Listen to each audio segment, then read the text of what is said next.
Hey, good morning, everybody. Just having another chill morning. First time in a while that I've kind of woken up early. Woke up at 6 a.m. Now it's around 7:30.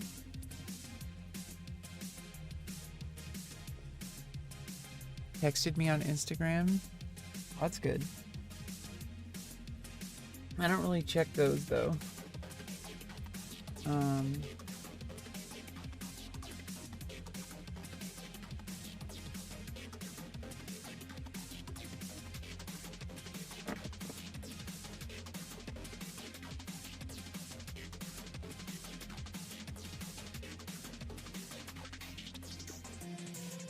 Yeah, getting ready for some more drawing this morning.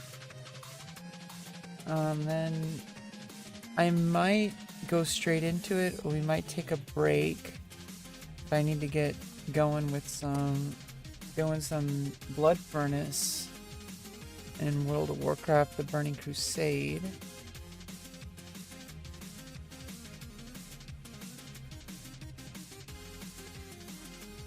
But I want to make sure that first thing in the morning, start my stream, do some drawing.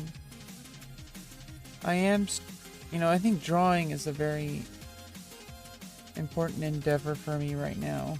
Doing art, channeling a lot of the really intense emotions that I've been experiencing lately.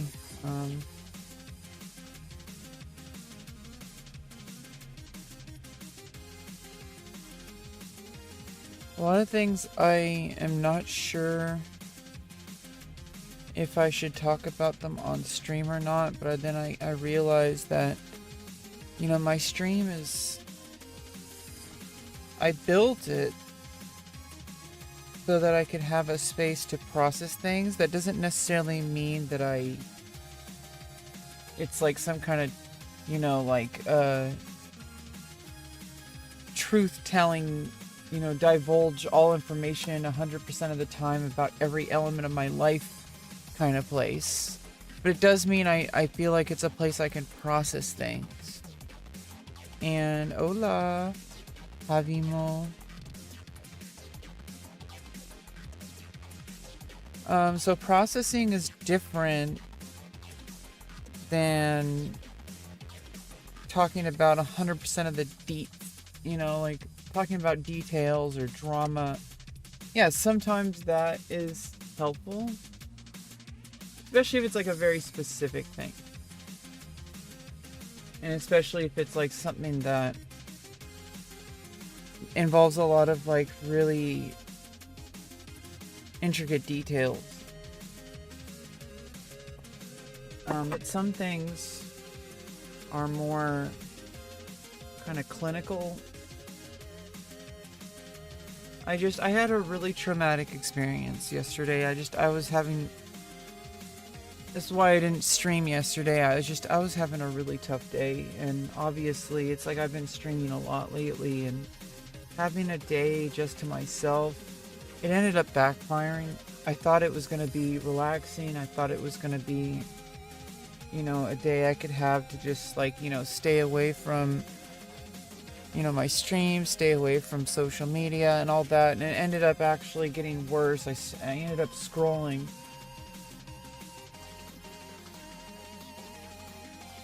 I had some really heavy negative emotions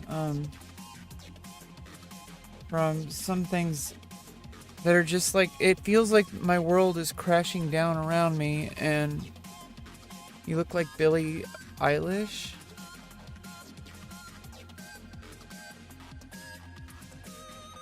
She's really pretty.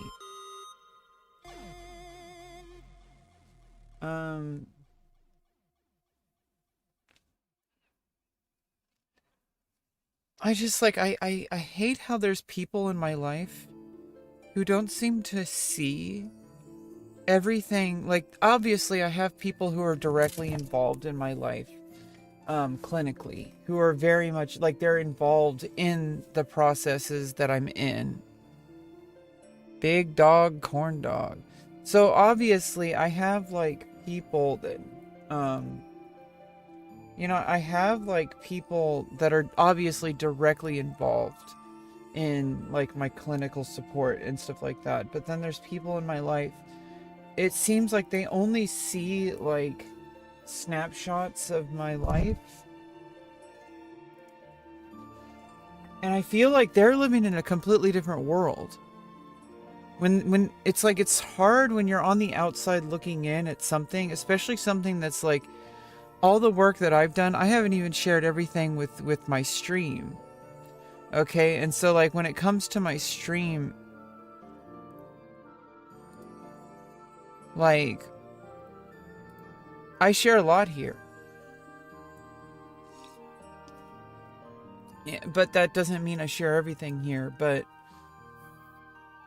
there's a lot of progress that's happening behind the scenes, but there's people who are directly involved with that, people on my support team.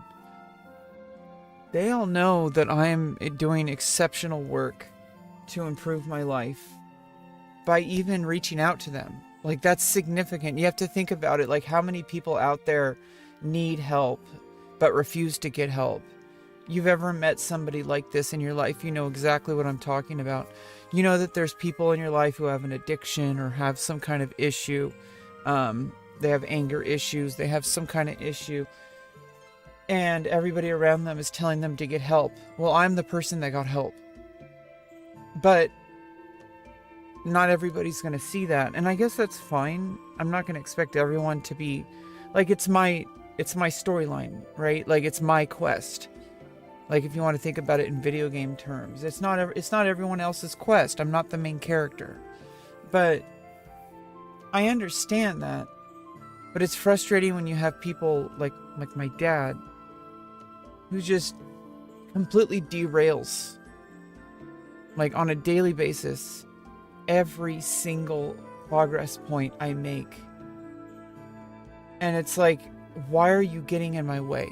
When I am trying to get help, I am trying to improve my life, and there's a person who is actively trying to tear me down. And I know what it is. It's because he's going to lose the only support that he has. And I just me being here is like some human to be a part of his bullshit. And as soon as I move out, he's never seen me again. And I'm the last person in the family that's ever... I don't want to get into all this personal details, but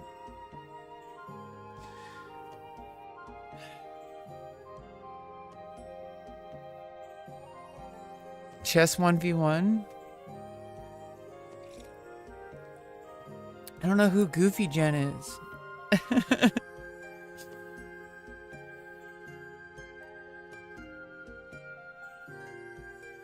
I don't know why they'd want to play chess with me. So anyway,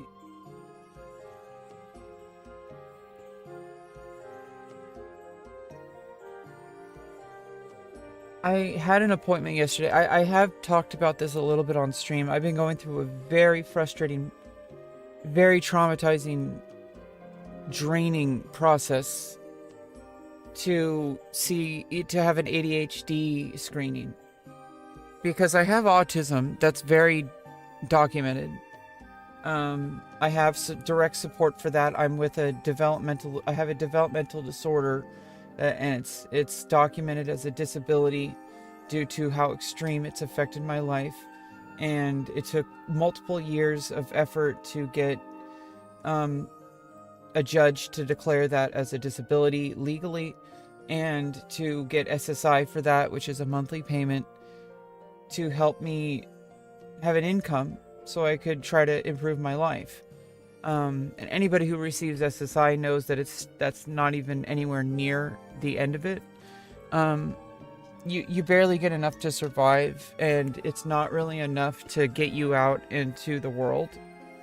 And if you even try to improve your life, you risk losing your benefits. I'm in a different kind of situation where it's very unlikely I would lose my benefits. But I connected with a regional center, which are funded, like state funded, or federally, I don't know if they're federally funded, it's probably both, agencies throughout California, well, actually throughout the country, but this is a California North Bay Regional Center. Peter Puffing, what? Who's a Peter Puffing boy? There are Peter Puffing boys in the chat? Let's go, you guys.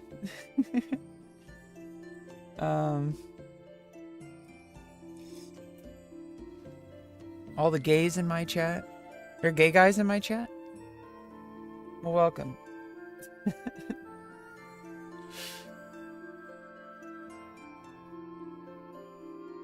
Love you. Hey, Cunningham. SSRI. Well, it's like SSI. I mean, it's like a monthly payment. Yeah. SSRIs are drugs. You mean SSI or SSDI? But look like you can use some sleep. I got like 10 hours of sleep. That's too much sleep.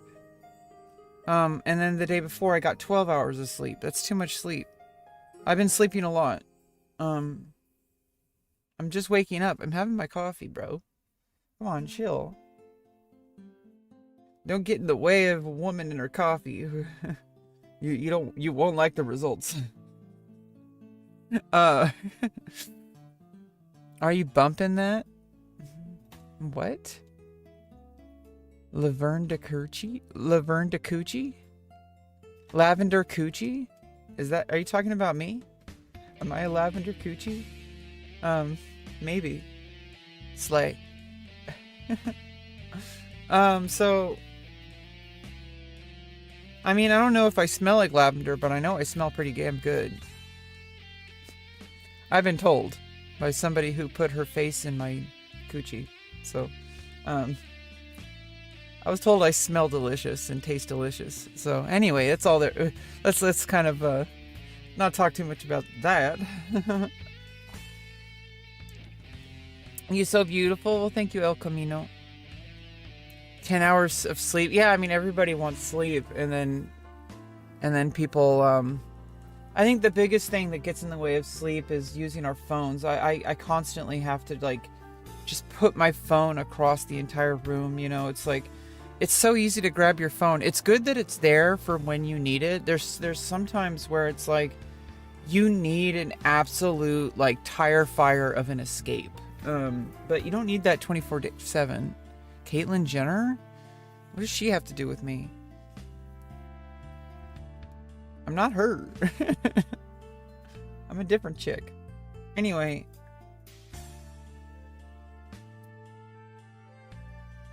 I've been going through this process. I'm connected with North Bay Regional Center, and I have all these specialists. It's taken forever. It's been a 1.5 year process. It's actually been a 2.5 year process. It took 6 months. I don't even know how long. It took 8 months or something just to get the interview, just to have the intake process to get into North Bay Regional Center. It took a year, from referral to interviews to the paperwork to the intake to the they had to do a formal autism screening when I had already had the diagnosis and the disability declaration, but they needed their own assessment, which it was also pretty hard, but I got through it. And so I have to basically go through that again because they didn't screen for ADHD. And it's not necessarily whether or not I have ADHD or just autism or ADHD, or none of that matters. The only reason I'm trying to get this diagnosis is because I have an issue with executive dysfunction. It's a problem with people who are autistic, but it's also a problem with ADHD. There's overlap, and I may have ADHD, which means that medication might help. And so I'm getting a screening. Because obviously they don't want to give medication if it's going to make things worse. I don't want to make things worse, but I'm pretty sure I have ADHD. But at the very least, I have executive dysfunction, which is, that's the root of the problem.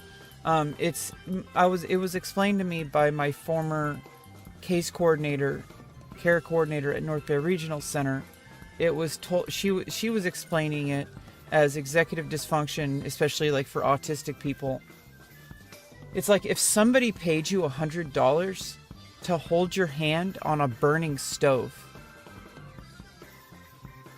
Like, most of you might say, oh, hell yeah, I'll do it for less than $100. You don't understand. Third-degree burns? Like, you have to hold your hand on a burning stove and give yourself permanent skin and possibly nerve damage. Do you understand? Like,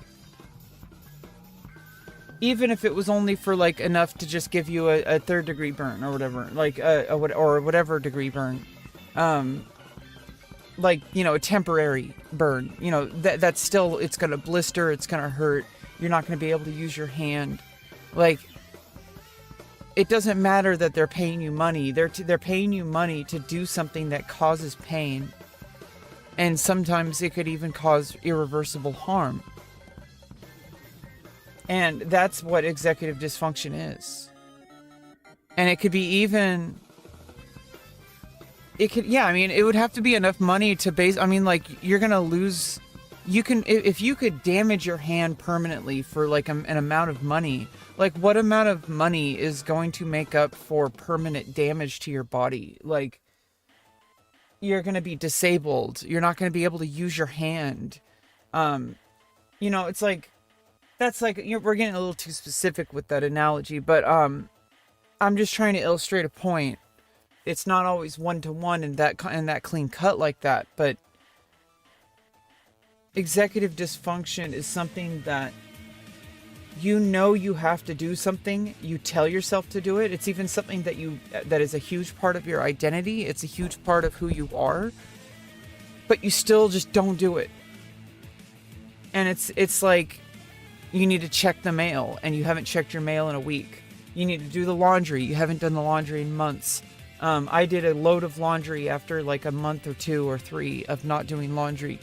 I bought new underwear the last time, you know, I did laundry since then, but, you know, to do a load of underwear, but I was out of clean underwear that I was, maybe I shouldn't share this on stream, but I think I already did, at some point.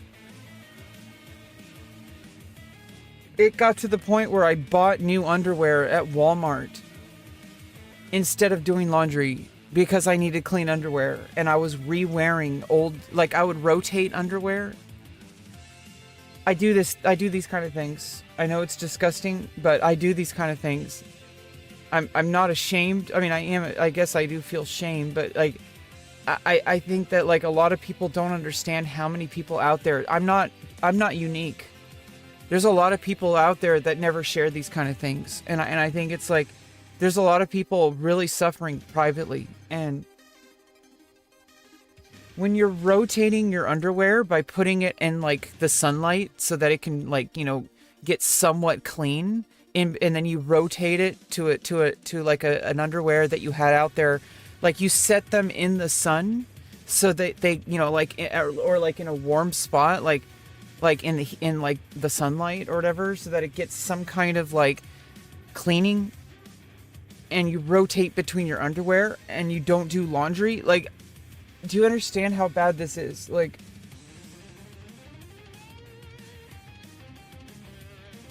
I leave stacks of dishes. I haven't had a real job. I never had a real job. Like, I've always like worked like a fast food job or something. And I did that until like at part-time, or even for a while, I think I did have full-time work, and it's not enough to live on. What the fuck is going on? It beats me.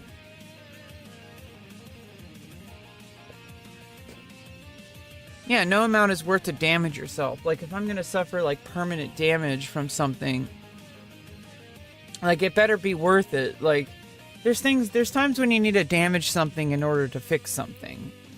Like, that's why they do like surgeries and stuff, right? They have to like cut you open and you get scars, but it's to like replace an organ or something like that. Like, or I mean, to repair an organ, like, you know, so it's like tomorrow is Vaseline. Oh, Valentine. Same thing. Who cares? Exactly. Shut up, dude. What the fuck? Why are you here?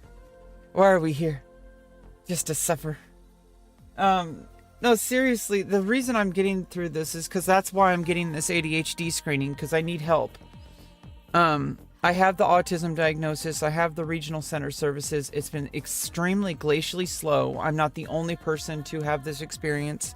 It is a very, unfortunately, common experience with people getting help from these regional centers. The people who need the most help are just being put through bureaucratic tape. People who need housing, and I'm on housing lists, and they're trying to find me a mentor home to get me out of this horrible situation where I'm basically a prisoner of my environment. And I don't want to relive this, but basically I'm trying to explain that yesterday I spent the entire day trying to remain calm for this phone interview, and she called me, and I was just so traumatized that she had to end the session and we had to reschedule.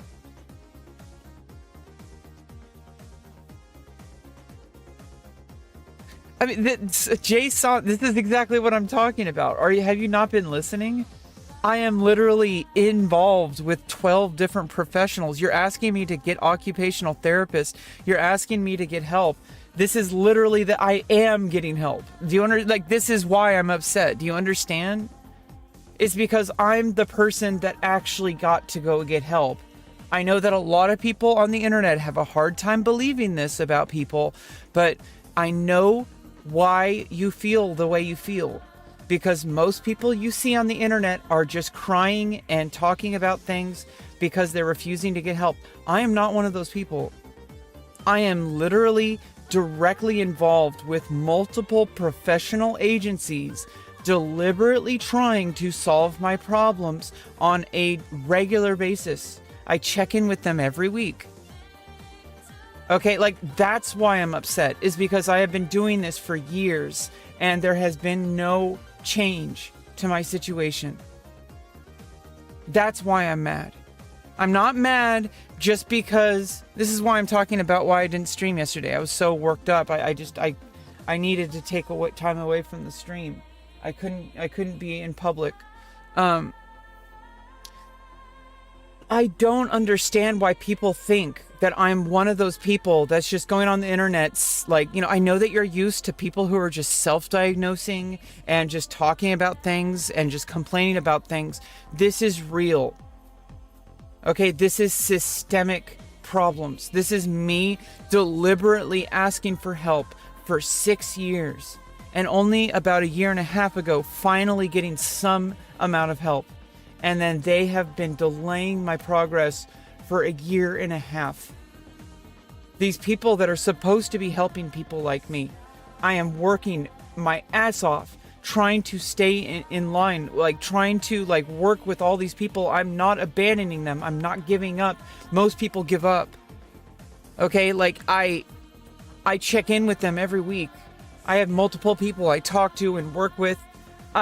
You don't understand. I am literally the person that is getting help. People say, you need help, you need help, you need help. I'm the person that actually did it. Me. The person that a lot of these people complain about.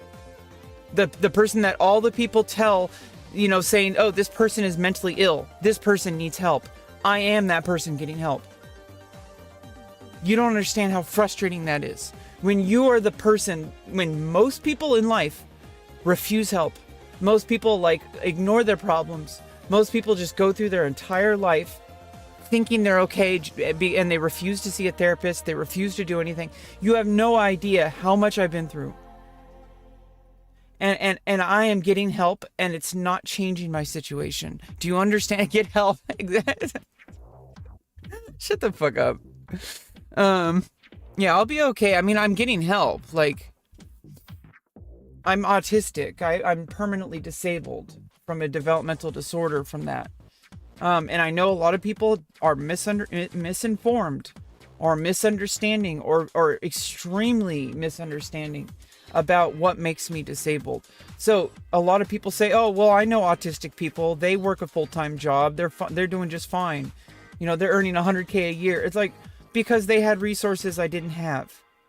Do you understand that if you need help and you're not getting that help properly, then why would you blame that person for not being as strong as somebody who did get help? Like, these people had mentorship at a young age, maybe. They had supportive environment. Maybe they had wealthy family. Like, you don't understand how many resources these people have that allowed them to not become disabled. So, like, I know that autism alone, isolated and on its own, does not make somebody disabled. But I'm telling you, okay, I'm telling you, I have clinical diagnoses. I have literal, like, state-defined disability legally. Do you understand how hard that is to actually get that legal status? It's terrifying that I had to go this far. But do you understand how real this is? I know a lot of people on the internet, they see somebody talking about mental illness and they roll their eyes. I'm trying to tell you this. I am the person that is getting helped. But there is bureaucratic red tape. It is glacially slow. I am not getting the help I need. They are working behind the scenes, and it is frustrating, and I'm trying to trust them. It's hard, but what else? What other hope do I have? I already did everything I can, and nothing more I do is going to make a difference. And I had this doctor try to cheer me up by saying I'm in the 98th percentile of intelligence because of all the testing we did. I'm in the top 78th percentile for geospatial intelligence. But like, I'm in the 98th percentile of intelligence. That means out of 100 people, I'm among 2 people as intelligent as me. Like most people are below me. That doesn't mean I'm better. I'm just saying that apparently that's where my intelligence is. I already knew I was intelligent. I've known I've been intelligent since I was 5 years old, when I was analyzed by the school system and held up to an insanely high standard that caused lifelong trauma, and punished for behavior that was because of autism. But it went instead of getting diagnosed, they punished me. And being online, uses social media only exacerbates. Okay, like, you don't get it. You know how many times I have tried doing different things to change my situation involving leaving social media? You know how, like, often I have tried all these things? You have no idea. You are so behind. You have no idea how ahead of you I am. I have gone through these things. I have gone through these thoughts. I have gone through these changes. I have done all of these things. And the same conclusion is that I need to do something different. Yeah, I do get a disability check. That's what I've been talking about.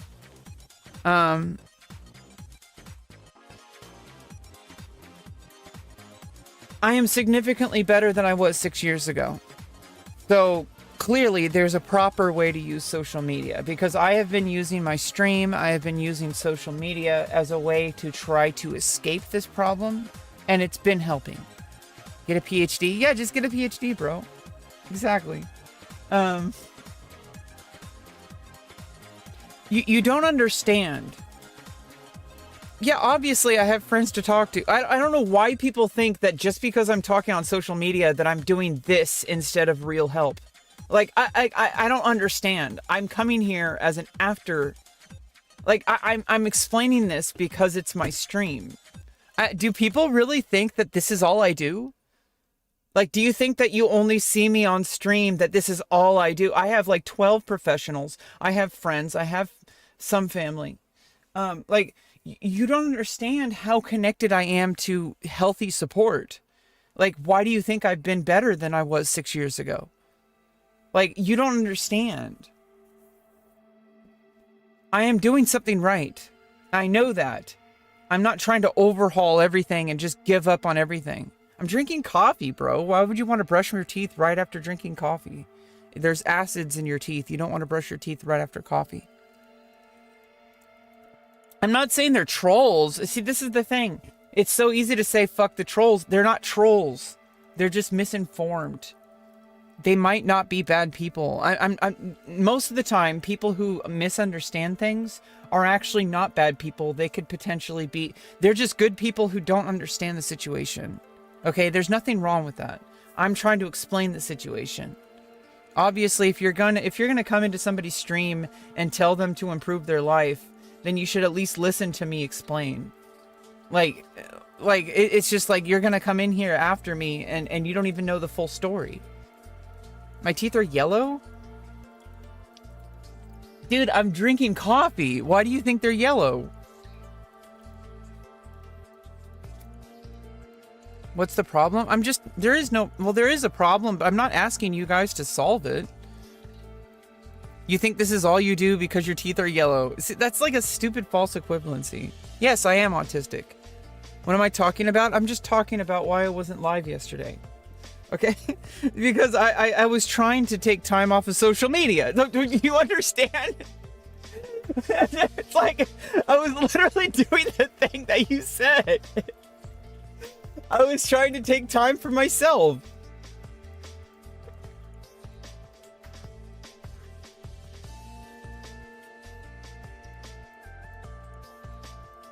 Dude, this track is so good. It's Heaven's Tower from Final Fantasy 11.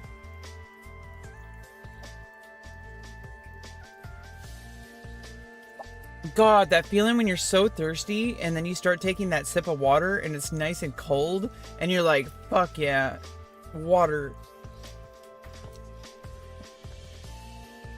I do brush my teeth. See, I have a problem with brushing my teeth. That's another thing I was telling you about. Executive dysfunction. We must know your stance on Epstein. If you think I have like anything but a negative stance on Epstein, I feel like there's something wrong with you. Are you okay, bro? Like, if you think for a split second I have anything but a negative stance on Epstein, there's something seriously wrong with you. That's a timeout. You need a timeout, bro. Go stand in the corner. Like, if you think I have anything but a negative stance, like, are you serious? Like that's like the worst. We don't even need to. I don't need to justify it. What the fuck? like what the fuck?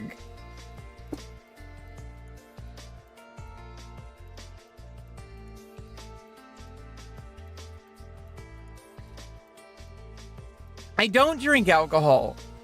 What the fuck? I said this is water. Are you guys okay? See, here's the thing. Everybody in chat who is telling me that I am like deranged or mentally ill, you guys are worse off than me. Like I am literally the person on social media that actually is getting help. Like the person that all the people tell to get help, I am literally involved in that help. Do you understand? I am literally like legally declared permanently disabled and receiving monthly checks. Not only that, I'm working with 12 different professional clinicians to get support to overcome my disability. I am involved in wait lists for housing. I am like, they're trying to find a mentor home, an FHA. I'm working with an FHA to get a mentor home where I could live in a healthier environment. Like,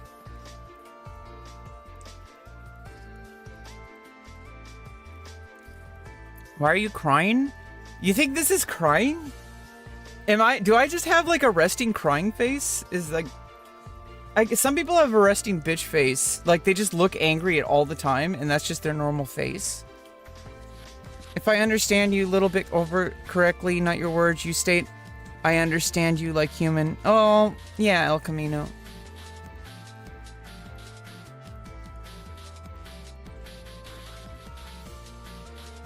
Oh, my lips and my voice. Yeah, a lot of people like my lips and my voice. I mean, a lot of people like a lot of things about me. I'm aware of these things. I wish I could take better care of myself, but I'm doing the best I can to hold myself together in this situation. Hey, SC2 Milori, welcome back. I look angry when I'm chilling. Yeah, exactly. Some people think you're about to cry or that you're angry just because it's your resting face. Like, I don't understand. People on these, I understand this about social media. I've been on social media for 26 years, okay? I'm 38 years old. Okay, I'm not new to this. Like, you guys are in chat. You understand I was where you are like 15 years ago. Like, I've been through all these kind of things that you guys are saying. I've been in people's chats. I've been in exactly where you are right now. The people in my chat, I've been you. Do you understand? I'm already past that. That's why I'm on social media as a streamer now. Because I'm trying to do something different. I'm not trying to do the same things and expecting different results. I've literally been evolving. That's why I'm trying to develop a voice as a streamer, as a content creator. Have you ever been in love? I don't think anybody's... I don't think I've ever been in love. I've had like love, but not like in love. Like, those are just... I've had infatuation and then mistook it for love. Like the normal stuff, right? I look 30. Well, it's because I do take care of myself. And the fact that I take care of myself at all, considering my situation, I think it should be, I don't know about applauded, but it should definitely be respected. You're the greatest hero in American history? I don't know about that. Jesus Christ. That's a little going too much of an escalation right there, but maybe. I don't know. It's possible. I am one of the people of all time. I'm just trying to help you guys understand where I'm at. Because I know a lot of people come in here and they just have a surface level... what is love? Baby, don't hurt me.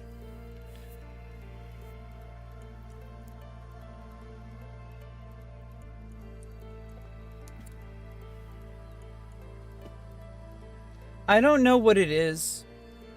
I hope you understand that I am not ignorant of the problems with social media, and I want you to understand that when I respond to chat, I am not taking it personally. And I hope you understand this, because if I didn't understand that, I would be very sick. Do you understand? I hope you understand that I'm okay. I am not delusional, and I am understanding of the difference between like what people in chat say.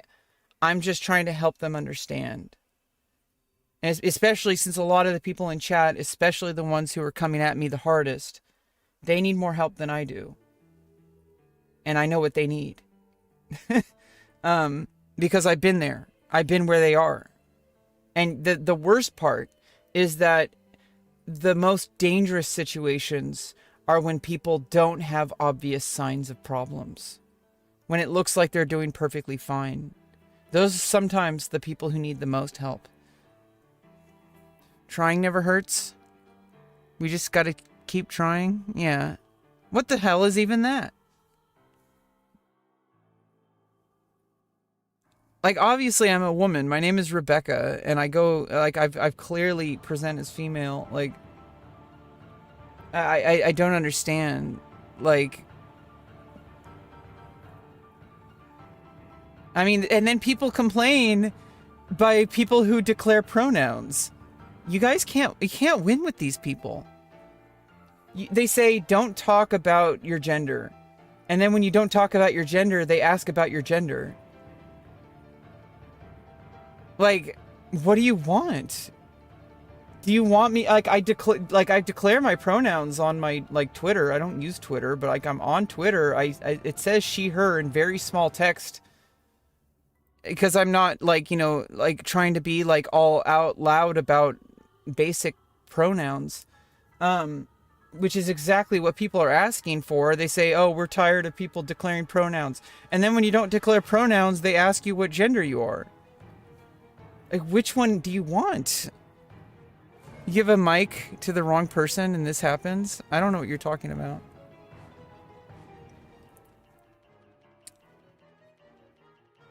Is it pink?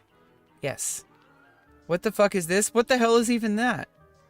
So basically, I'm trying to explain why I wasn't live yesterday.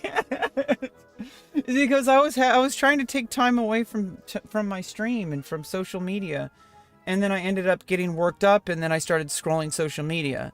This is why I stream. I stream so that I can regulate. And also, it's a way of engaging with social media where I'm creating something rather than like consuming. It's brown? I don't know what the fuck you're thinking. Are you looking in a mirror? Like, are you looking at your butthole? Jesus Christ. No, both my ass and my pussy are both pink, just to set the record straight. Hide your kids, hide your wife, hide your kids, hide your wife. It's a pink sweater. Oh, this? Oh! I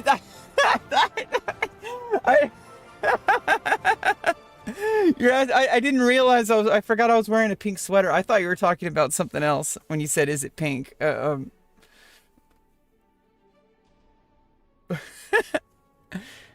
Forgive my sins. I can't do this anymore. Well, then log off the internet. Put your phone down. Jesus Christ. Don't blame me for that. I'm just doing my own thing. I'm using social media on my own terms. Why do you think I'm on live stream? I've been on social media for 26 years. I'm trying something different these past 6 years, and it's helped. That's why I started streaming on Twitch 6 years ago. I reached a point where it's like I need to do something different, and I couldn't just get rid of social media because it's all around us. And you know, yeah, like I could have. I had two choices. I had two paths ahead of me. Either I completely get off social media and be one of those people that's not on social media at all, but I don't have the kind of social connections in real life to do that. I don't have like a regular job. This is before I got all my help. So I didn't even have a monthly income. I didn't have a job really. I was trying really hard to keep a job. We don't need to go into that. I've talked about all this before, but I want to move forward. And that's why I'm telling you guys this, is because I'm trying to get help. And I had a doctor who just set me off, and she wouldn't continue the interview, the interview process, the assessment, and we had to reschedule. And I this happens so many times where I have I slide into like a slippery slope of anxiety and emotional dysregulation, and I get repercussions from it. That is literally why I have been declared disabled. And when I tried to do something about it, the people who are supposed to help me, they delay things. And I'm like, I need help. This is why I need help, and it's not really happening. It is. And I need to believe that because I've been, it's been explained to me multiple times that I am moving forward. I'm not standing still. They see it. I don't always see it. Get a job. Well, I do have a job as a model. For art classes at a college. I just started.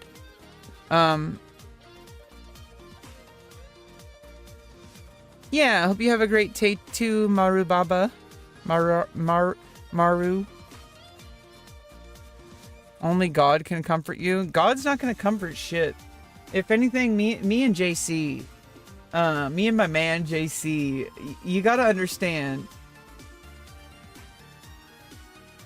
it doesn't work in the way that people want it to work. You think that God is just going to help you.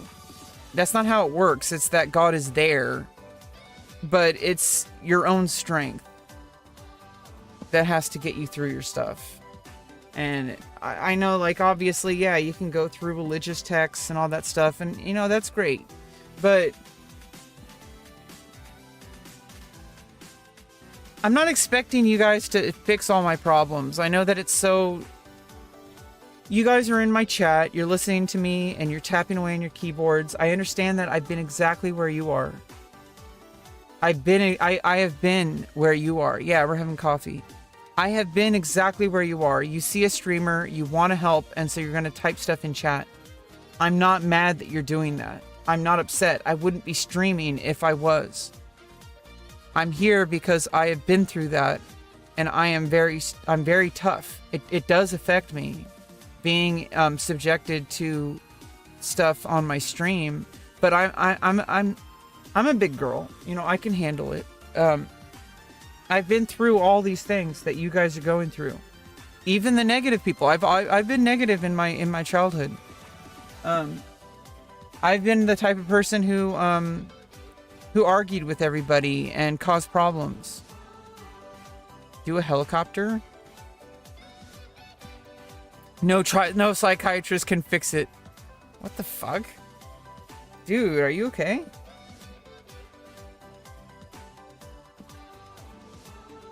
I'm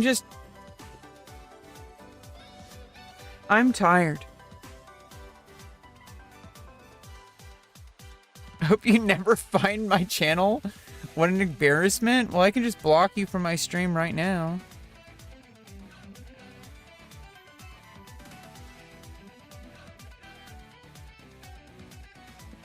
Try meditation. I mean, like, I've tried these things. Why do you guys assume that I don't do these things?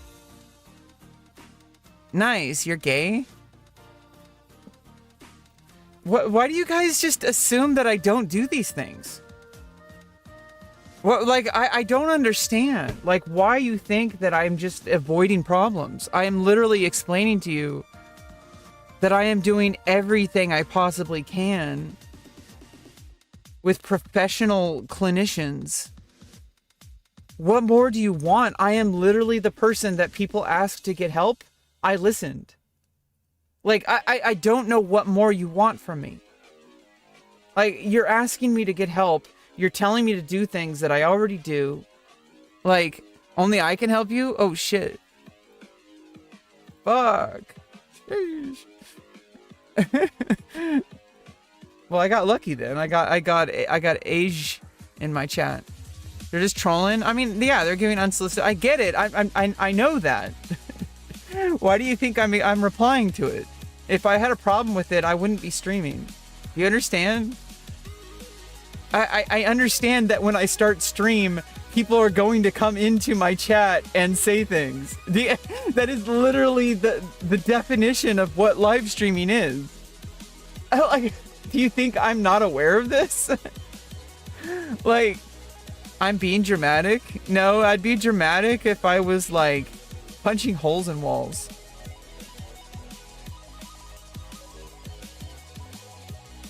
Yeah, no, I mean, I've done all sorts of stuff like that. I see, a lot of people seem to think that it's either one or the other. That either you get help the traditional holistic medicine way through yoga and stuff like that, which I do. But they also think that because I'm doing that I'm avoiding clinical work, or they think that because I'm doing professional clinical work that I'm avoiding traditional. Like, do you understand that I am an amazing human being who is extremely intelligent, that is like absorbing all the possible energy I possibly can around me, like Goku? Okay, I am like Goku. I am just trying to get stronger. And I don't discount things. I try things, even if they remotely might work. I have seen insanely positive results in my life. And anybody in chat who says otherwise, how do you think you know better than I do? I'm literally the one living my life. And I'm saying that my life is objectively better. And then someone in chat is like, no, it's not. Like, are you serious? Have you tried smoking weed? No, I avoid weed because I had a problem. Yeah, smoking weed and playing video games? Yeah, it works every time, bro. No. You're like Bulma? I mean, Bulma's pretty badass. You're being overly defensive, so I'm out? Good, you should leave if it's bothering you. Get off social media. I mean, like, you know, but you know, the people who are like okay with being in this environment we're gonna stay in this environment. You're not obligated to be in my chat. You're not obligated to say anything. You're not obligated to watch my stream. Like like you have 100% control over what you do on your phone or on your computer. Do you know Anita Hand Shop? Anita Hand Shop? I need a hand job?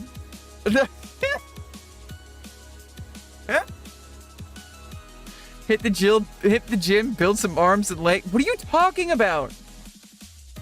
You guys assume I don't work out. Like, are you guys insane? Like, are you okay? I am autistic and I do see things differently. Like that's... We're aware of this. Bruh.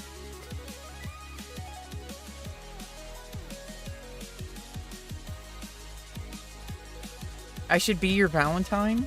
Wait, is today Valentine's Day? No, tomorrow's Valentine's Day. You guys need to, like, spend your entire bank account on me. Because I'm your Valentine. Because that's what you should do with your significant other. You need to, that's what love is just one day a year you spend everything on your bank account just for that person, or you don't love them. That's what this holiday is about. It's about spending all your entire bank account, ruining your entire life just for one day to show that you love this other person. I don't fucking know what you do with your life. Yeah, it's genuine advice. Yeah, it is good advice. I'm just saying, like, people... You think that doing things is just gonna magically solve all your problems. Like, going to the gym is not gonna fix your life.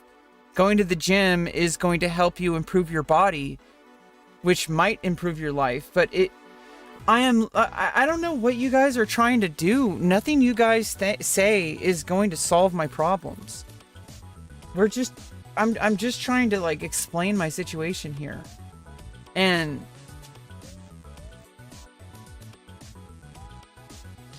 you guys just fly off the handle. Okay. Glad I'm single? Yeah, I mean, I'm single too. I technically, I'm never single. I guess I'm married to everyone who will have me. I am polyamorous and pansexual, so I am actually pansexual. I am transgender. I am actually pansexual. I am the storm that has unbroken. You're a broke high schooler who wrestles for scholarship?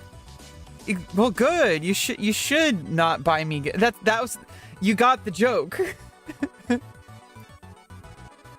I'm glad somebody got the joke.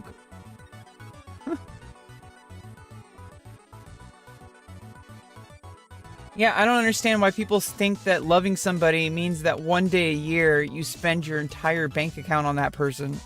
I don't understand. And that means that you love them. And if you don't do that, it means you don't love them. Like, talk about insecurity. Like, Jesus Christ, dude. Good morning. Good morning. This is normal for me. Do you understand? Yeah, Cillian Murphy's sister. I mean, maybe. I hope so. Maybe he could get me a job. I wish I knew somebody who had connections that could get me work as an actress.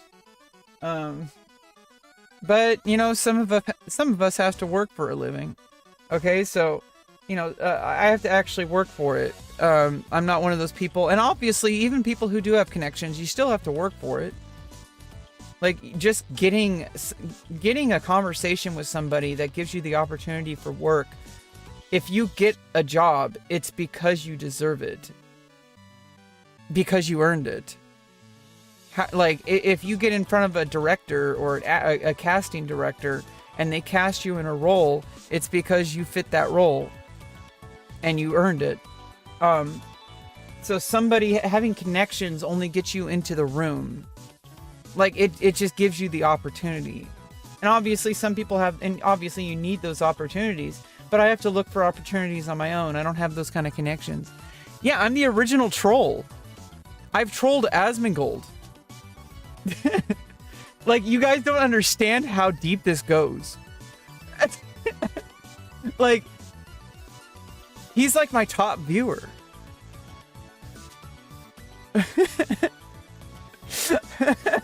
Like, you guys don't understand. You can't bait the master baiter. I proved that wrong. Because he's not the master baiter. I'm the master baiter. Do you understand? I'm before Asmongold. He only exists because of me. Do you understand? I'm the original. But the difference is he got millions of dollars from it. I'm the one who, I actually am living his dream. I'm living off the government. I don't have a job. I'm not making money outside of that. I'm not famous. I'm doing exactly what he wants. Do you like Asmongold? That's a little bit of a complicated question. Cause I mean, I don't know him personally. I don't like his content recently, but I also know that his content is completely driven by the algorithm, and it says more about his viewers than it does about him. He's an opportunist. That's why he makes millions of dollars. I'm not gonna hate him for making money, but I don't like what he's doing now. It's really, kind of sad. You gonna give conservatives panic attacks? Jesus Christ, if you get a panic attack from something that somebody said on social media, I think you need help. Like, Jesus Christ. Like, are you okay? No, I think Asmongold and I would get along. Like, I feel like we would, like, make a good podcast. Like a trans woman and Asmongold in the same room.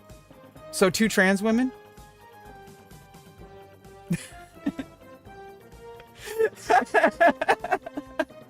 Transmongold, let's go. You like his content? No, I think he's good at what he does. I never said that he wasn't good at what he does. So I do have some respect for him. He's very good at what he does, but I just don't like what he does. Not everybody likes pineapple on pizza, though. I like pineapple on pizza, but not everybody does. I don't like Asmon's content right now. He's the filthiest looking dude. I mean, I don't know why people attack his appearance. It has nothing to do with any of the problems he has. Like, all the problems he has, like, you're attacking the individual instead of attacking his ideas. Like, the individual is separate from their ideas. Like, you're separating, like, he is an individual human being that has been led down a dark path that needs some serious help if he ever wants to get out of there. Now, I don't think he wants to get out of there, but that's also a different problem. Where it's like he wants to be this way. And nobody's going to be able to change that but himself. So if he's okay with it, and he doesn't want to change, well then you have to look at the impact of his content. Which I don't think any individual should be held to that high of an accountability for their content. However, I think that he's adding gasoline to an already insanely dangerous fire. And I don't think he fully understands what he's doing.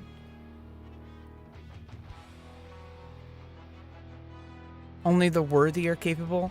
Are you aware I'm able to tongue punch my own fart box? Well, I can't do that. I'm sorry. You're more advanced than I am.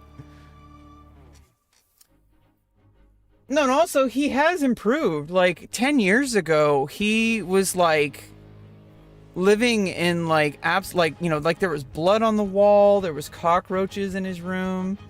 Now there's only cockroaches in his room, and there's less than there was 10 years ago. So he's doing better. Like, he got his teeth fixed. I think he's drinking water now.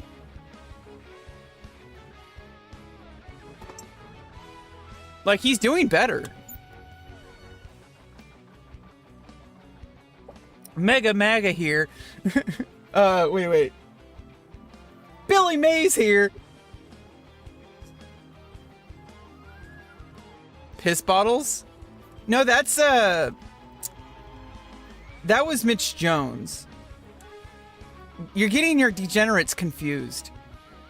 No, piss bottles was Mitch Jones. He literally put piss bottles in the pool.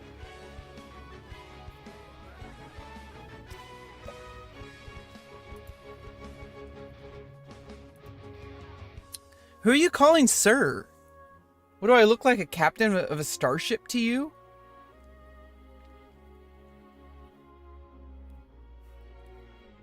That's Miss Lauren to you. It's ma'am. Okay, so anyway.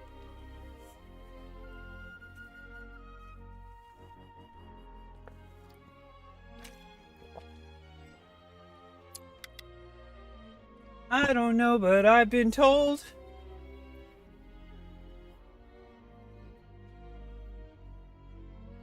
When mom finds the poop sock.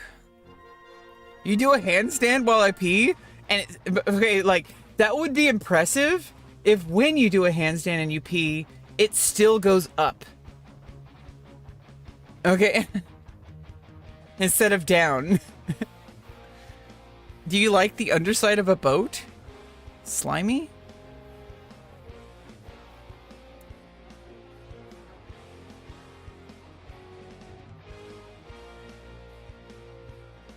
I don't know what kind of conversation this is. You guys missed the entire point, okay? Like, the entire point of this conversation was I was trying to explain why I didn't go live yesterday. Okay. Like, you guys need to chill. Daddy, chill. Daddy, chill. What the hell is even that?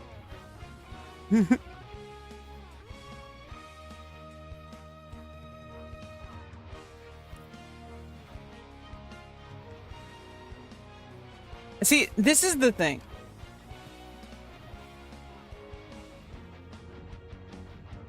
If you come in here, into my chat, seeing me on stream, and you think for a second that I'm not okay with being live right now, if I haven't ended the stream already, I would not be here if I was not okay with this. Do you understand how in control I am of my life in that particular aspect of it? There are only so many things we have control over. Our mind is the only true thing we have control over.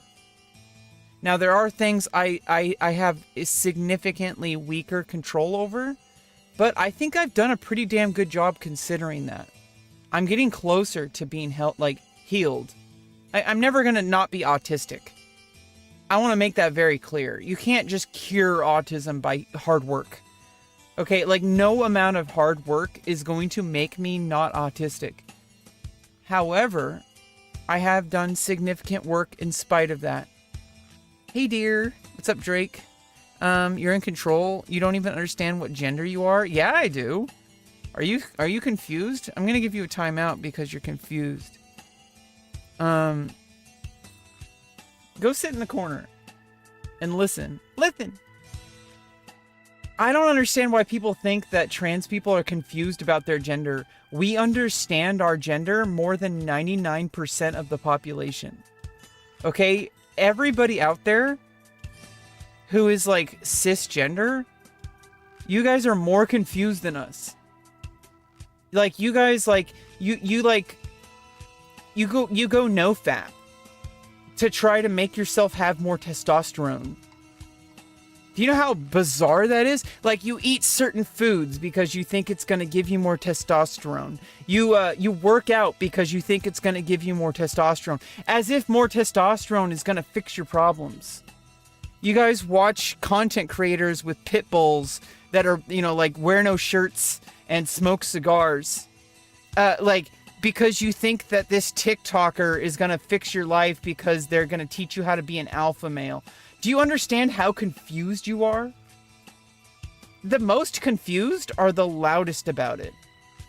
They're like the loudest about how they're not confused. Like those are the most confused people. Ironically, the people who think they're okay are usually like the people who are so refusing of help that they go through all like people. It's actually a problem if you do some research into this. TRT, which is testosterone replacement therapy, and I'm talking about non-transgender people. I'm talking about cisgender people. People assigned male at birth, who identify as male, who are men. Yeah, I'm a trans woman, All Might. So TRT is becoming a real problem among men, especially men in their like late 20s, 30s, and 40s. Like, TRT is causing people to lose testosterone. Do you understand? Because when you take testosterone, you like lose your ability to make testosterone because you're replacing it. And people will take TRT without like without doctor's support. Like people take this stuff do you know how big of a problem among men? Like so many men think that increasing their testosterone will solve all their problems. Do you understand like how like insecure that is and not based in reality? And like obviously if you're a transgender male, then taking testosterone is I'm not talking about trans people. That's a very different ball game. Okay, I'm talking about cisgender people who are assigned their gender at birth and identify that way. Okay, like do you know how many people take testosterone, and this is like mainly men, okay, are confused. They think going to the gym, they think going no-fap, they think eating some special diet, they think taking supplements, they think taking testosterone is gonna fix all their problems. And they'll watch like influencers like Andrew Tate or other people like that.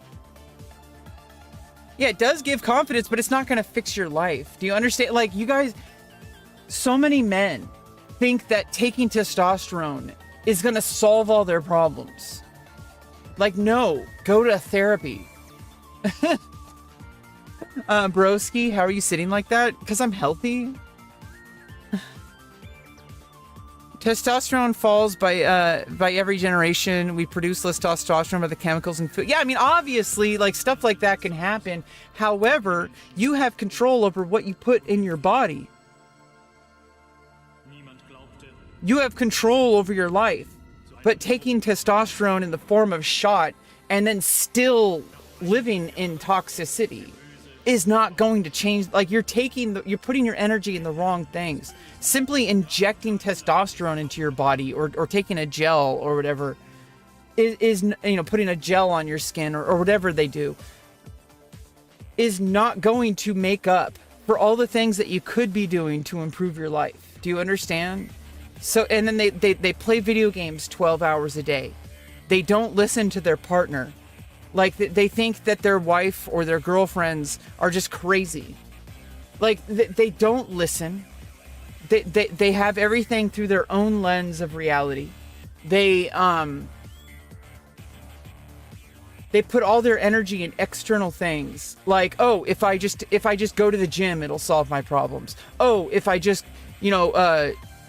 take testosterone, it'll solve all my problems. Oh, if I just, go no-fap, it'll solve all my... No single thing in the world is going to solve your problems but you. Do you understand? Like, that's not... Like, obviously these things will help. But, like, I'm talking about the people who are in a different category, which is a significant amount of people. I don't know if it's the majority, but there is a significant amount of people who... I'm not saying these things should be avoided. So obviously, if you have a hormone imbalance and you talk with a doctor and you need to take testosterone or estrogen or whatever, obviously that doesn't mean you shouldn't. I don't know why people think this.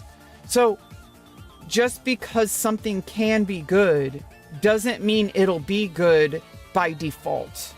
So the reason why they're good is because with that additional healthy balance, you then are able to make changes in your life. But if you don't make those changes, then going to the gym isn't going to change anything. It's going to make you healthy, physically. It's going to make you stronger. It's going to give you more clarity of thought. But if you don't use that clarity of thought for anything to actually change your life, like if all you do is like do the same shit, you think that going to the gym is going to solve your relationship problem. No, you need to go to the different gym, which is the gym of listening to your partner, like your girlfriend or your wife. Like that is the gym. But you're going to the gym for your physical health. But these people think that is going it's other people's problem. It's because my girlfriend is crazy. She's a drama queen. She's just making shit up. Like, no, you're not listening to your partner. That's like the basis of a relationship. Any relationship, not just romantic ones. Like, if you don't listen to people and actually try to see their point of view and maybe she's being unreasonable, but maybe she's not. Maybe you're the one who's not listening.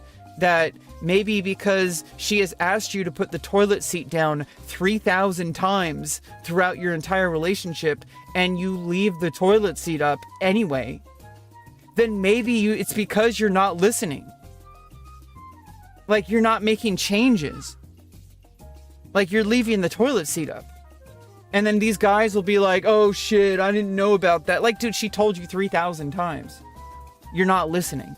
You're not like respecting her, which is why she's upset with you. Do you understand? Like, these guys, they only look at the first step, but it's not about the toilet seat. Okay. It's about what your lack of respect, is implied by you not putting the toilet seat down 3,000 times. Do you understand that if you're not even basically respecting her, it goes deeper than the toilet seat. Okay, it's not about the toilet seat. I don't know why so many guys fail to see this. You look at the top surface level and you're confused. You're like, oh, I don't know why my girlfriend is talking about the toilet seat. It's just a toilet seat. Who cares? It's because it's not about the toilet seat. It's about you. That you're the kind of person that doesn't respect other people's boundaries. You don't respect that she's upset. You don't respect that she's trying to come to you to meet a compromise. You're not listening. Do you understand?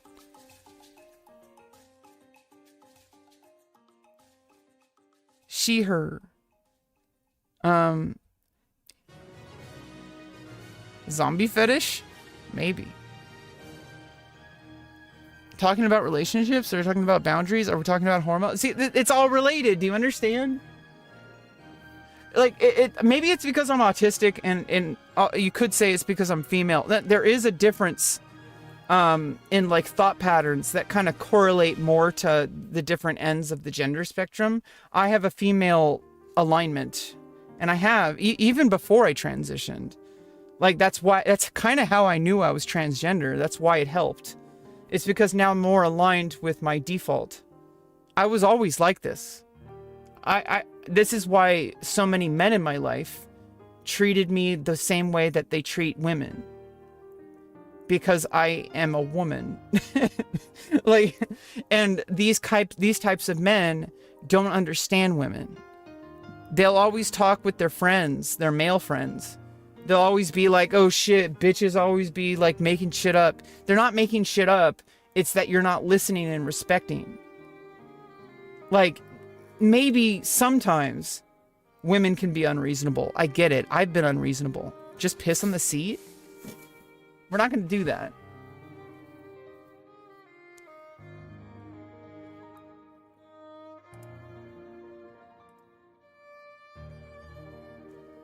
You mix things up, and a lot of the topics talked about in red pill communities. You seem to be aware of what's... Yeah, what I'm saying is there's a lot of people that the fact that you're even calling it a red pill, you guys are identifying with a thing that doesn't define you.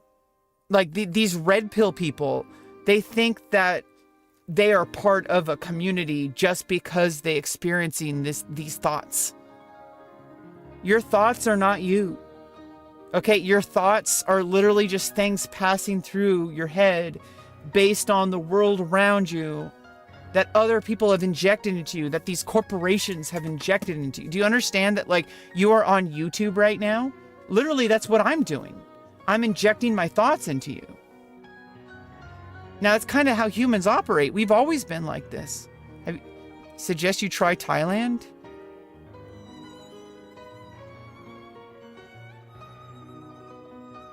Red pill is fucking people's minds. Everything is fucking people. This is what I'm talking about. It's human nature. There is something wrong with it, but it is normal. It's not like abnormal. It's what our brains do. We evolved by listening to our environment, and part of our environment is other people. If we didn't do this, we would not have survived long enough to evolve the way we did. Because we have changed based on our environment.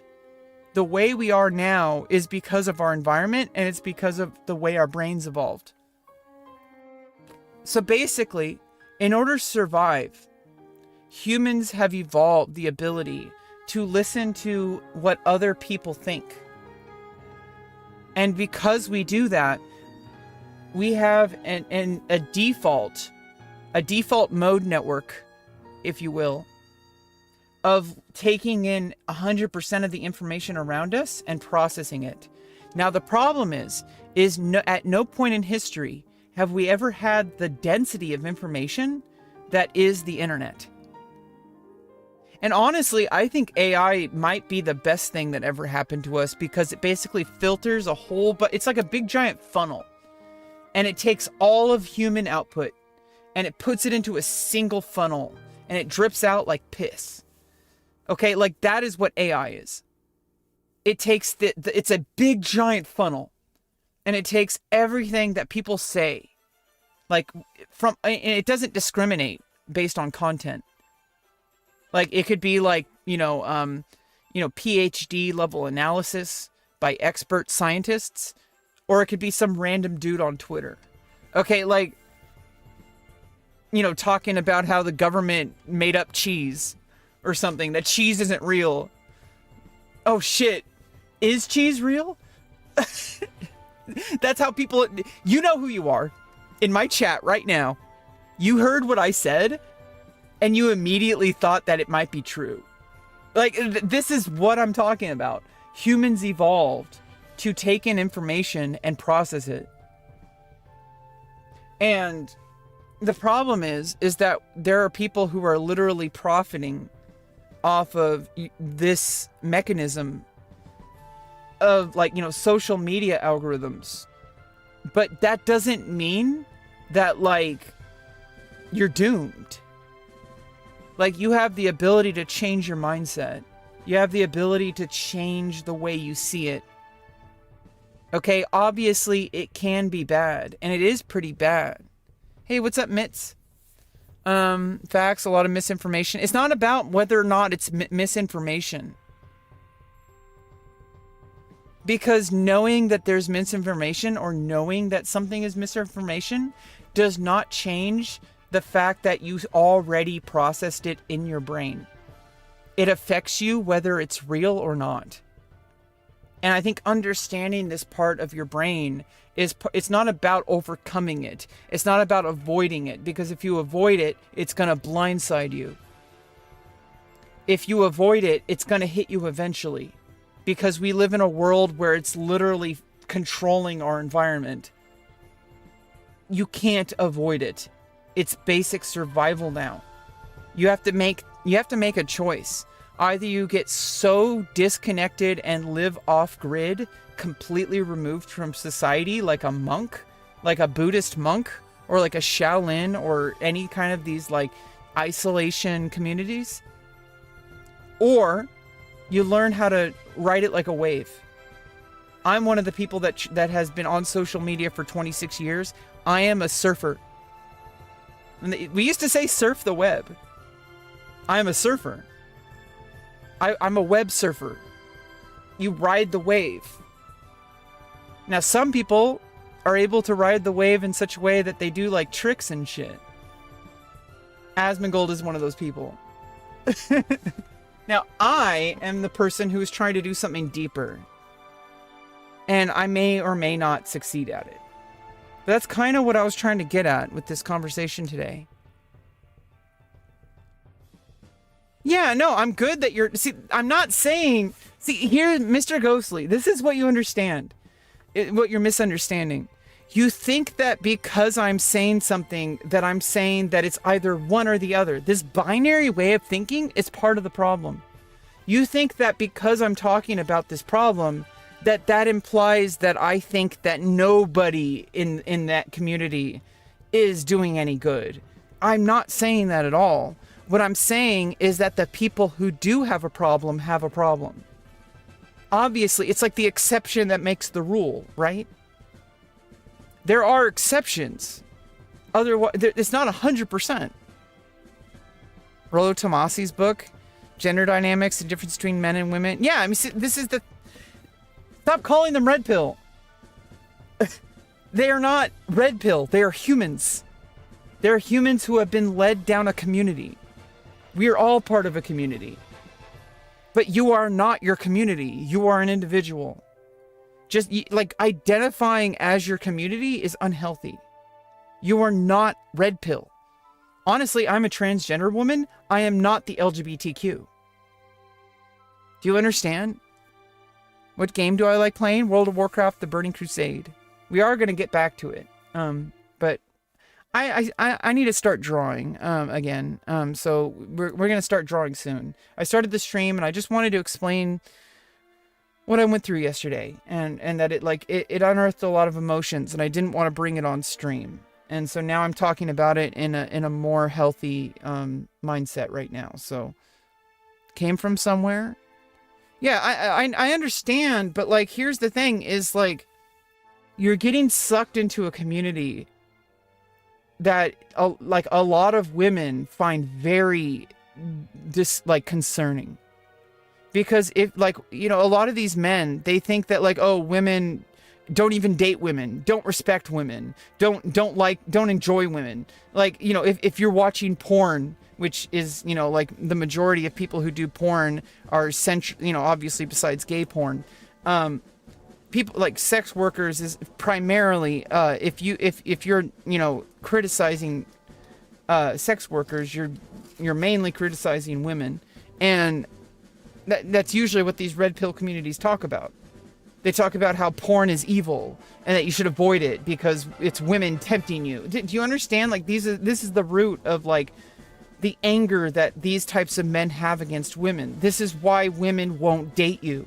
Do you understand? It's because why would you want to date somebody who doesn't even respect you at a fundamental level? I have dealt with men like this my entire life. Did I say VTubing? What? I never said anything about VTubing. What?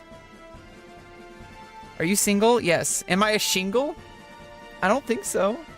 Am I part of a roof? Am I a roof thatching? Are you a Republican? What do you think?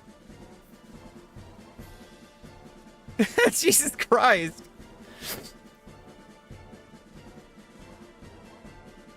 I don't know what politics has to do with these things.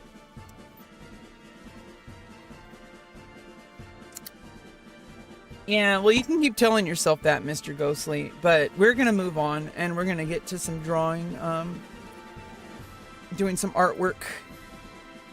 This is why bro got 10 viewers. You know, I used to have only 2 viewers, right? Like what you thought was an insult is actually like I am making progress as a content creator. Like I've made an additional 300 subscribers this past month.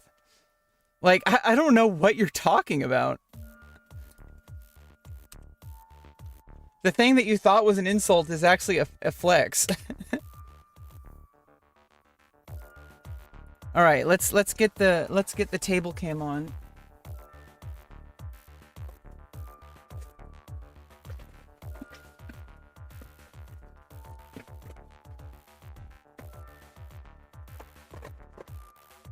Like for 6 years, I only averaged like 1 or 2 viewers. Do you understand? Now I have 10 viewers.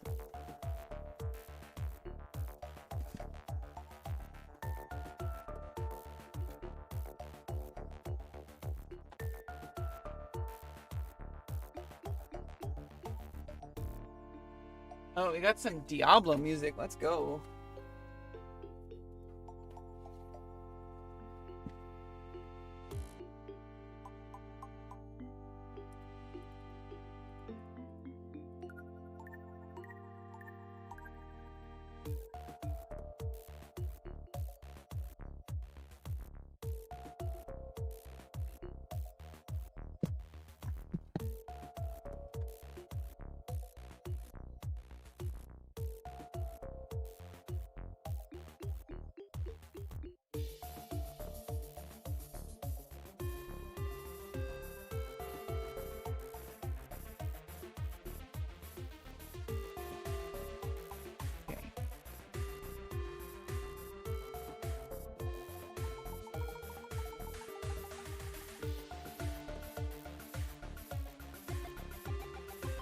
Okay, there we go.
Fuck. Okay. You are transgressing people? What? Do you have WhatsApp? We're not using WhatsApp. I don't communicate with my audience that way. I don't communicate with my audience anyway off stream and stuff. Besides certain social media. Done talking about this. It's your choice. Good luck. I mean, like, I'm not saying, like, I don't know why you think I'm just closing the conversation. I'm just kind of moving the topic away from certain things that I find are not very productive. I don't need to learn from I don't need to learn about the red pill movement. The fact that you're calling it a movement, like, I don't understand it, man. Like,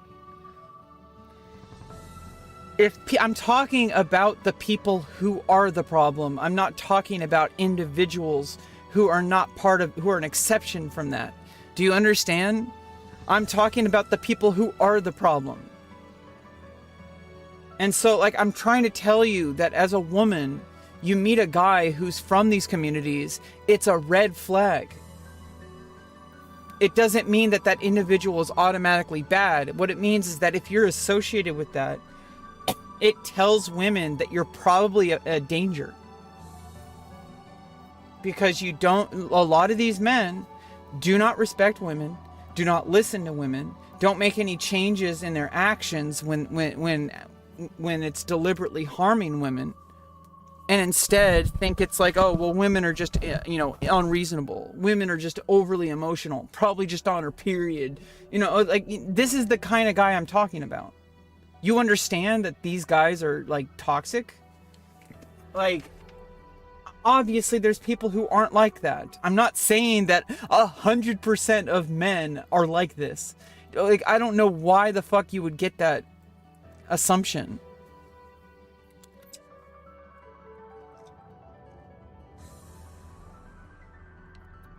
Did you ever ask makeup advice on Reddit? I mean, I've been on social media a lot, so maybe, I don't know.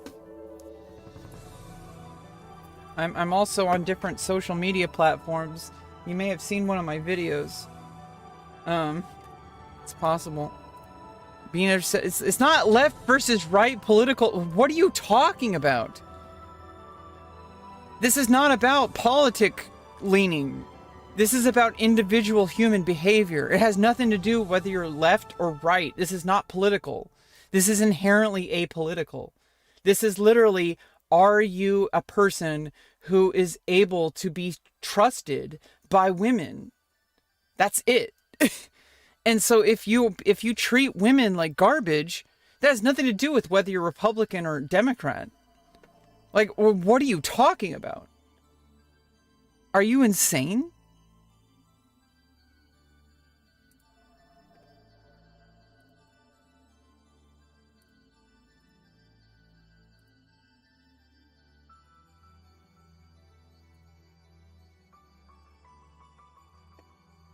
When our command came, we made the highest part of the city its lowest and rained upon them stones of layered hard clay marked from your Lord. See, I don't know. It's like there's some, religious text thing. I don't know what that has to do with, individual reality. See, trying to apply something external that has nothing to do with you or your specific situation or the people around you. This is what I'm saying is the problem. Is that people keep saying they're identifying as a community, which there's nothing wrong with identifying with the community. But when your behavior towards people is extremely influenced by that community instead of your own actions, people are going to have a problem with that. That's what I'm saying.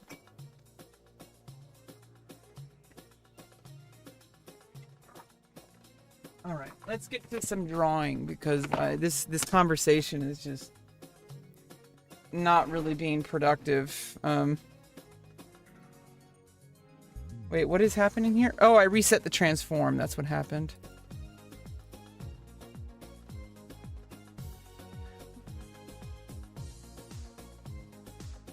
Wait, I don't understand why. Oh, I'm in vertical sources. Oops. I was looking at the wrong. Okay, oops. Okay, I was in the wrong sources. I was wondering why it wasn't resetting. Okay, I meant that I was wondering why it wasn't showing. It's because I was literally in the wrong source list. Okay, yeah, okay, everything's fine now. Okay, lock those sources. Okay.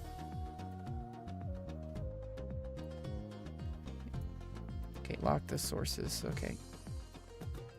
Ah!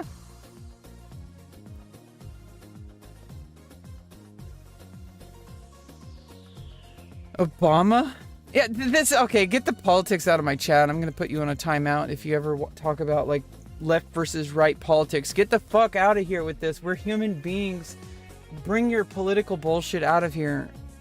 Even, it doesn't matter if you're on the left or right. It matters about your individual actions. They might align with left or right policies, but that has nothing to do with who you are as an individual. Like, do you understand? You used to talk on Discord, Ruby? You're Lily? Oh, well, that's okay. I mean, I'm sorry if I don't remember. Okay, wait. Oh, I did. Oh, I reset the transform. I needed to fix the transform. I forgot about that.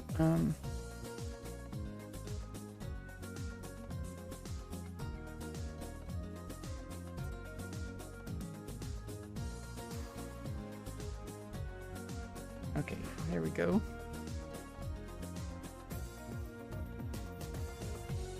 Okay, there we go. And then I need to fix it on the vertical sources now because I moved it.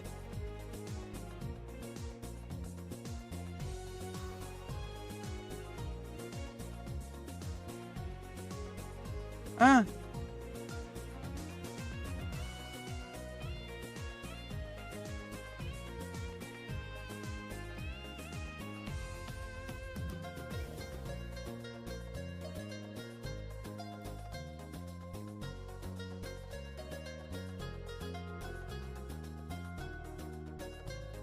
Wait, what is going on? Oh, okay. There we go. But now, okay, that's the problem, is like, now the source...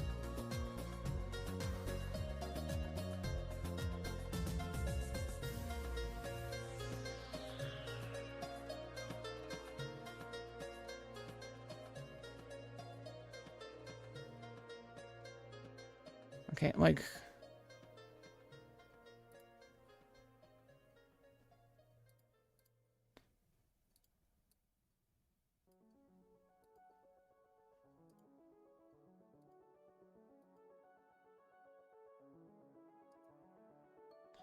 Wait, what the fuck?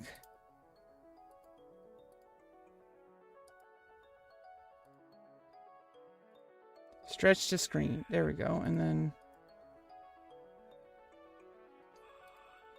Stretch to screen. What?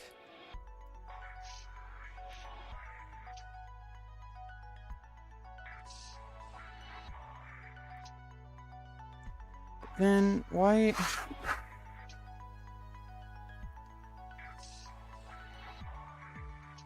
Why is it wait? Okay, it transformed again. What the fuck?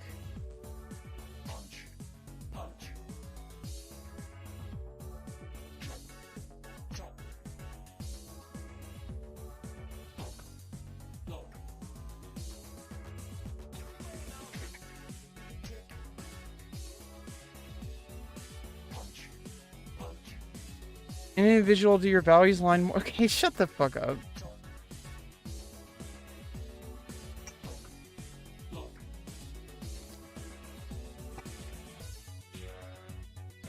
Here's what people tend to misunderstand about people who are more on the left. When the right side is literally making policies that undermine your existence as a human being, what do you think I'm going to align with? When the other side is coming after you at 100 million miles an hour to destroy you, what do you think I'm going to align myself with? So, like, people who don't align with the left are the people who are not impacted by it. You think that it's just a matter of left or versus right. It's like, no, it's like, I'm so, shut the fuck up. Why are you here in my stream? Like, you don't have to be here. If you hate me so much, why are you here? Like, I am literally just trying to do my own thing on my stream to, you know, like, do some art and, like, talk about stuff. Like, I don't know what you want from me. You want to get in some debate? Then get the fuck out of here. You don't belong here. You're going to be blocked. This isn't a political channel. This isn't a debate bro content. Go to Destiny or go to Asmongold or go to Hassan. This isn't what this is. I don't know why you come in here wanting to get into a fight with people. Like, I just don't get it.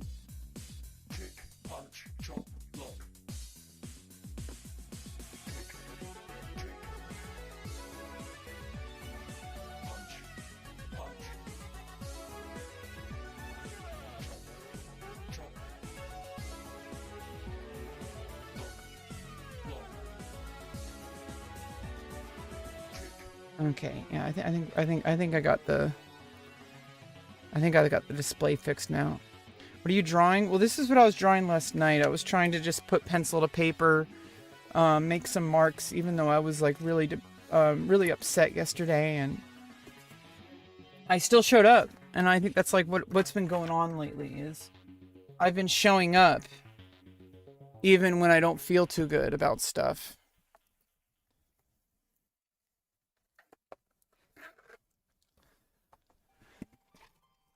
Okay, let's get some pencils ready.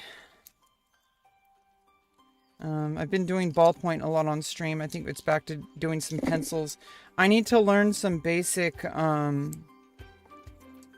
need to get back, because ballpoint is really good for certain things.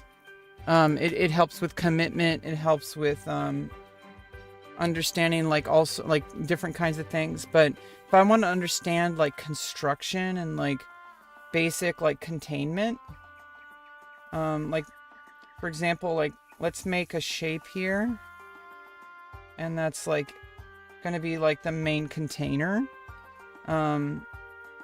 Let's also, oh yeah, let's fix this. Oh. Wait, why? What is causing this shadow? Oh, yeah, it's my microphone again.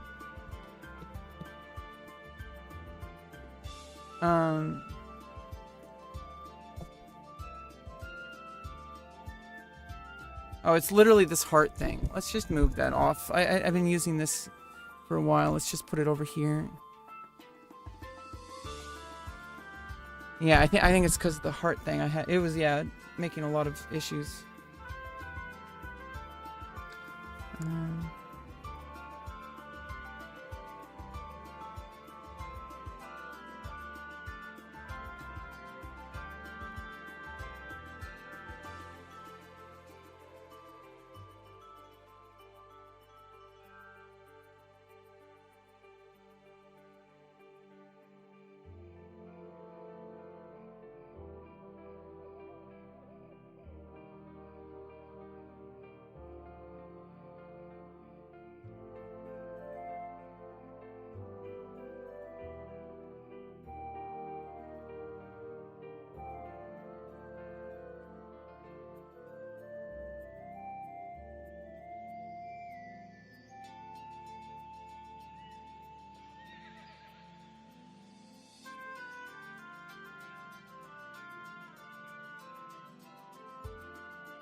And guide me on the correct path. Okay, whatever you say, bro. You know everything about my life and what I need to do. Clearly. Because you read some book. Clearly. You know everything that magical enlightenment. That you're going to change everything about my life because only you know the correct answers. Only you know the correct thing I need to do that will fix my life. Let me just give up all my personal agency and put it off into an external source that is just, general guidance about life instead of applying it directly to my own life based on my own needs and my own experience. Okay, whatever. How about before we move on to the main drawing, let's do some, I need to do some basic, kind of skeletal structure here. What is going on with the lighting? Yeah, I think need more light here. Yeah, so basically I'm just trying to get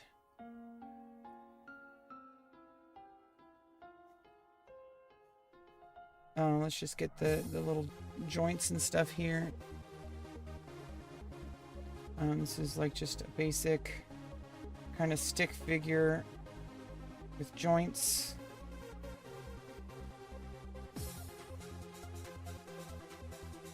Okay, and then first of all, get the torso as a box.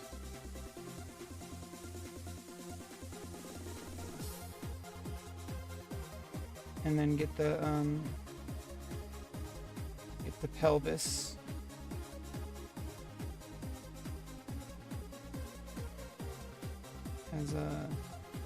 As a box. Get the legs. Oh, first of all, let's get the other arm.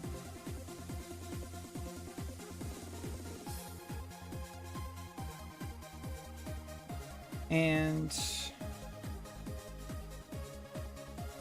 okay.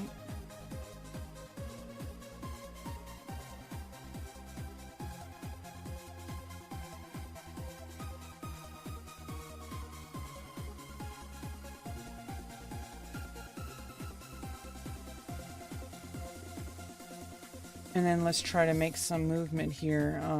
Basically, okay, head, torso,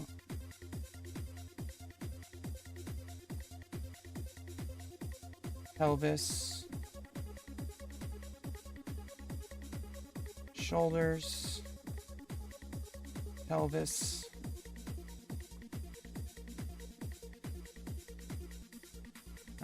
and let's try to make some movement here. If I want to move the arm, let's go slightly. Well, first of all, let's.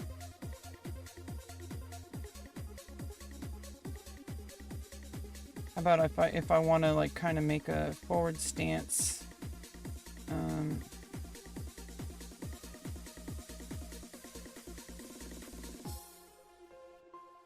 And then let's kind of spread legs like that. And then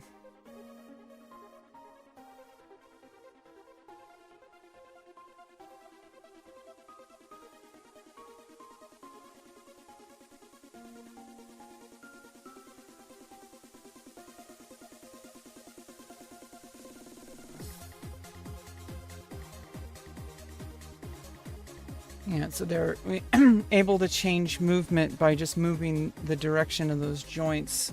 So if I just, let's try to do this more quicker to understand. Bang, bang, boom, bang, boom. And then basically, if I want to like move the spine with, to understand like the twist of the movement. So maybe twisting this way to like, now maybe if I want to twist more towards this way,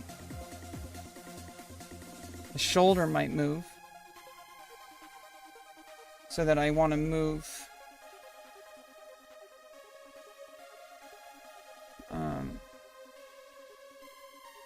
move the arm to face this direction.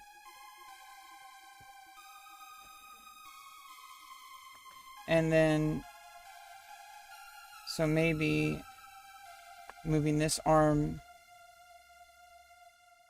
to go, kind of under that arm.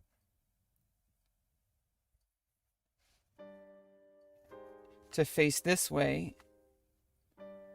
And then maybe cross the feet down there, forward like that. And then this one is like going to kind of go behind.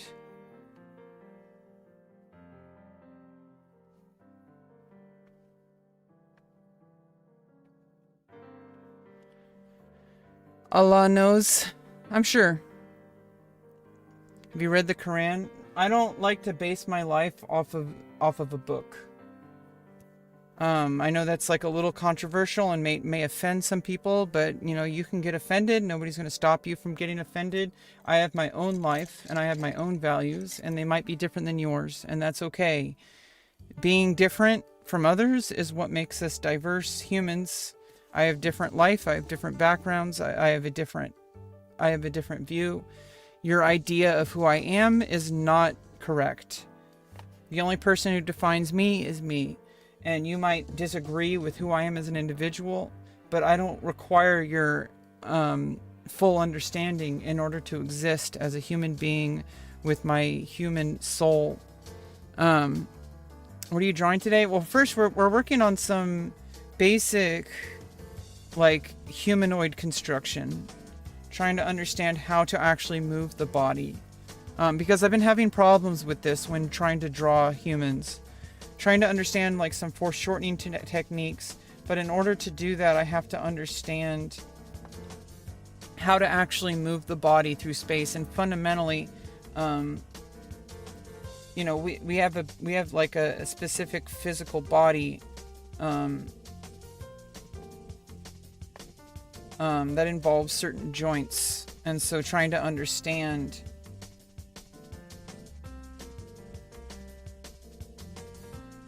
like how that body works.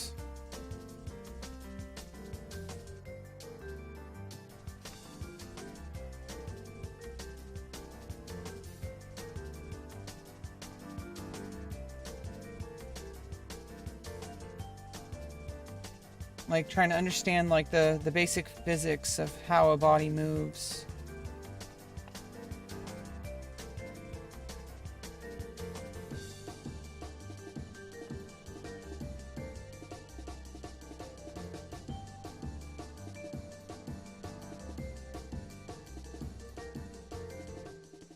And like what actually like makes a body a body.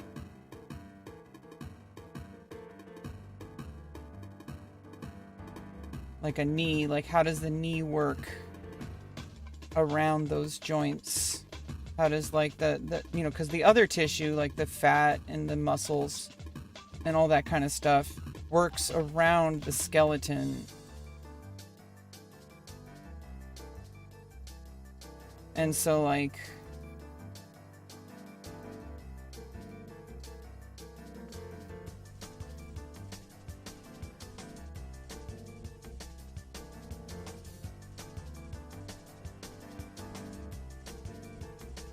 we want to make like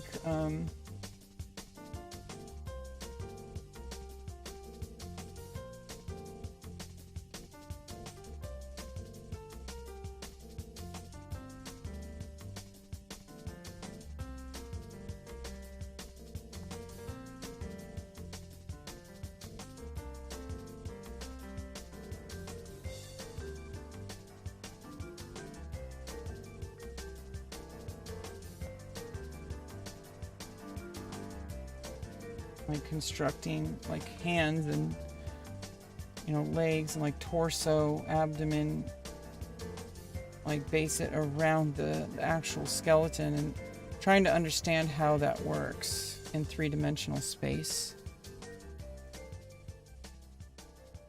You have one of those drawing mannequins? No, I'm doing this from memory right now. I'm trying to build my understanding. We could use like an external reference, but like right now I'm trying to build like kind of my own internal understanding. So if we want to like, you know, like see like how we want to change this. What if I want to move this person like to the side? So then it's like I have to understand that there is a spine and this goes into a pelvis, which has the joints. The shoulder is going to be, you know, this direction in space. The torso is going to be this direction in space. I mean, the rib cage.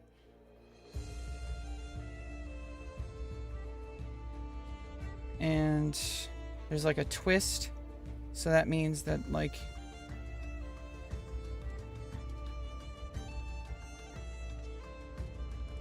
this is going to be forward and down. And this is going to be kind of straight back, like putting the weight.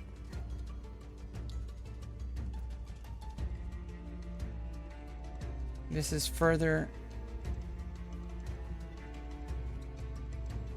than this one. This one's, and then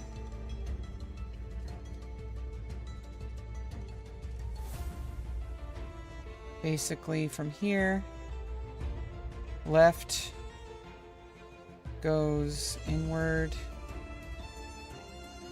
and then kind of to go towards the camera, and this one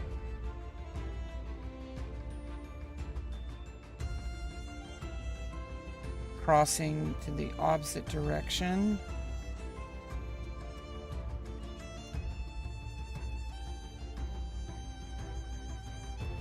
I guess gonna be more like that.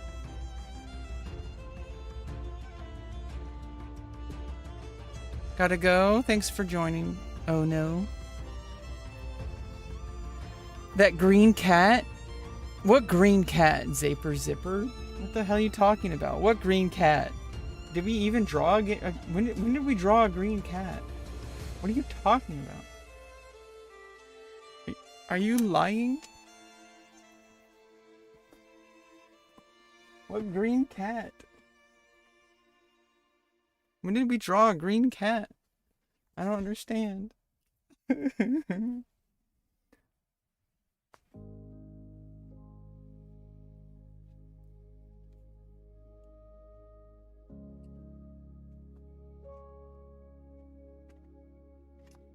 Okay, so I think I got this construction a little bit weird. We could try to fill in.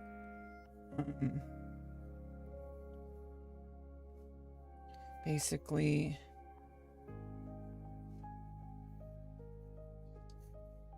yeah, I think I got the proportions a little wrong here with the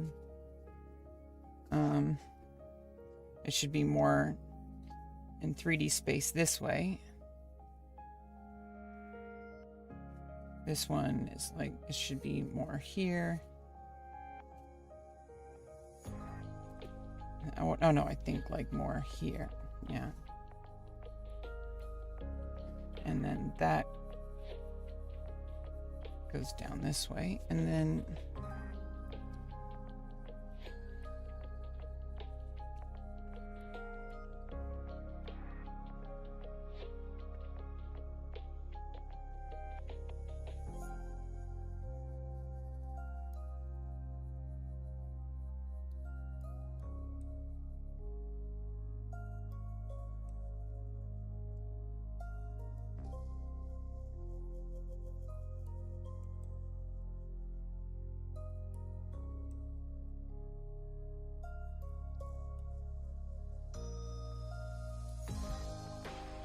basically trying to solve problems here. Like, I'm trying to solve problems with how I understand human form. Because I have problems with changing directions of human bodies. Like, how do I change this into this into this, and then how do I rotate this to look to the to my right? Like, how do I move this in 3D space, and how do I keep the proportions correct? Drinking a giant bottle? I mean, hopefully of water. Oh, you mean Bulbasaur? Yeah, Bulbasaur is not a cat. I remember that you mentioned that it was a cat, and then we made a joke about that. Okay, now I remember.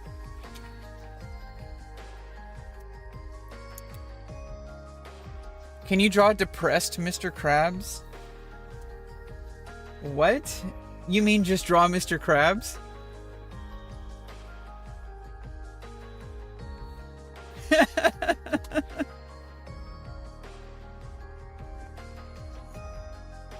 I don't know why you're being redundant there. Depressed Mr. Krabs? You mean Mr. Krabs? Mr. Krabs, I have an idea. Yeah, so it's like basically trying to understand.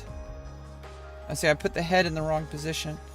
So basically the spine and like the muscles in the on the back of the shoulder move into the head will be over here, and then the front of the torso, because it's in 3-dimensional space, and so there's like a back, and then there's like, you know, the gluteus. That's a big booty. Okay. It's way too out of proportion. Yeah, that's probably more like it.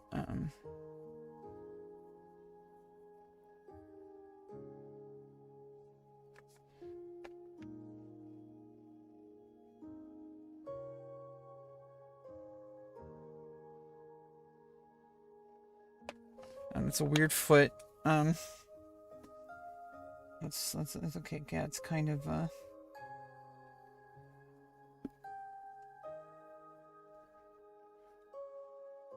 yeah, in three-dimensional space, like working with three-dimensional space and understanding how the body connects to itself. Like that's kind of what I'm trying to fix these problems with my drawing. I'm deliberately working these exercises. There's what's called just-in-time learning. So a lot of times people learn something. This goes beyond drawing, but because I kind of understand how learning works for me,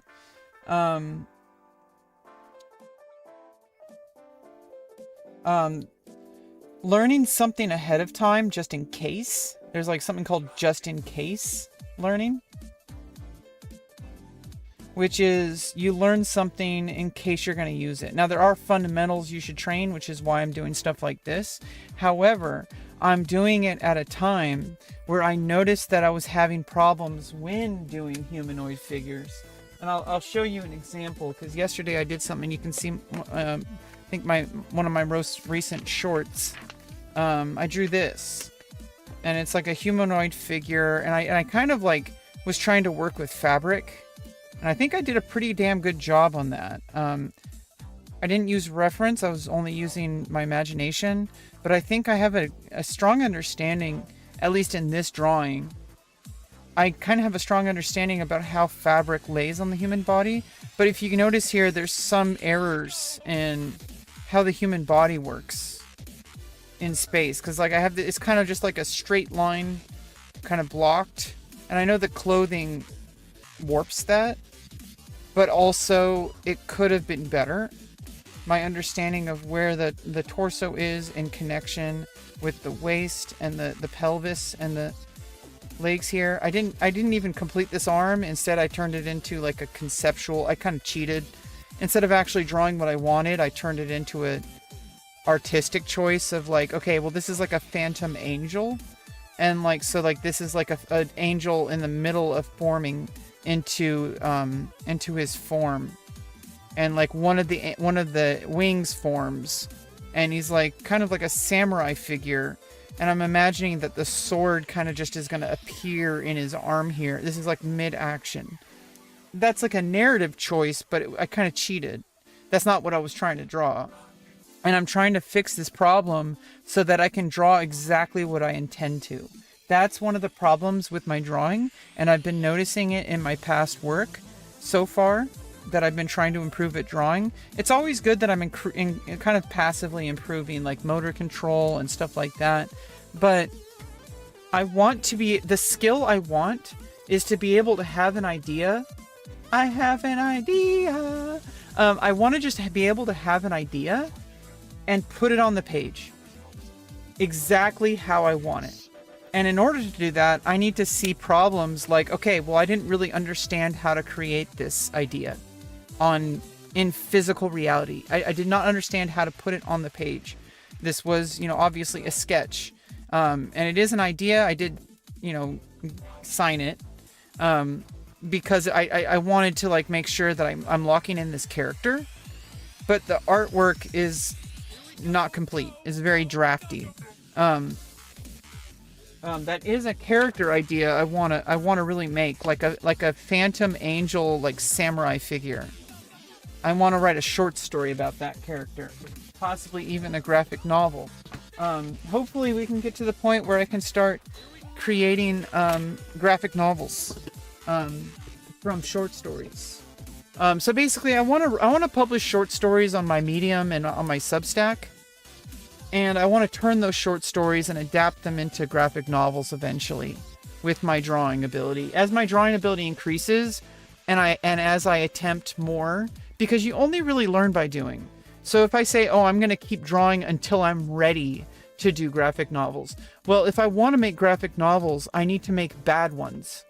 And then I learn what I need to learn by saying, okay, what was wrong with this panel? What was wrong with this panel? What was wrong? And like, I need to just get over my ego and stop trying to be expert level, because in order to become expert level, I have to be bad first. And so, but I do have like kind of a lesson plan. Like I have an order of operations, right? Just because I have an order of operations doesn't mean I'm avoiding something. It means I'm trying to kind of curate my effort. Yeah, this is kind of unclear in this drawing here. So let's try to then let's go back to the drawing board here. Create the box. Let's do it. Let's do that same right here. We're gonna do this again, just to get the same.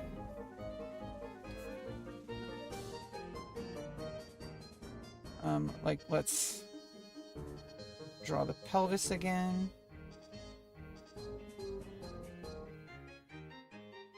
Like,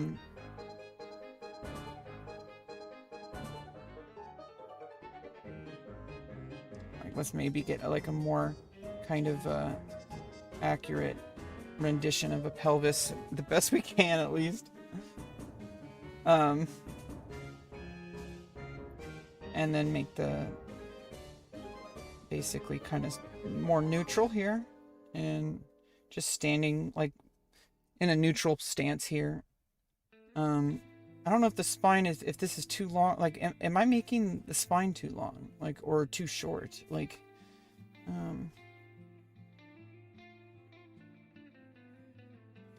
okay.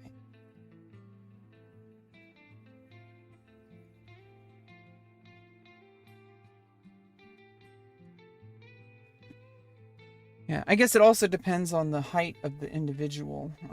This is kind of like, I mean, this specific person has their own specific proportions. I guess I'm kind of drawing like an androgynous person. I'm trying to draw a male, but this looks like a female form. This looks like it could be male or female. Like, I'm not really sure. See, it's like understanding, everyone has a different skeleton, so each character is going to have their own skeletal structure, and every character is going to have their individual like fat distribution, whether they're male or female or anything in between, like whatever stage of hormonal like sexual characteristics they have, such as male or female sexual characteristics or androgynous, and some scale. So it's like I'm trying to think neutrally. I know some people get really triggered when they think about gender. From either side, whether it's transgender people or people who aren't transgender. Like, I know it's hard to believe, but part of the reason why I went through hormones, I mean, it's just like, if you really think about it, if it wasn't a real thing, I wouldn't have needed to take hormones. If it wasn't a real thing, I wouldn't have needed to transition. I transitioned to where my body is now because I needed it to be different to feel aligned with myself. So I know a lot of people get triggered by this idea, but it is a real thing. There are various different bodies. It's what makes us human. Humans, male, female, anything in between, whatever that means. It has nothing to do with who you are as a person. It is literally just everybody has their own body composition. And as an artist, I need to be able to accurately depict that. Whether the person is male or female or transgender, I want to be accurate. It has nothing to do with a judgment on who the person is, an individual. I should be able to write characters that are completely misaligned with who I am as a person. Writing like hateful people, for example. You write villains. Villains are not always nice people. Sometimes nice people end up being, or good people end up being bad people through their actions. But they do have good intentions, and I think they're like I think people are innately good. And they just kind of like steer their actions in the wrong direction and they become bad. So I think writing complex characters, it means that I have to depict them accurately without my emotions attached.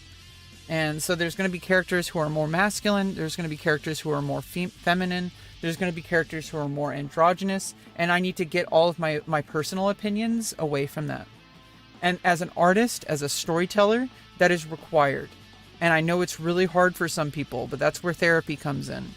You have to kind of detach yourself from your work. But ironically, in order to channel yourself into your work. Because if you don't, your work gets in conflict with your own personal opinions. And in order to separate, and like in order to integrate, you need to separate. Because I feel like the best art comes through when you respect objective visual reality. because then you can truly depict the nuance of a character. That's my philosophy on storytelling. That as a storyteller, you have to set all your personal opinions aside. Ironically, doing that creates more of a connection with your work. I know it's so hard for people to believe, but when you separate yourself from your work, it puts more of yourself into your work.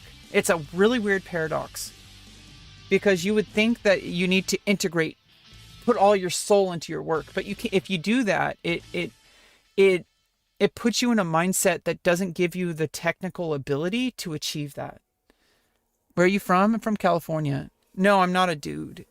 Mind power skill. Yeah, it's a mind power skill. In order to we have to get over ourselves. As an artist, I can't insert my opinions into the work. I have to insert it through the work. It's like a hard thing to do, because it's like our intentions when we like approach our work. I want to express myself. I want to put my opinions into the world. I want to say my story. Well, if you can't separate your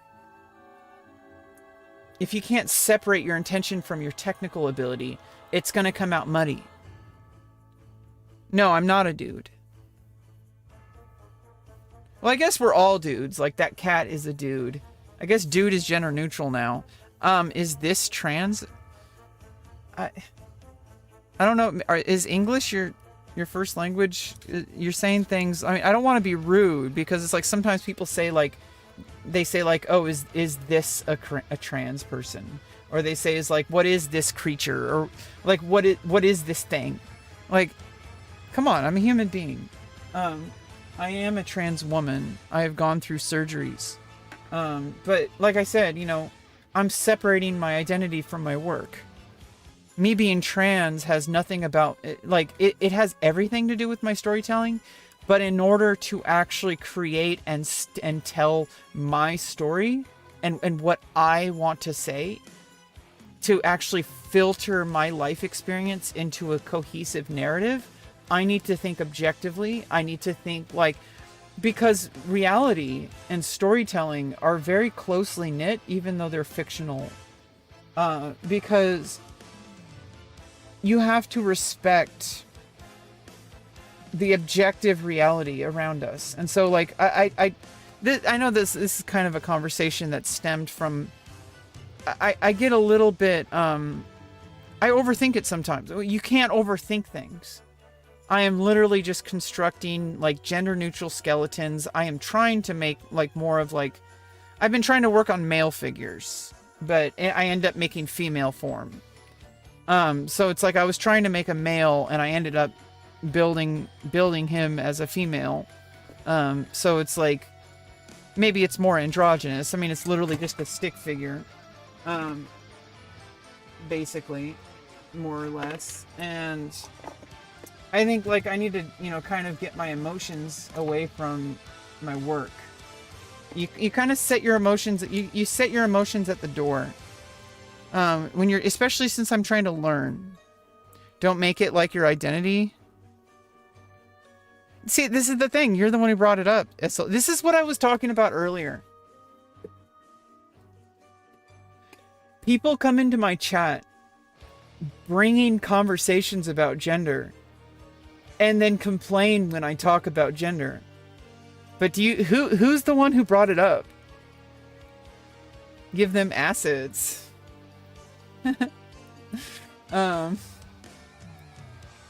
You're the one who brought it up. You're talking about making my... Are you XX or XY? What the fuck are you talking about? I'm gonna give you a timeout. You have some weird shit going on. I don't know what you're on about. You got some kind of chromosome disease about... You're so obsessed with people's chromosomes. That's weird. Why do you ask most people about this, or do you only ask trans people about this? There's something going on in your brain where you have like this hyper fixation on this stuff only when it applies to transgender people. You don't have this level of scrutiny for people that aren't transgender or people that you don't think are transgender, because there's probably transgender people you've met that you didn't even know were transgender. Oh, thank you, Ghost. I'm really confused why people get mad about me talking about transgender stuff when it's like, you guys came in here asking me to talk about it. Like, I mean, what do you actually want? You say don't make it your identity, don't always talk about it. I'm talking about it because you brought it up. You're the one who's focused on it. You're the one making it your identity. I'm literally just living my life. I got my surgeries. That doesn't mean it's my entire identity. It's just an important part of who I am. Like, if I had gone through something that's very meaningful to me and it's my stream on my YouTube channel, like, why would you complain about me talking about myself on my own channel? Like, I don't understand it.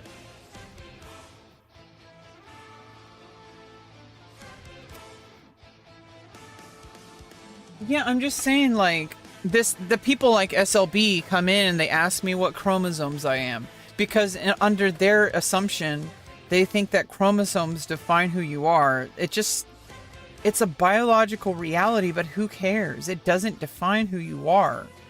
You define who you are. You live your life. Do you think most people live their entire life based on what their chromosomes are? They base their life on how they integrate into society. And obviously your chromosomes determine a lot of that at the beginning. But, you know, some of us have gone through a lot of personal work to try to understand more about who we are. And sometimes people like me, we align ourselves more with that are something that are different than how we were born. And there's nothing wrong with that. I mean, okay, like let's think about our boy Sephiroth here, this music. Sephiroth, you know, he had problems. Okay, but you know, he was basically trained as a weapon his entire life. He was trying to become something more than how he was trying to define himself. And he was trying to say, this is who I am. I am not who the world made me. I am me. That's what Sephiroth was on about. Now, he was problematic. We don't need to get into that. You're pansexual? Yeah, I mean, I'm pansexual. I don't make it my entire identity. It's just a statement. It's who I am. Like, when people say don't make it your identity, what that tells me, what they're really saying is you're going through the world in a way that the world is trying to prevent you from existing a normal life. And because you're talking about it and because it affects you, because there are people who are actively trying to destroy you, that makes it your entire personality. That is a lot of assumptions. You think that I want to be talking about this, but you're the one who brought it on me.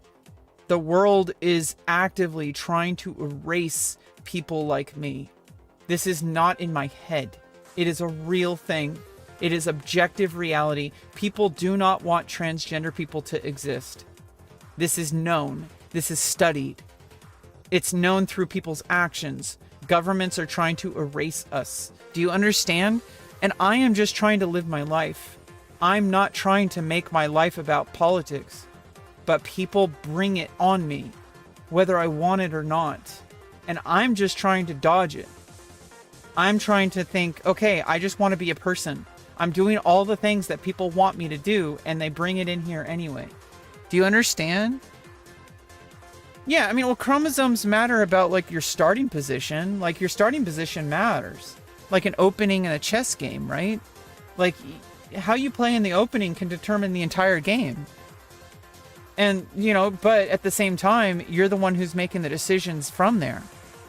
You're gender fluid, you have trans friends. Yeah, you know, it's like I have trans friends too. I actually have more cisgender friends than trans friends. Because I'm not really part of the LGBT space. I am because I exist and because I'm trans. Like, there's no avoiding it. I wouldn't want to avoid it. But I don't really identify as LGBT.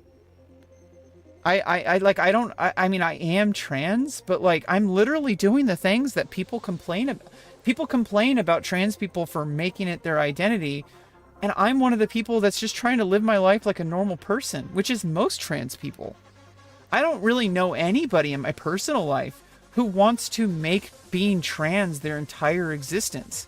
Now, when you're focused on it and you're going through surgeries, it's pretty hard to avoid it because you're literally trying to solve a problem. When you are trying to solve a math problem, for example, you're going to be thinking math-like thoughts.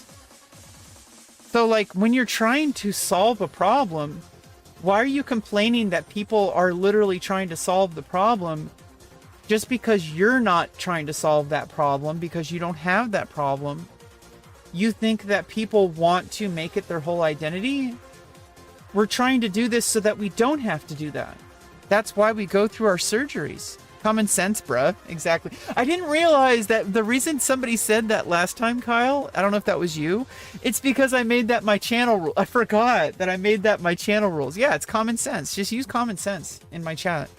I'm an amazing person, artist. No one can ever bring you down. Yeah, I mean, I don't know about that, because people can bring you down, but in the end of the day, it's because I brought myself down. Okay, now let's try to rotate. Maybe I rotate let's rotate to the, to my right again. So this character, he's going to be rotated to the left.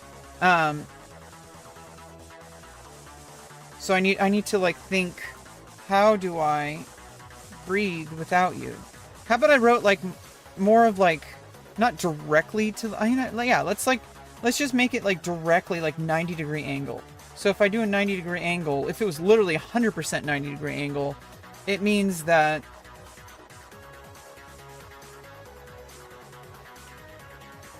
I'm basically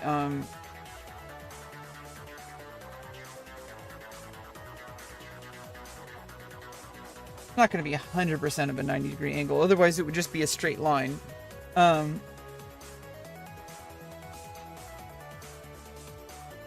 Oh no, the spine is going to go from in the middle of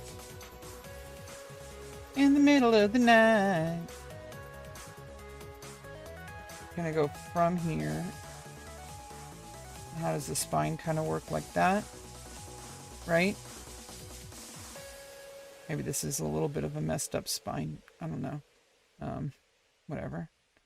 And then you're going to have the joints over here and here. This back here.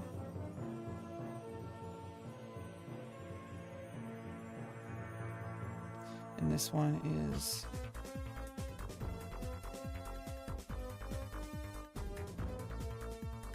yeah, like this. Pelvis, torso, the rib cage. Yeah.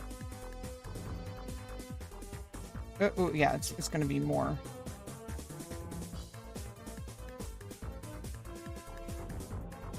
Like this. Rib cage. And then, okay, so like, let's just put this down here.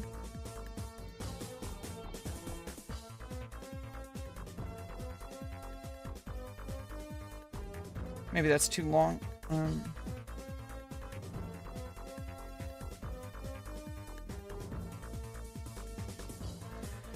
Okay, and then this one goes literally like behind here.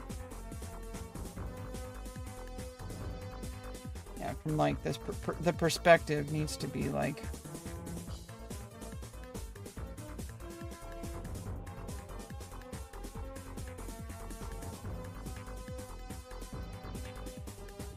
Yeah, so there we go. Moving the character to the side like that. This might be like a little bit... I think these are a little too short.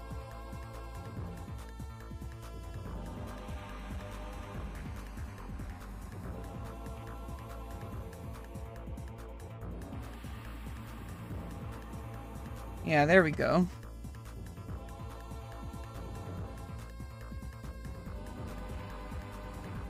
Yeah, trying to understand how the human body operates in three-dimensional space at a skeletal level, so that we can then lay the kind of muscular structure over the skeleton. So basically now we have an arm. So this is like the, what do they call that? This is the forearm. What is this called? Like the upper arm? I guess upper arm and forearm. So it goes in from the bottom of the rib cage, like, or I guess the top of the rib cage. Yeah, there's like kind of you have from the shoulder, and then you have like from like,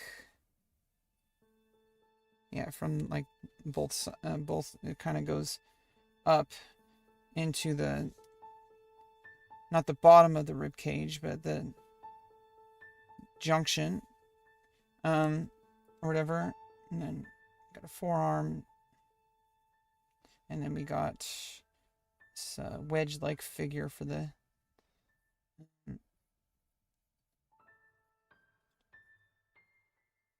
we're not going to draw fine details. We're just trying to get the gesture here. So then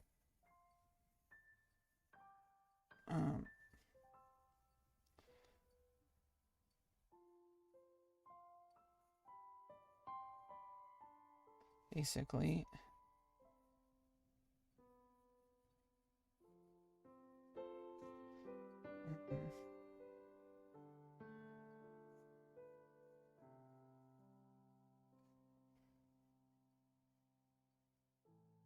this like wedge over here for the foot. Yeah, we got like the gluteus maximus over here. The booty. Okay. We got his booty over here.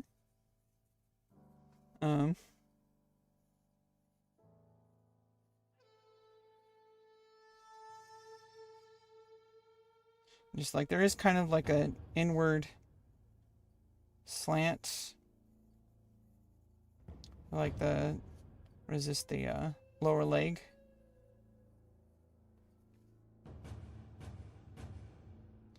That goes into like the heel, the kind of toes right there.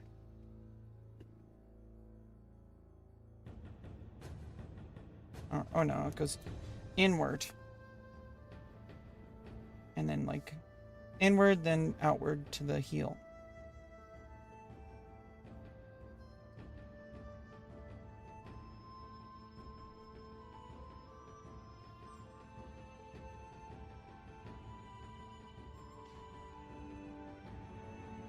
And then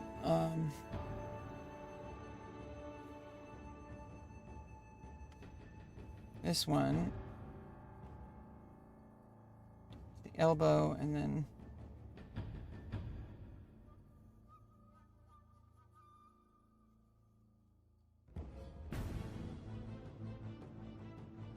wedge shape for the hand. Oh, this guy's kind of a little lanky. Let's just try to yeah, this guy's got like a bit of a lanky spine. Somebody banned me from the stream yesterday. Well, it probably was me. I'm the only person. I wouldn't ban you. I timed you out because you were saying some weird things probably. But now you're here, so like let's just forget about it. Let's move on. I time people out when it looks like they're just being weird, and I don't want to remove them permanently. So you've been generally pretty supportive on this channel, but sometimes people bring stuff here that I don't like, and so I'm going to time them out if they're being weird. Just don't make a habit of it. I forgot what it was already. I kind of moved on. I move on really quickly from stuff that happens on my stream. I know some people have a hard time believing this, but you guys aren't that important to me. Like when it comes to like how you affect me emotionally. Like I might get like involved in the moment, but I move on pretty quickly. I recover pretty quickly from, I've gone through this a lot. I mean, it goes to show how much direct impact all the work I've been doing these past 6 years, like with all the activity I've been doing with like clinical work, like therapy work and such, because I recover very quickly now from emotional dysregulation. Now, if it gets hard enough, it has to. You guys are not going to get me there. Like, trust me. Like, I know that, like, I don't want some people to take this as a challenge, but obviously people are going to do what they do. But I have people and forces in my life that affect me significantly more than anything that people in chat would say. Hey, Maxie, how you doing? Transformers are only a massive problem. Surely you're talking about like transformers in like electrical circuits. They could be a massive problem. Transformers can sometimes start fires. It's your birthday? Well, happy birthday, Cross Forever. How you doing? Happy birthday. Happy birthday. Happy birthday. Okay, so now let's probably let's move this skeleton. There's an ant crawling. Jeez. Let's move this skeleton kind of now to like the left, or how about like lower to the ground, like let's make the spine different.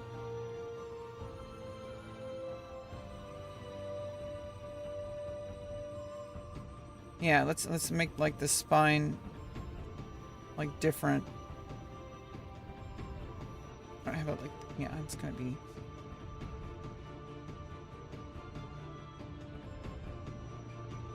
I don't know what's up with this spine.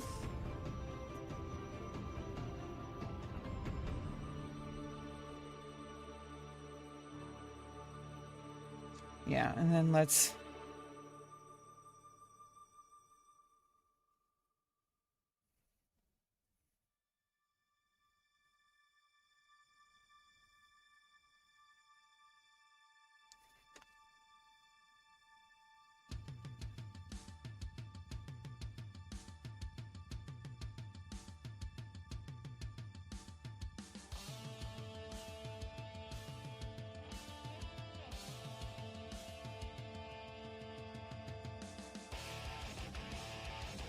There's the rib cage.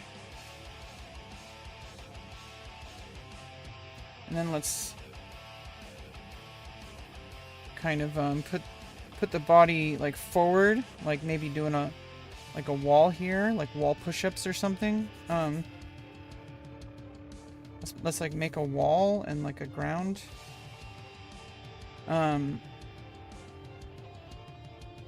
Like trying to do wall push-ups.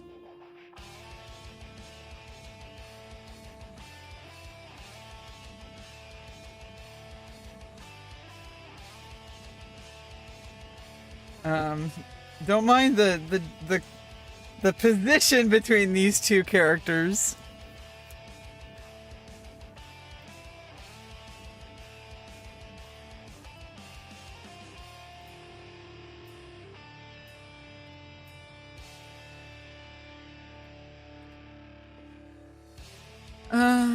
You're very good when you see me. Oh yeah, I'm glad you're here. I'm kind of just I kind of doing my own thing here. Okay, so now this is gonna be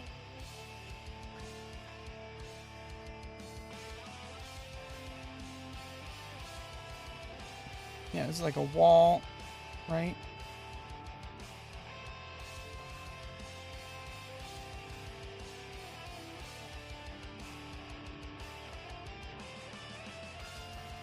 Trying to make three-dimensional space here.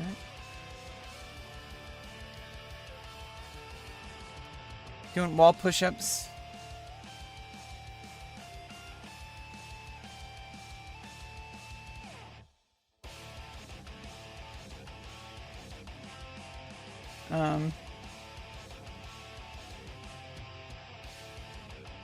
Yeah, there we go.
It's like a really big butt. Okay. And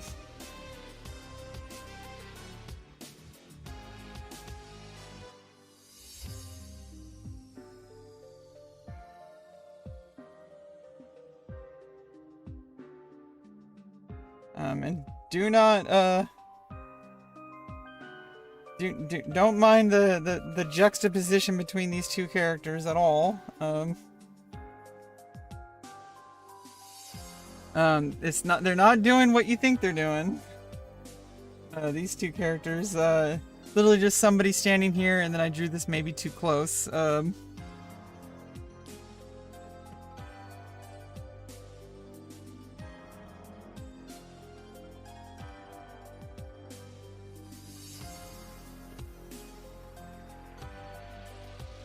get the head proportions right. You're drawing awesome. Well, thanks, Maxie. I'm trying to work on solving some problems with how I understand humanoid characters. And I'm doing what's called just-in-time learning. I'm learning something in order to train a skill that I noticed recently in my previous drawing last night. Or, no, it was 2 nights ago. Where I didn't have a solid understanding, in my opinion, of this humanoid character, and he was like kind of mid-position, and I didn't really have a full understanding of how to shape his body into doing what I wanted him to do, because this isn't quite what I wanted the character to do. I did a really good job on the clothing, so I'm not going to be working on clothing, because clothing is an extension of human anatomy, and so I need to understand like the skeletal structure of the figure before I add anatomical structure, and I need to understand anatomical structure in order to understand how clothing fits over it. But I do understand like the physics of the clothing itself, like the fabric. So yeah, it could be better. You know, these almost feel like kind of random, but they're not random. Like the folds and how they work with gravity and how they like work in space. I have like an innate understanding based on my observation. So working from internal memory, I can somewhat articulate clothing physics. And obviously I have more to learn. But instead of working on clothing, I'm working on the root problem here, which is that I didn't quite understand the skeletal structure and how that works in 3-dimensional space. And so what I'm going to do, what I do in response to that is I assign a task of trying to improve that particular skill. And these are really strong fundamentals that I should be working on all of these things, but I'm choosing the right time to do it. I'm doing it when I had a drawing that this problem presented itself.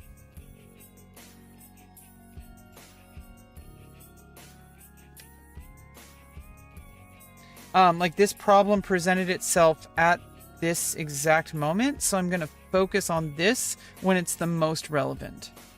So that's how we really learn. Yeah, now let me try to do it in reverse. This is like somebody pushing against this other wall, maybe possibly in a different kind of position here.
Maybe this person is going like a little bit under, and then like that.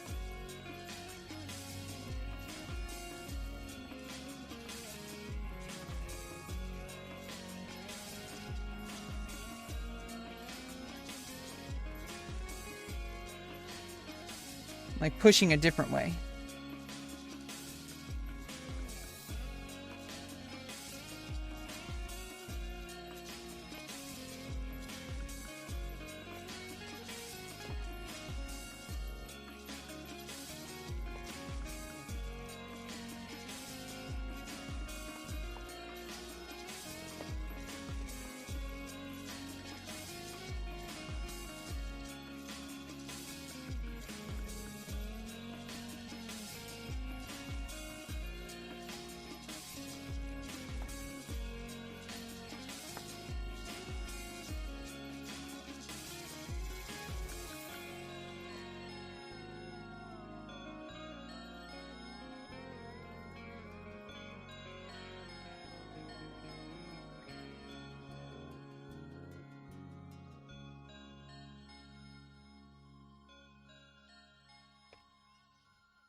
Yeah, I don't know.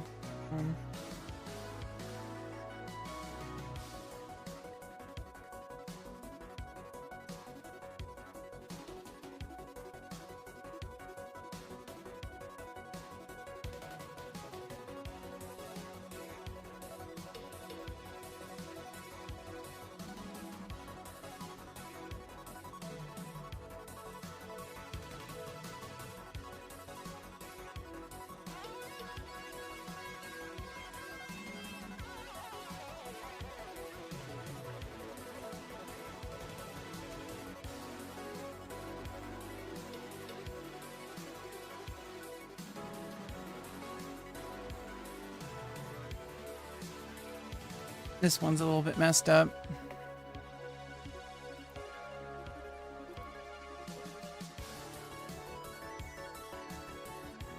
Yeah, no. Don't even engage. Yeah, I messed up with this one. It's a little weird. I think maybe the head also kind of changes it. Yeah, it's probably a little bit more accurate. I don't know if this one's physically accurate here.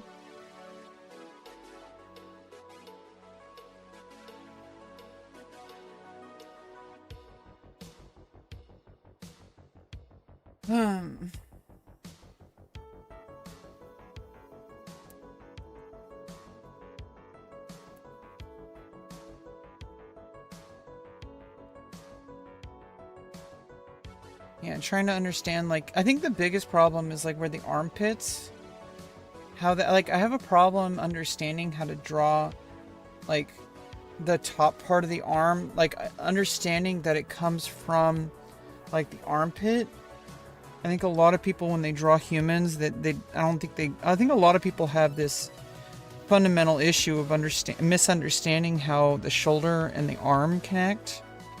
So I'm, like, trying to, especially at different angles, because I need to be able to draw these things from all sorts of different positions in space.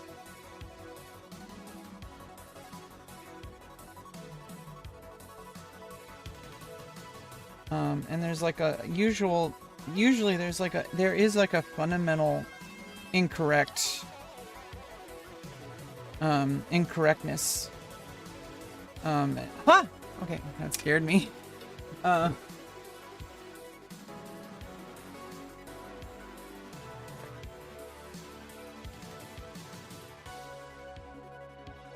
plug in the light. Let there be light, chat.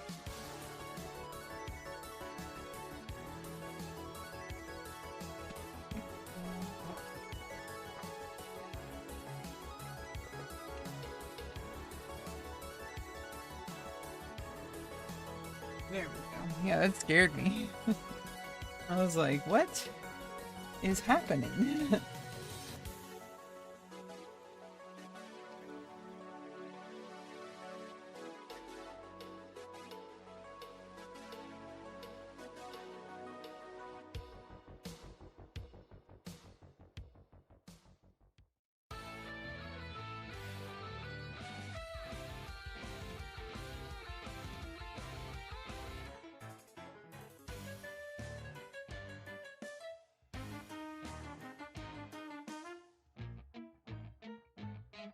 Yeah, also, I think, like, I've observed a lot of things. Obviously, using references is very important, but I'm also trying to train my ability to... I want to see where I am so that I can have a comparison. Because it's like, I'm working from complete memory with these things on my imagination. And when I work with references,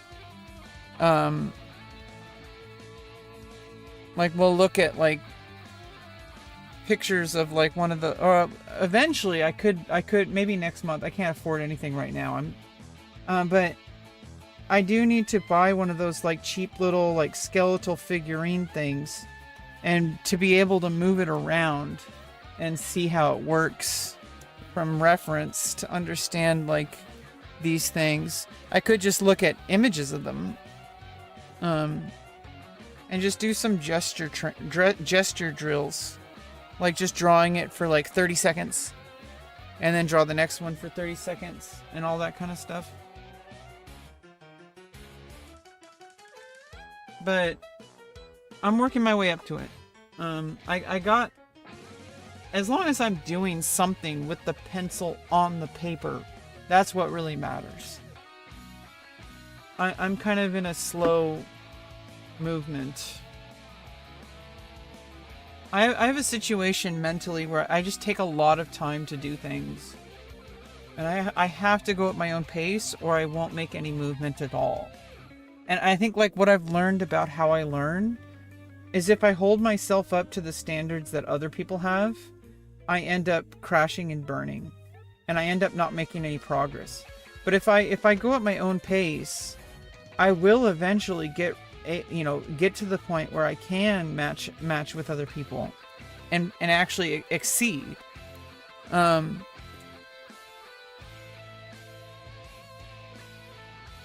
So I just need to trust myself more.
Most straight people are just homophobes. I don't think that's true.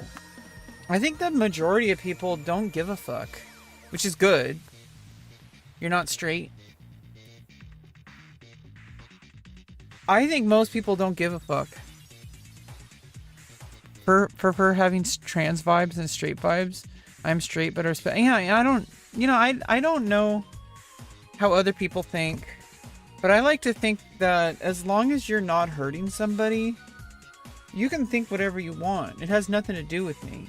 Like, that's your own thoughts. There's people who see me as some disgusting creature, but there's also people who see me as a beautiful person. A beautiful human being in many different ways. And neither of those are correct. Literally, I am just a humanoid creature living on this planet that breathes and eats and sleeps and poops just like anyone else. But people are going to think what they're going to think, and for better or for worse, like good or bad. And it doesn't mean, whatever they think. Yeah, Jesus loves you. True. Valor Morgulis. Parents and society hate you. I'm sorry to hear that. You like talking to cool people? You think I'm cool? Well, thanks. Oh, shit. Yeah, I have to... your name...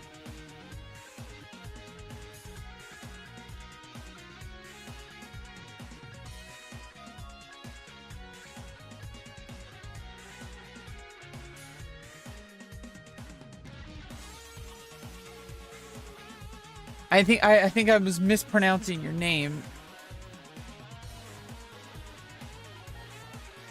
Yeah, I'm just not gonna say your name. I don't know how to pronounce it. I'm just gonna call you Gomez. You're trans. You have gotten much. Yeah, I mean, I think it's like, you have to understand, Monster. As a trans person, I deliberately went out of my way to try to go into spaces where I wasn't sure I would be 100% accepted. If you only go into spaces where you're not going to be harassed, you'll be fine, just like anybody else. I think it's just like, what happens is when you go into certain spaces where they're not used to trans people, what's going to happen is they're going to just be confused, and they're going to bombard you with negativity sometimes. And I'm the kind of person who I am trying to learn why these things are true so that I can have a better understanding of the psychology behind it.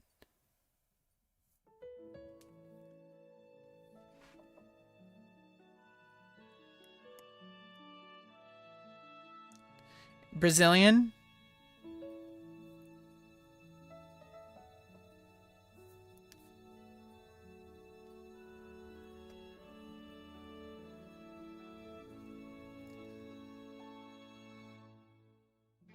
Kaike? You love dinosaurs? I just like, I was almost going to pronounce it a different way, and I'm like, oh, it's not that. I had to like stop myself before I got canceled. I don't want people to think I'm a certain way. Moving on from my mental illness. Basically,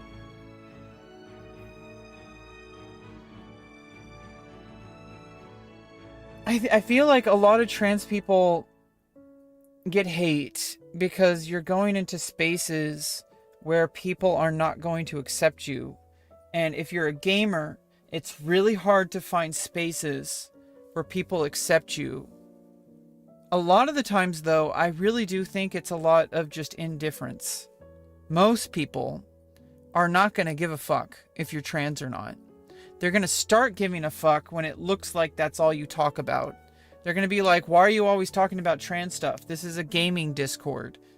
Why are you talking about trans stuff? It's because of a few people that push you, and they push you and push you and push you, and you're trying to just be a part of the community, but they dictated the rules. They deliberately directed the conversation against you, and you try to just blend in, you try to just do your thing, but somebody else is painting the narrative for you. And so now it's turned into a place of this person is, and several people possibly, are treating you like you don't belong. They want you to leave. And then you end up getting kicked out because then you're like, all you're talking about is trans stuff and trying to defend yourself. But then people are like, oh, well, we don't really like this negative vibes. And instead of the people who instigated it getting kicked, the trans person gets kicked. And then people feel isolated. People feel like there's discriminated against. And it's like, no, it's because they don't want to make this into a negative space, but they didn't understand the full picture, or they do, and they're also transphobic. But it's frustrating because when you don't fit in anywhere really in a lot of these spaces. Like, we're just trying to be normal people, but people refuse to see us as normal. What are we supposed to do? Marine biology and Lego sets?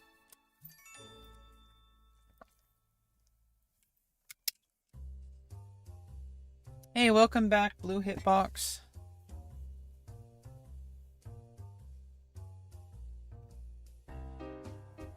Yeah, I just, yeah, let's move on from this study. Let's get back to our free drawing. We drew a container. And now I'm just gonna kind of try to, just kind of just draw freely. IP freely? Subnautica?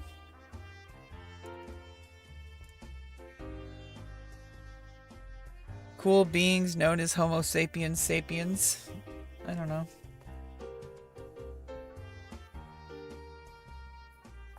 Now I just need to draw, just like, you know, without thinking too much. I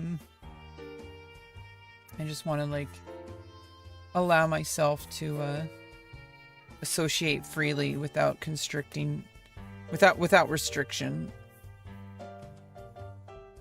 without trying to adhere to some kind of anatomy or physical thing. I just try to draw like just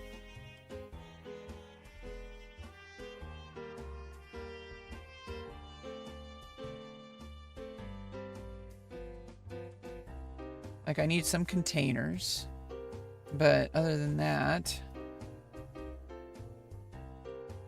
you know, draw some cylinders and stuff, and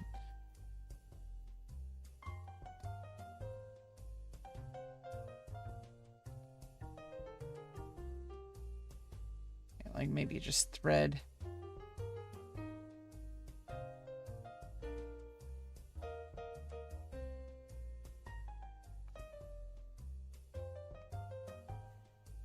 You know, like draw this thread.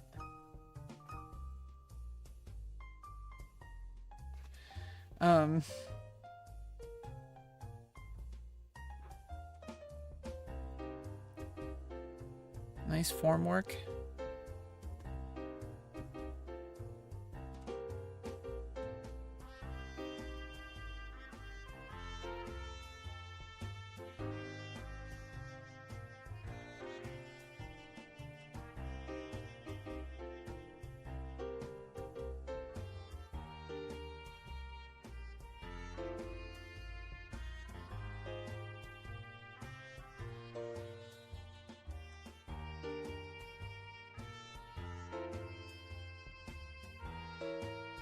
Just trying to see where the pencil takes us.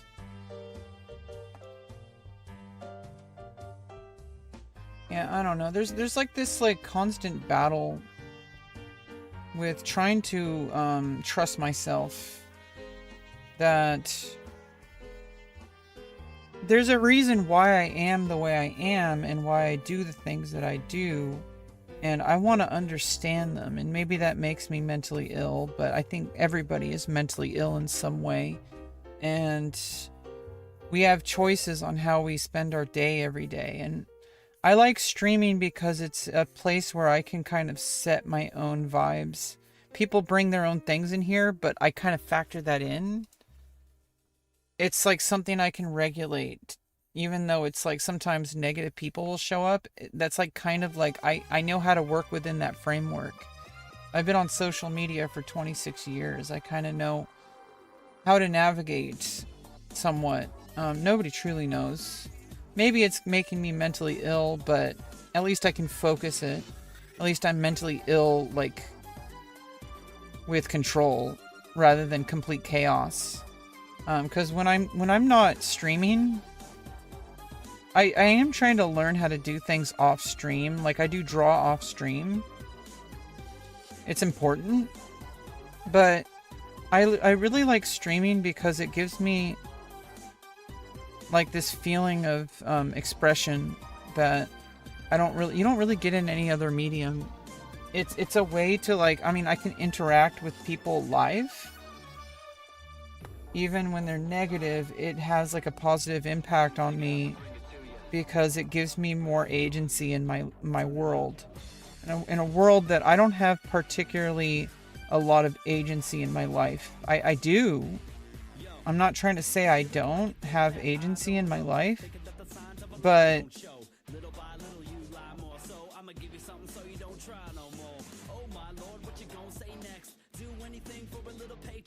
I'ma tell you short, simple, and basic. It really doesn't look like you're gonna make it. You make me sick with all your tricks. You just might slip, your feet lose grip. You're not that slick, I'm much too quick. You've broken something that you just can't fix. You know that oil and water don't mix.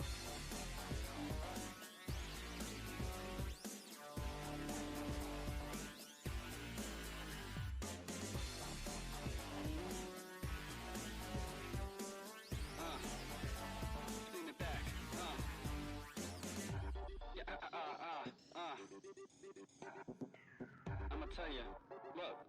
I'm only trying to make things run smooth, but now I gotta worry about what you gon' do. You shoulda came to me to tell me what you're going through, but now you're on the wrong team, gotta own you. Don't you ever think about how they all say everything that you do comes back always? You made a big leak and your shit might sink. I would've thought you would've thought, but I guess you don't think. You make me sick with all your tricks. You just might slip, your feet lose grip. You're not that slick, I'm much too quick. You've broken something that you just can't fix. You know that oil and water don't mix. Open the floodgates, get ready for the flow.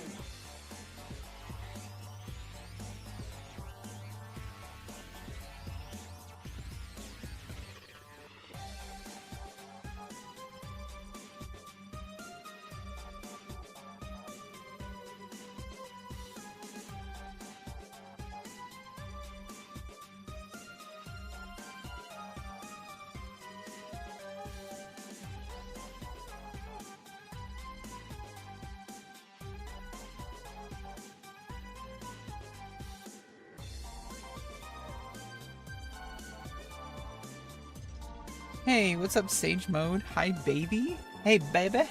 Hi, baby, baby, baby. Baby, baby, baby. What's up?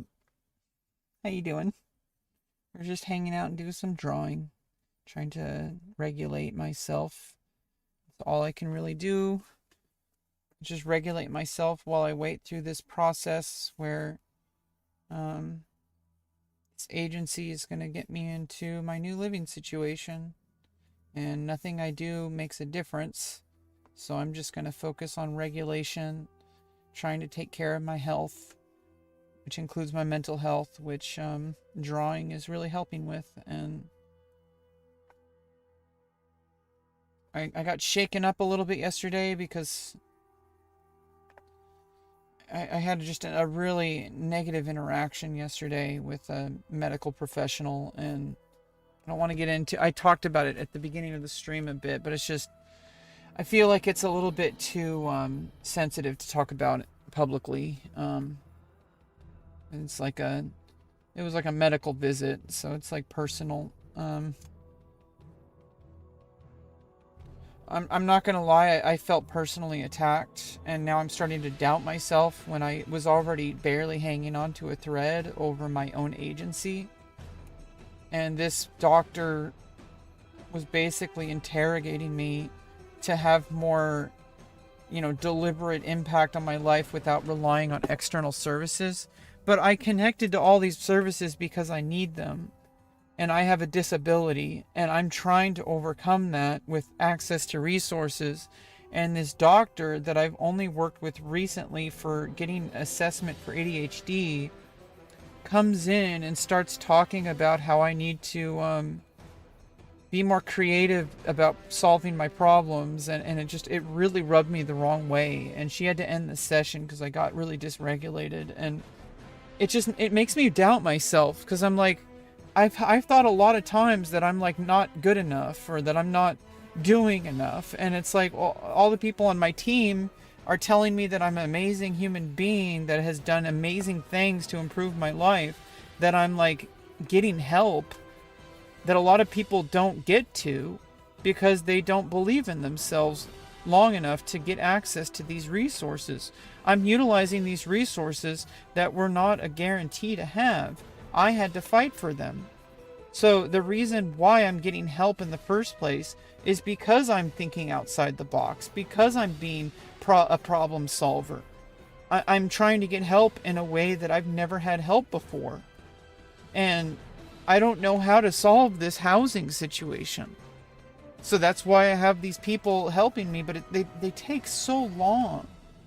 Like, it's been 1.5 years and they still haven't moved me out of this trailer.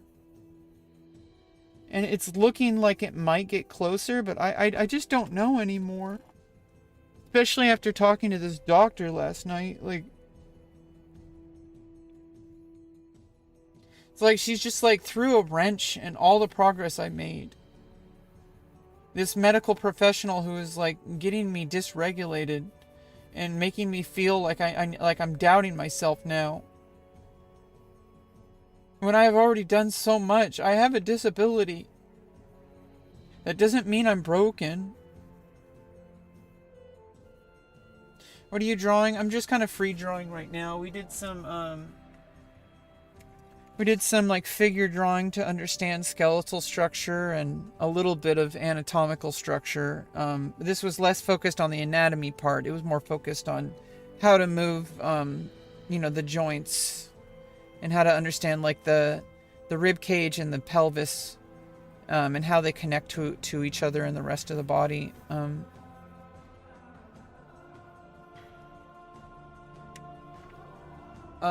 This was less about anatomy, and it was more, but I did do a little bit of anatomy work there, but it was less about anatomy. It was more about gesture and skeletal structure, because I'm trying to address a lot of my my undeveloped artistic abilities as we go forward with this. But now I'm just kind of freeform drawing from, just as like an emotional regulator, and just trying to like, let myself play and get into a flow state. I may or may not create something of value, but it's already of value. That's the change in mindset that I need to make about art. Is that literally me putting pencil to the page is inherently valuable. Everything that happens after that is a bonus. Especially right now, where I'm trying to solidify the skill of showing up to improve my art.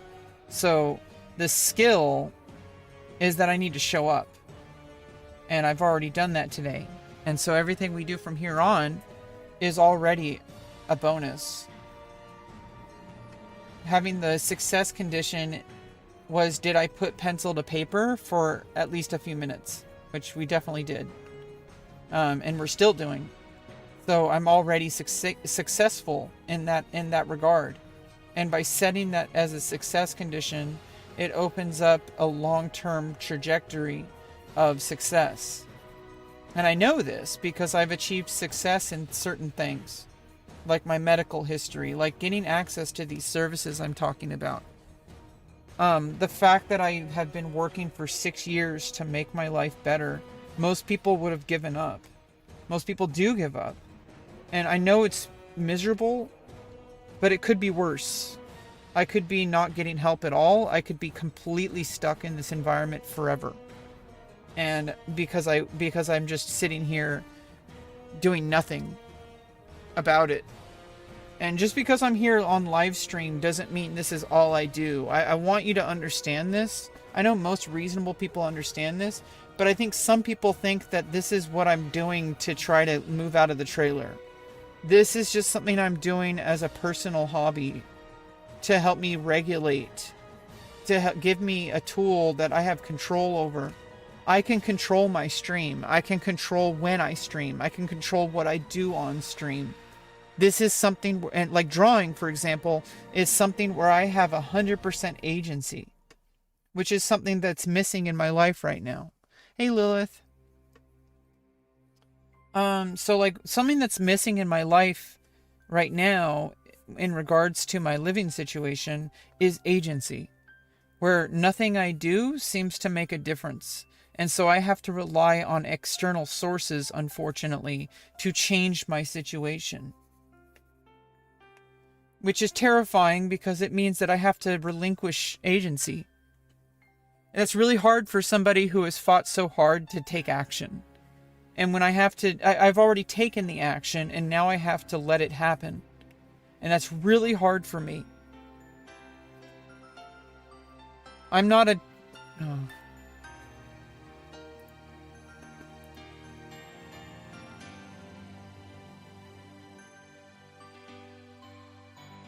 So basically, like,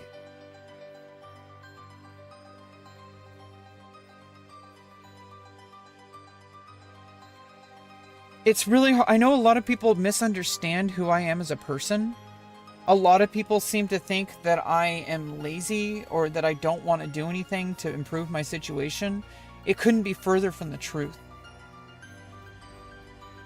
Like, I have gone above and beyond to try to do anything to change my situation. But things just aren't working out when it's me on my own. You gonna turn 18? Got any advice? Basically, don't let people control you. Like, in a way that, like, obviously people are going to expect you to do things, like, you know, like, you go to the job, workplace or something like that. What I mean is, like, don't let people tell you who you are. Like, only you get to know who you are. Don't let people steer you into becoming somebody you're not, just because you need to blend in. You are an individual. And it's really hard for some people. It was hard for me because I kept on adapting to what other people wanted me to be when I turned 18 and such. I've started making progress when I stopped allowing that to happen. This past 6 years, I put my foot in the sand, or I put my foot in the ground and said, this is who I am. I won't let anybody decide what I think. I won't let anyone decide who I am. And I will decide who I am. And I know what I need, and I'm going to go get it. It took me like 13 years, 14 years to finally get to that point. And I would hope that people who are turning 18 now, the world is already going to try to steer you into a direction it wants you to go. They're going to try to define who you are. They're going to try to tell you what to believe. They're going to try to tell you, like, what you need to do in order to succeed. And all I can tell you is that you need to do what you need to do. And it might align with what these people are saying, but at no time are you taking action that goes against who you are, because it's just going to lead you into a place where you might succeed, but the worst thing is if it doesn't work and then you start blaming yourself for it. Because that's what I did. I blamed myself for all my shortcomings. But that's not true. I have a disability. It's literally not my fault. And it's hard for me to accept because I'm a woman of action. I take it very seriously. I internalize it, and it destroys me. Because when I'm blaming myself for problems that are not my fault, I am basically torturing myself for no reason. I can't control that I'm autistic. I can't change it. I can't make it go away. But what I can do is I can work with it anyway and just succeed anyway, which is how I got all my surgeries to happen. Was I just took action. I just showed up, and I kept showing up, and I didn't take no for an answer. And that's how I'm going to treat the rest of my life. I'm not going to let myself fail ever, like permanently fail ever again. And even the things that I failed at weren't permanent because I'm here now. I didn't give up. But I did kind of give up for a while. I kind of just accepted that I'm a loser, things that aren't true. I accepted all these things as true because I kept getting evidence that said that I was a failure, that I'm never going to succeed. And then I started succeeding when I stopped allowing those thoughts to come in. What the hell is YouTube anymore? I have no idea.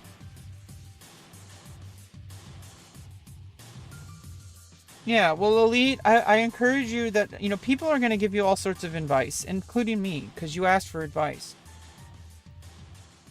It's good to have advice, obviously, because humans talk to each other and we share things. There's nothing wrong with that. But I think the danger is when we internalize something that somebody else said and we believe that we need to just keep looking for more advice. The answer isn't more advice. The answer is finding your own way. And I know it's hard, and a lot of the times you're going to crash and burn, but the alternative is that you're going to crash and burn anyway, but you're not going to be aligned with who you are as a person. And I know it's really hard to believe when you're like in your like 18 to 20s. It's really hard to believe. And there's even people my age, 38 and above, or twice my age.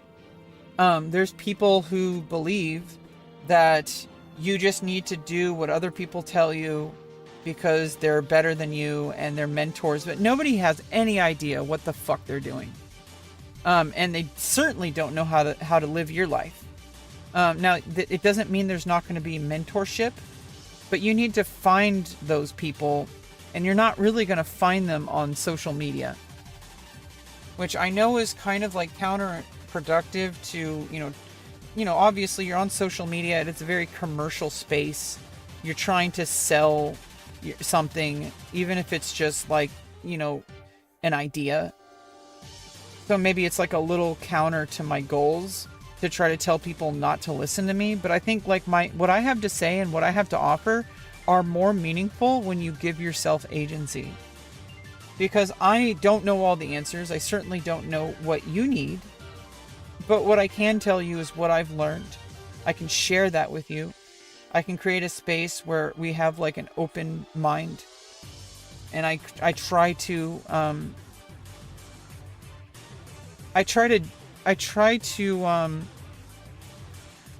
live by a standard of show don't tell, but it's really hard because it's a lot of the times you can only really talk about something, especially on social media where literally all I have is my voice and my image. It's really hard to like, this is like a space where I can talk about stuff. So it's like talk, obviously. It's just talk. However, that doesn't make it bad. It doesn't make it useless, because clearly we show up for a reason to these things. There's a part of human psychology that seeks these things out. And obviously, people who are trying to make money are going to capitalize on that. And I think like it's not about like, oh, this is evil. It's more like this is something that if it goes unchecked, it can cause real harm to you.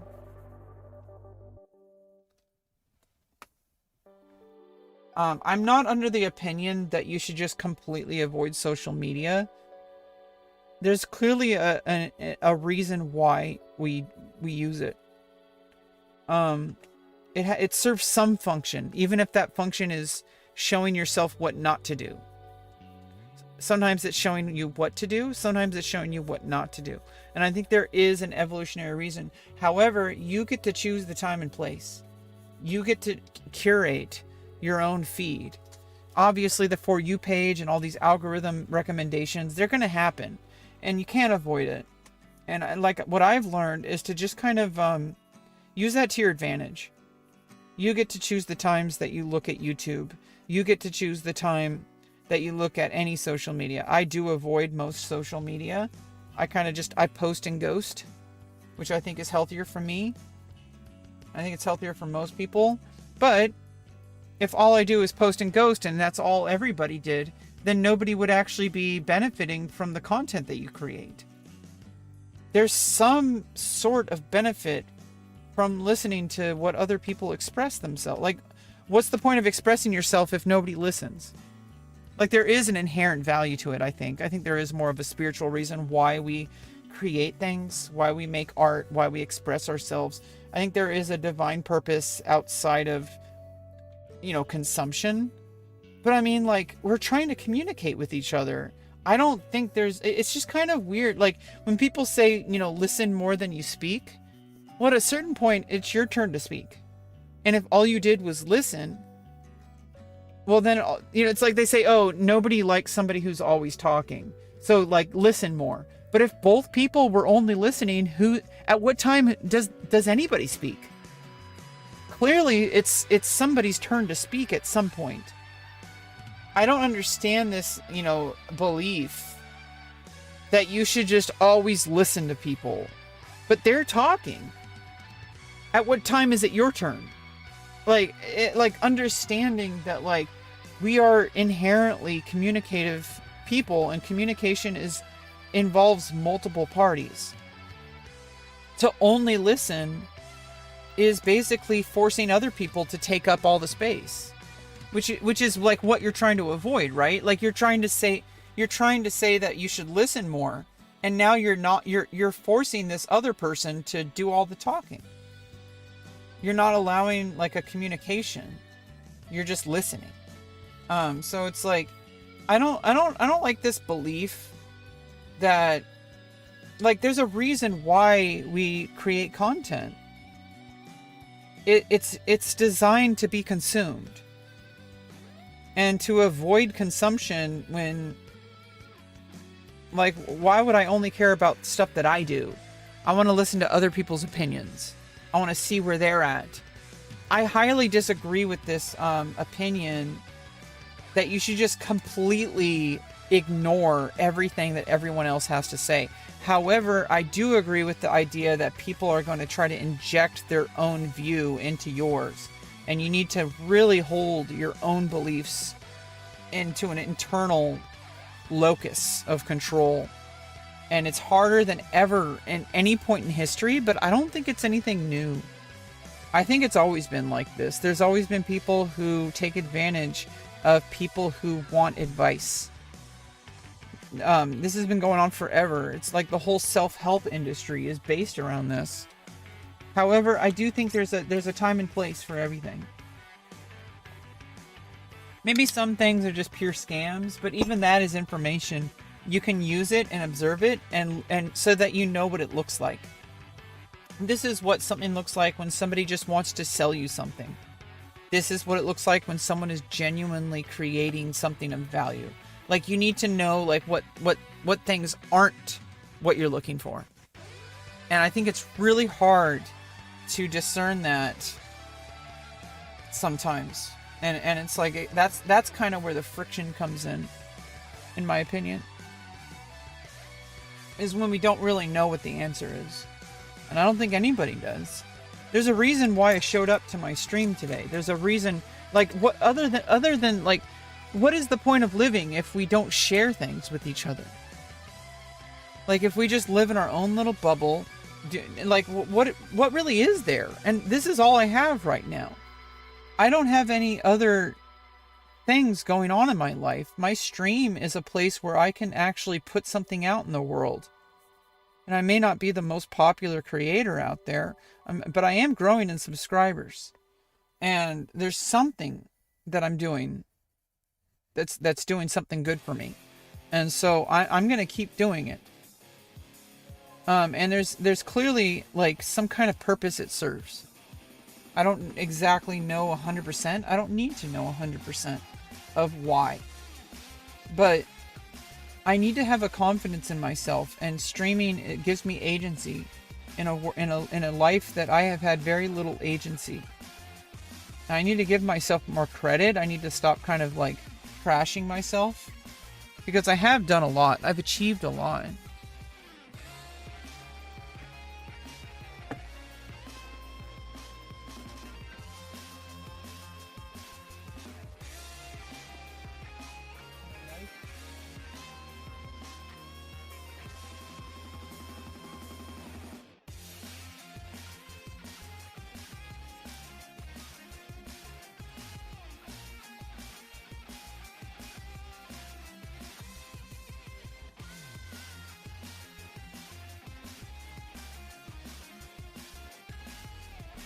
What do you think of the future of dating? I have no idea. I mean, it's such a complicated subject. It's highly individualized. See, this is kind of what I'm talking about. People always want some kind of like,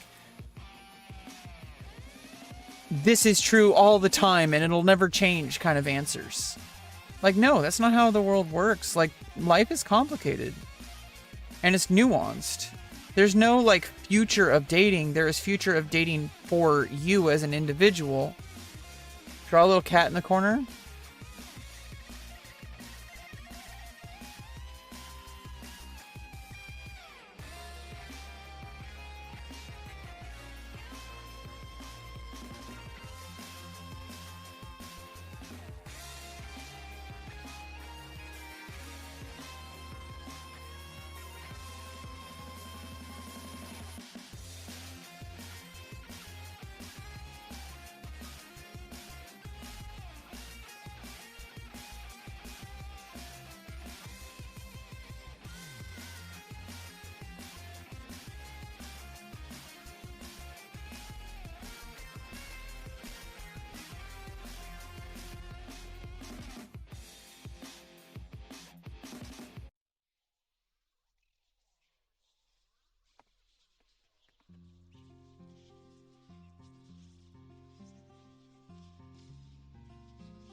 Yeah, I don't know.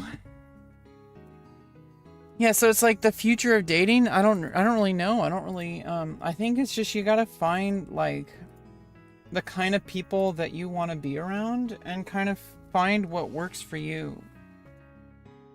Because it's like everybody has different needs, and I feel like people are trying to just force things just because they think based on what they think they want instead of what they actually want. So I think it involves like knowing what you're looking for.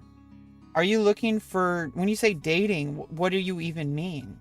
Are you trying to look for a long-term partner? Well, then you're going to have to try to just meet people. Not try to meet not go on dates, but like literally just meeting people. Because, you're looking for connection. You're looking for long-term connection. It has nothing, you should try to find people not just to date, but you should find people that you want to spend time with. You should find, which you might find somebody that you're looking, that's the only way that you're going to find somebody to spend long-term with, are people that you're going to meet and spend time with more than once. If you go on Tinder looking for that, you're only finding people who they think they want long-term connection, but really what they want is they want short-term connection. So when you go on like Tinder or dating apps of any kind, even though you think that you're going to get long-term relationships, that's not how long-term relationships really work. Sometimes it might, obviously, you might get lucky, but if you're really, you have to scratch the itch. What is the itch? Do you really want to get married? Or do you just want to have connection? And I think that, if you're looking for connection, you're looking for love in all the wrong places. You really just want connection. You can get connection without dating.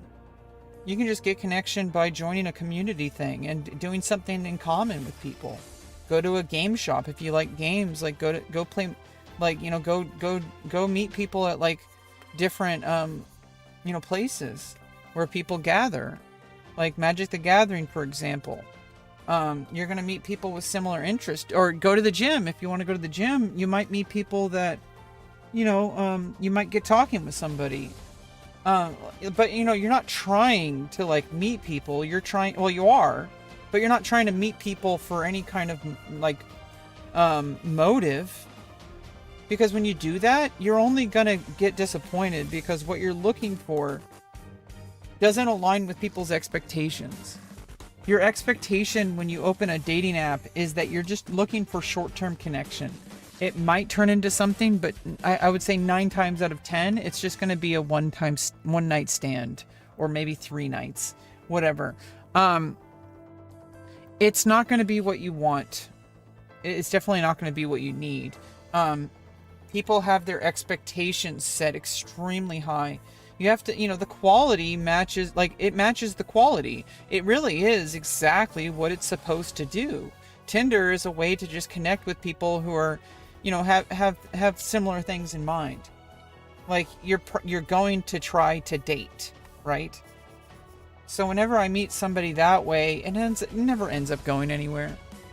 It's always been just a one night thing, and it's not really a person I want to spend time with, because you're just meeting random people.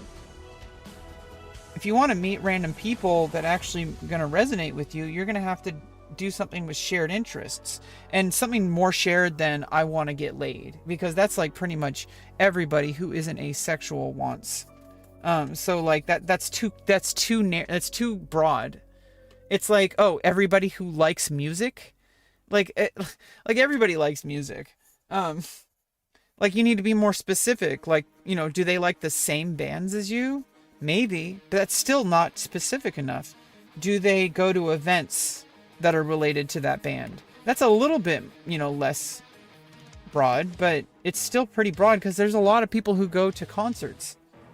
But is it somebody that does something that aligns with who you are as a person? They're also musicians and they write their own music and they're inspired by this, and you're not meeting somebody who is literally just all about, the shared experience. They have their own thing going on, and it aligns with who you are and where you want to go with your life. And now suddenly, now you made a friend, and maybe I don't know why people are so obsessed with oh, you're just getting friend zoned. That's a pretty good thing. Meeting friends is hard, especially as you get into your 30s. Meeting friends is really hard. Why would you throw that away just because you were expecting something more? And it's not going to be something more if you can't even be friends. Imagine, like, you're going to be with this person for the rest of your life. You're looking for, like, a spouse. You're looking for a partner. Even if you're not going to get married, like, legally, like, you're just going to be, like, long-term partners, like, life partners. How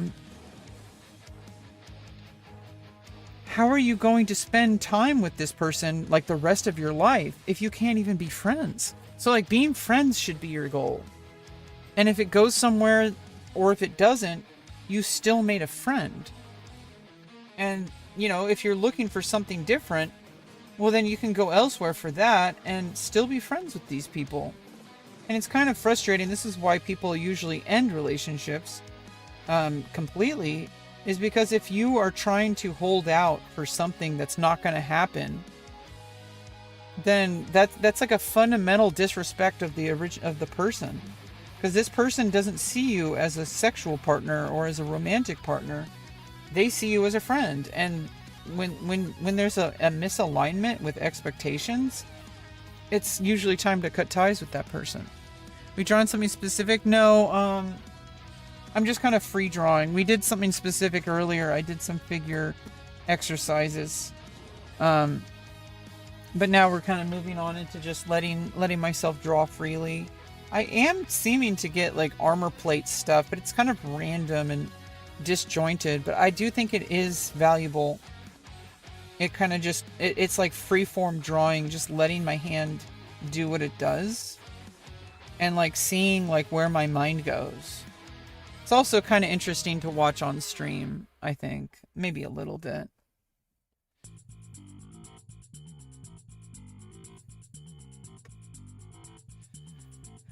So yeah, I don't know. Dating's hard because I don't really date. I'm also polyamorous, so it's like dating is even more different for that because I don't really consider myself I'm not looking for a partner.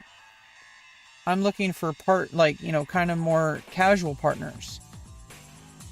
I'm going through a lot of personal stuff right now. It's really hard to include somebody else in this mess.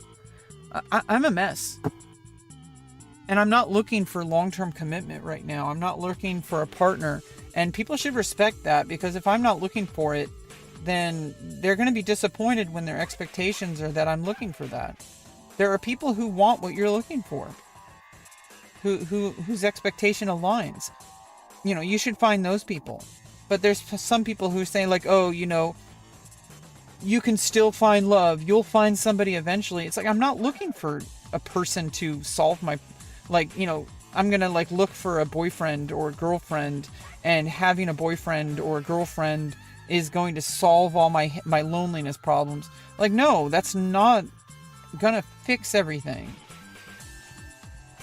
And I'm too smart to know that, to pretend that it will. And I think most people are just pretending.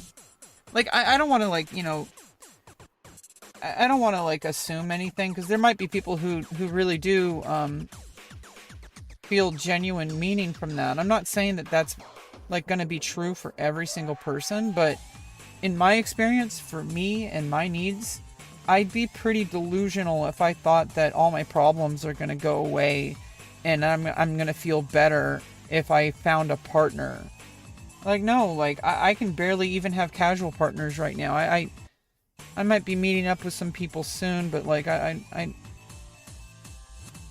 I don't know. I have a really hard time lately with everything.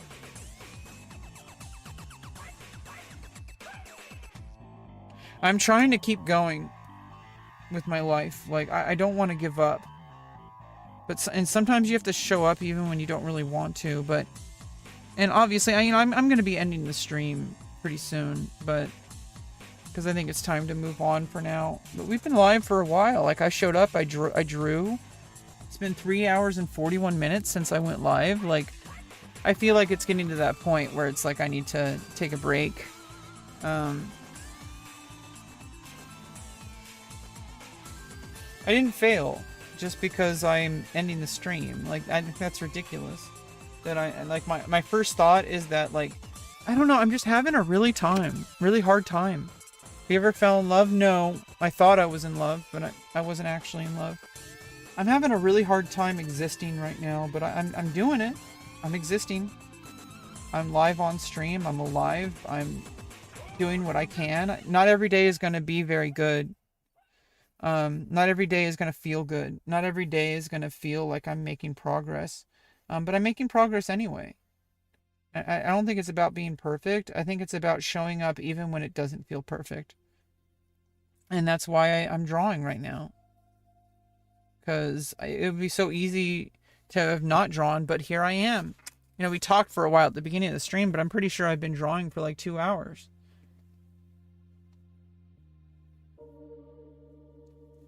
And I think it's time to take a break. I did something today with my drawing. And I'm probably going to do stuff later too. I'm not going to stop drawing just because I am not streaming. I'm going to keep drawing regardless.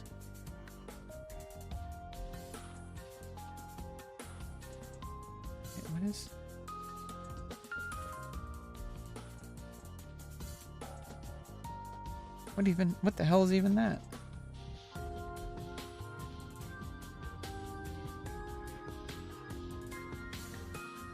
The hell is this text? Oh, there's nothing in it. I need to delete it. There's nothing in it. Yeah. Yeah, thanks for stopping by. For better or for worse, I showed up today. I've been kind of having that theme lately. It just, you know, for better or for worse. I showed up. For better or for worse. I think it's for the better. Because showing up at all to anything in your life is meaningful. Because I could have just not shown up. I'm alive. I'm continuing to fight for a better life. And it doesn't mean every single moment is going to be active. You can't. Like, you just literally can't. You can't be, like, actively working on yourself at all times. Like, I'm doing everything I can to improve my situation. I think that should be enough. I could do even less and I'd still be fine. I feel like I hold myself up to such a high standard. Because I don't like my situation and I want it to be better. And I feel like I'm not doing enough. But I'm already doing a lot. Like, I'm working with this agency. They're putting me on through all these programs on wait lists. They're actively looking for a host to give me, you know, as a mentor home. People who are approved and qualified, who know what they're getting when they get me. They're looking for people who are messy. Like, you know, metaphorically. And I also am literally messy. I try to do better, but like my environment is not very conducive to that right now. I just need to get out of here permanently. And they're looking for people who have gone out of their way to apply as mentors, to find people like me who are metaphorically messy and literally messy, who need help the most. And they know what they're signing up for. They're trained. They have access to resources that most people won't. This isn't like a couch surfing situation. This isn't even like a renting situation. This is renting with assistance, with guidance, with mentorship. This is somebody who is going to help me live a better life by giving me a healthy environment that is conducive to improving my life. I should be jumping for joy every day, but it's so hard to feel like it's actually happening when I still live here. It's so hard. And I can barely keep myself together. My hair, I'm not even like I'm doing the best I can to take care of my appearance. But you know, you can tell like I'm not like I don't really like do anything about my appearance on stream. I brush my hair, you know, I do the bare minimum. Like I keep myself, like I wash my skin. I eat pretty well. I take care of my skin. But like you can kind of tell like I am pretty disheveled. That's because I'm barely holding on, but I'm showing up anyway, and I think that's like really commendable. And I should probably give myself more credit, because It could be a lot worse, and it has been in the past. It could be a lot worse. Well, thank you, Pope Gizmo. I'm glad I made your day better. Some of it's lighting, like you can kind of see like bags under my eyes and stuff. I've been getting like enough sleep, but I don't think the quality is that good. Even though I've been getting like maybe too much sleep sometimes, too little sleep other times. I'm really getting all over the place lately, and I'm trying not to bring it out. I'm trying not to let it get to me. But I'm going to be real with you. It feels absolutely hopeless. It feels like nothing I do will result in any positive changes in my life. Like, it feels that, like I'm going to be stuck here forever. But my team assures me that things are happening. That just because it doesn't look like things aren't happening, just because it doesn't look like things are happening doesn't mean things aren't happening. And I have a hard time believing that. But it is true. And I'm literally like on the way to getting like the most significant support I've ever had in my life. I've never had somebody give me guided effort towards a better life. People who have people who are qualified to. I've had people who have tried to tell me how to live my life without any actual guidance. They just expected me to change everything without any help whatsoever. They said, oh, pick yourself up by your bootstraps. You're a failure. You're a loser. You just need to work harder. Like, don't you think I'm trying to work hard? Do you think I want to be lazy? Do you think I want to do nothing with my life? It's an assumption that basically undermines everything about who I am. Like, it's an assumption that basically they're calling me lazy. I am anything but lazy. Like, I have fought tooth and nail for everything I have in my life. And, like, these people are trying to tell me that I am not doing enough because I don't fit their standards. And they do this to me without giving me the tools for success. They expect me to just do it all on my own. When I have multiple things going against me. I am swimming uphill. And I'm still swimming. Like, I don't think people understand this sometimes. And unfortunately, I don't have wealthy family. I don't have people who are going to open doors for me in my family or in my personal life. But I do have people who are, unfortunately, have their hands tied by bureaucratic processes, all this red tape they have to go through, wait lists. Literally, like, there are no spaces available. And I have to wait until there are. But it's going to happen. I don't want to show too much emotions on stream. I'm feeling... I don't want to bring this to a negative place on stream. I'm just...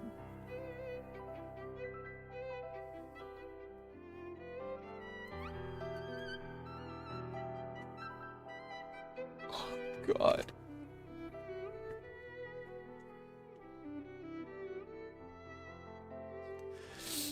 Sometimes I don't know if I'm just coping or not, you know? Like, it feels like I'm just trying to gaslight myself into thinking my life is going to get better, but it is. It's true. It's not gaslighting. It's not coping. It's not wishful thinking. I have literally connected myself with resources that I need, and they are working in the background, and I need to learn how to just stand by, because things will improve. And I need to trust that and not give up. Because I've worked too hard to get here. I don't want to give up. So many people give up. The whole world is on fire. And it's so easy to just give into that darkness. And just, give up all hope. And I'm one of the few people that is going to keep standing regardless. Yeah, I hope so, Servy.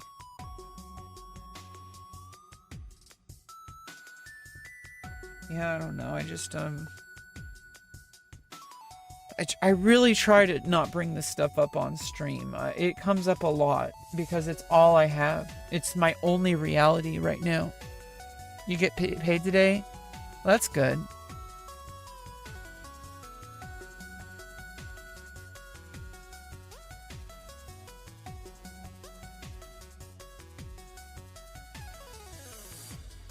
Yeah, I don't get paid until like towards the end of the month. I'm actually kind of not doing too well financially right now, but I'll be okay.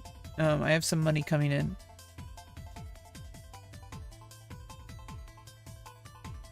Yeah, I just sometimes I don't even know like what's going on.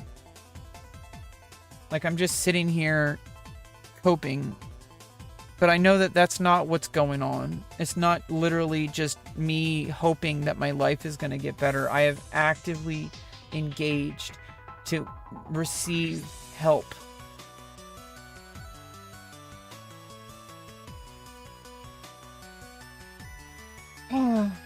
And it's like, obviously, yeah, there's a lot of people out there that they literally have nothing going on and they're live streaming to like YouTube or Twitch and they think that they're gonna get rich off of live streaming. Okay, at least I'm not like one of those people. Okay, like I am literally showing up to stream because this is what I do.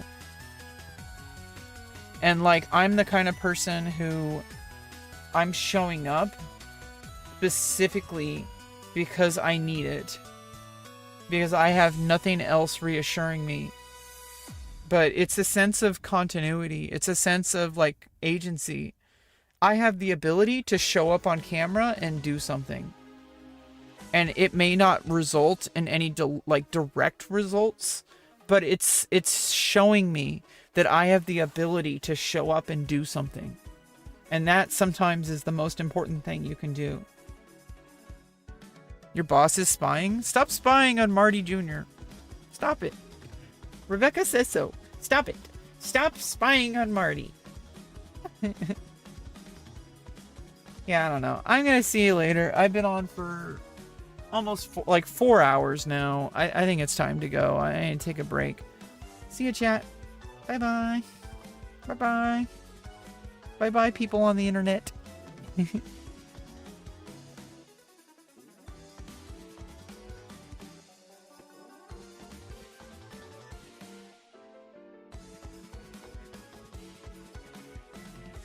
No, I don't take progesterone. I just take estrogen.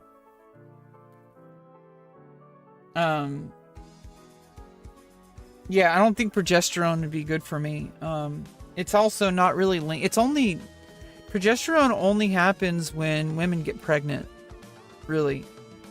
Unless you have a very specific need for it. The research does not really back it up for needing to take progesterone regularly. It's only released during pregnancy. And it has some huge side effects. And I'm like diabetic. It has some negative side effects. And it doesn't really have any benefits. It might have there might be some benefits. I'm glad it works for you, Thurby, but I don't, my doctors didn't really think that it would be beneficial, and I don't think it would be beneficial, so why would I force myself to do something that both I don't really think will be beneficial and my doctors don't think it's going to be beneficial? I just, no, I have been transitioning for 6 years, and I got, transgender surgeries. Okay, are you an alien? Well, if I was an alien, would you believe me? What if I don't want you to think I'm an alien?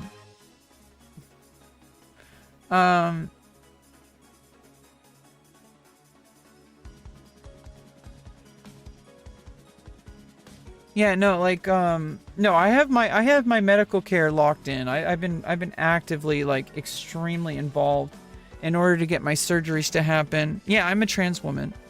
I've had vaginoplasty and facial surgery. So there's more to it than that, but basically I don't know why people seem to think that they just throw hormones at you and that you just, that's it. No, it's a multiple, intricately involved process. You have no idea. Oh, well, congratulations, Serby. For me, I don't think progesterone aligns with my goals. Um, Progesterone hasn't really been proven to do anything except for give people um, emotional reactions that might be beneficial, but I don't really think, I don't think that aligns with my needs. It's a pregnancy hormone. It doesn't really align with long-term um, female biology. So, estrogen is just like a long-term thing. And I just take estrogen, and I got surgery. So I don't create testosterone that much anymore. Well, the bare minimum that everybody creates, in the pineal gland or whatever. And the thyroid, I don't even know all the time. Like, I'm just like, I'm just kind of like, my brain's not working. Yeah, I don't think it would be beneficial for me. There's no real long-term effects. The only effects that happen is it kind of creates water retention, which can cause like heart problems and blood pressure problems. It has water retention. It might give the appearance of larger breasts, but it's also like that's just water retention. It's and as soon as you stop taking progesterone, that goes away. It's not actual breast tissue. There's no link between progesterone and any kind of long-term feminizing effects. It's all like short-term, as long as you're taking it. And and it also introduces medical complications. There's a lot of research on it, and I've looked into it, and I discussed with my doctor about it early on, and we just kind of decided monoestradiol was the way. Because I didn't even take anti-androgens. I took estrogen only, and then about like 2 years or 2.5 years in, I had orchiectomy, and then that was like in 2022. I had facial surgery in 2023, and then I had vaginoplasty in 2024, and then now I'm all done with surgeries. Yeah, I'm a trans woman, so I transitioned from male to female. You don't really know about all this, but how did you actually come up with... I knew when I was like 18. I'm 38 now. I didn't start transitioning until I was 31. Evidence kind of just piled up. Like, and then it got too hard to ignore. And then I did go back in the closet, and my life kind of took a turn for the worst for a while. Until I was 31, I had a complete mental breakdown, and I finally said ironically, I needed to man up. Ironically, I needed to take responsibility, and that this wasn't going to go away just because I wished it to. And now that I look tired, Jesus Christ. Well, I'm in long-term stress from my living situation and advocacy fatigue. So if I look tired, it's because I am tired. I'm barely keeping myself together every day, and I'm still showing up anyway. You're the man. Well, I'm not a man, but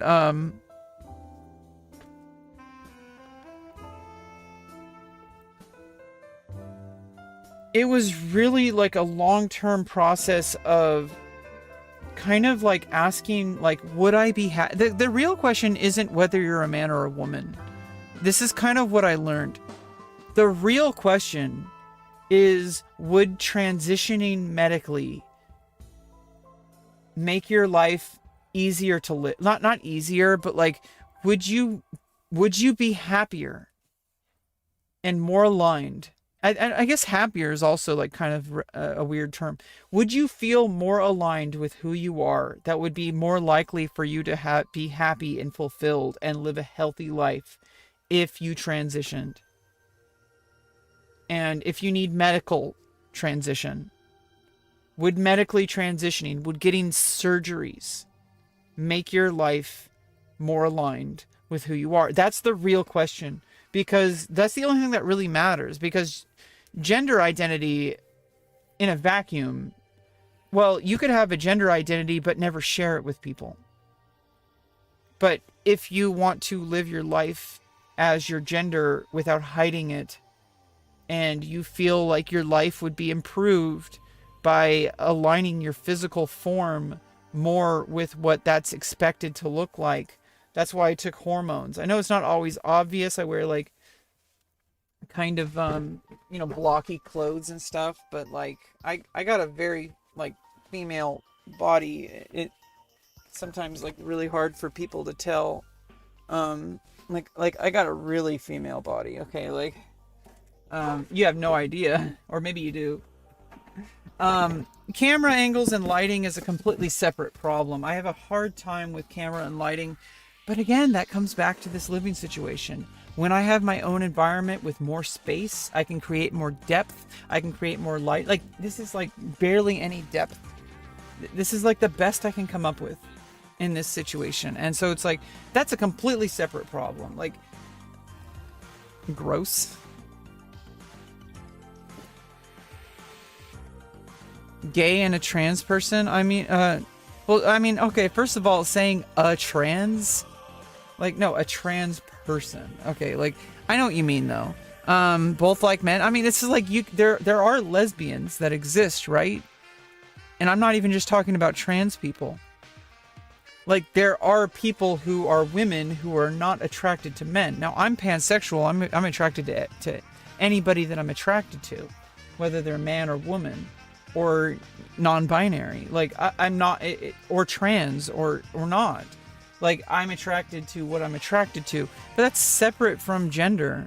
Like, you are your gender, and you might be a straight man, you might be a gay man, you might be asexual. You know, you might be asexual by choice. You might be asexual because you just don't feel that way. Some people are asexual by choice. They're celibate because of religious reasons. That's perfectly fine.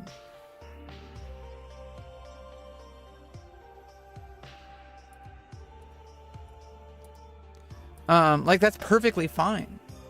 And I just think that, like, I'm a Panasonic? Yeah. I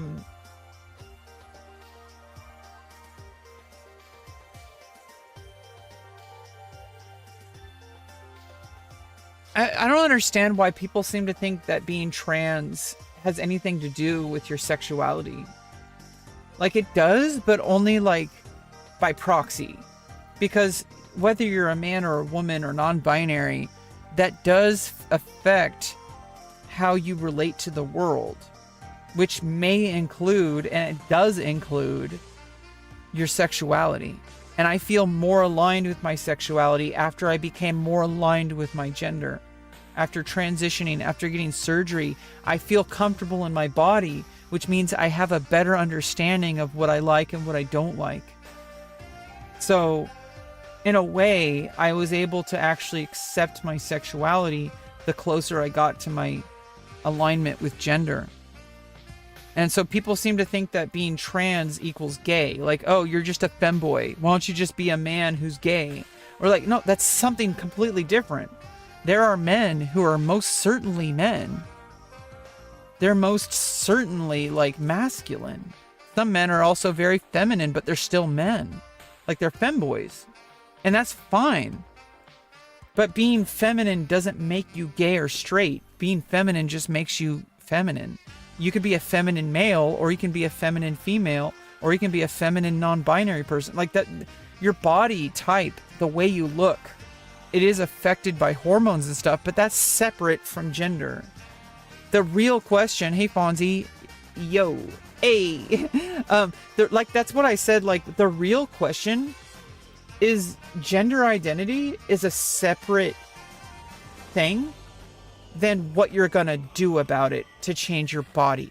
Those are two different things. They're very interconnected, obviously. Trans people, for the most part, take hormones, possibly get surgeries. I'm one of those people. I had estrogen therapy for the past 6 years. I've maybe 6.5 years. September of 2019. I've gotten surgery as of 2 years ago. I had a vaginoplasty, so I have a vagina now. 2 years ago, I changed my face to be more female. But those things are fundamentally separate than how I feel as an individual internally. because I could have gotten all these things and still identify as male. I know that's like sounds like a little weird for some people, but if you really think about it, if you're a guy and you know you're a guy, but suddenly you woke up and you had a vagina and your body, like you had breasts, you had a female body, like an hourglass figure, right? Would you suddenly identify as female? Or would you just be a guy in a woman's body? Because I think this is why a lot of people have a hard time understanding what trans people are, is because they assume, they put themselves in the situation. I think this is the root of the problem. I feel like people, they judge trans people not by who they are, but by who they would be if they were in my situation. Because if you, as a male, cisgender male, were to undergo hormone therapy and get surgeries, it would misalign with who you are because you're a dude. You don't want to look the way I do. And if you did, that also doesn't make you female. Like the surgeries I got, the estrogen, that doesn't make me female. It just made me feel more comfortable in my body. It made things a lot smoother for me. It made me closer aligned to how I want to present myself. I want to present as somebody who is anatomically female. More and more. And the clothes, and I've been pretty successful. And I think people have a hard time with it because they think every single person is either you have to look like an absolute perfect supermodel at all times, even when you're not even trying, in order to be female. But that's a different problem. That's because these kind of guys, they hold all women to that standard, which is kind of confirming of my gender, to be honest. If I was a man, they would not care what like any iota how I would look. I could look absolutely insanely like unput together. I could be bald. I could be fat. They would still see me as a male. But because I'm female, they're holding me up to like an insane high standard. It's actually more confirming that I'm female than anything else. That these men think of me as a male just because they're holding me to such a high standard. You think all women have to look based on your individual opinion of what women should look like? Like people don't stop being women just because they don't fit your standard. Like, just like men don't stop being men just because they don't fit your standard. Oh, you're not a real man because you don't go to the gym. You're not a real man because you shaved your beard. You're not a real man because you have long hair. Shave your head. You need a masculine head. Like, do you understand like where how deep this goes?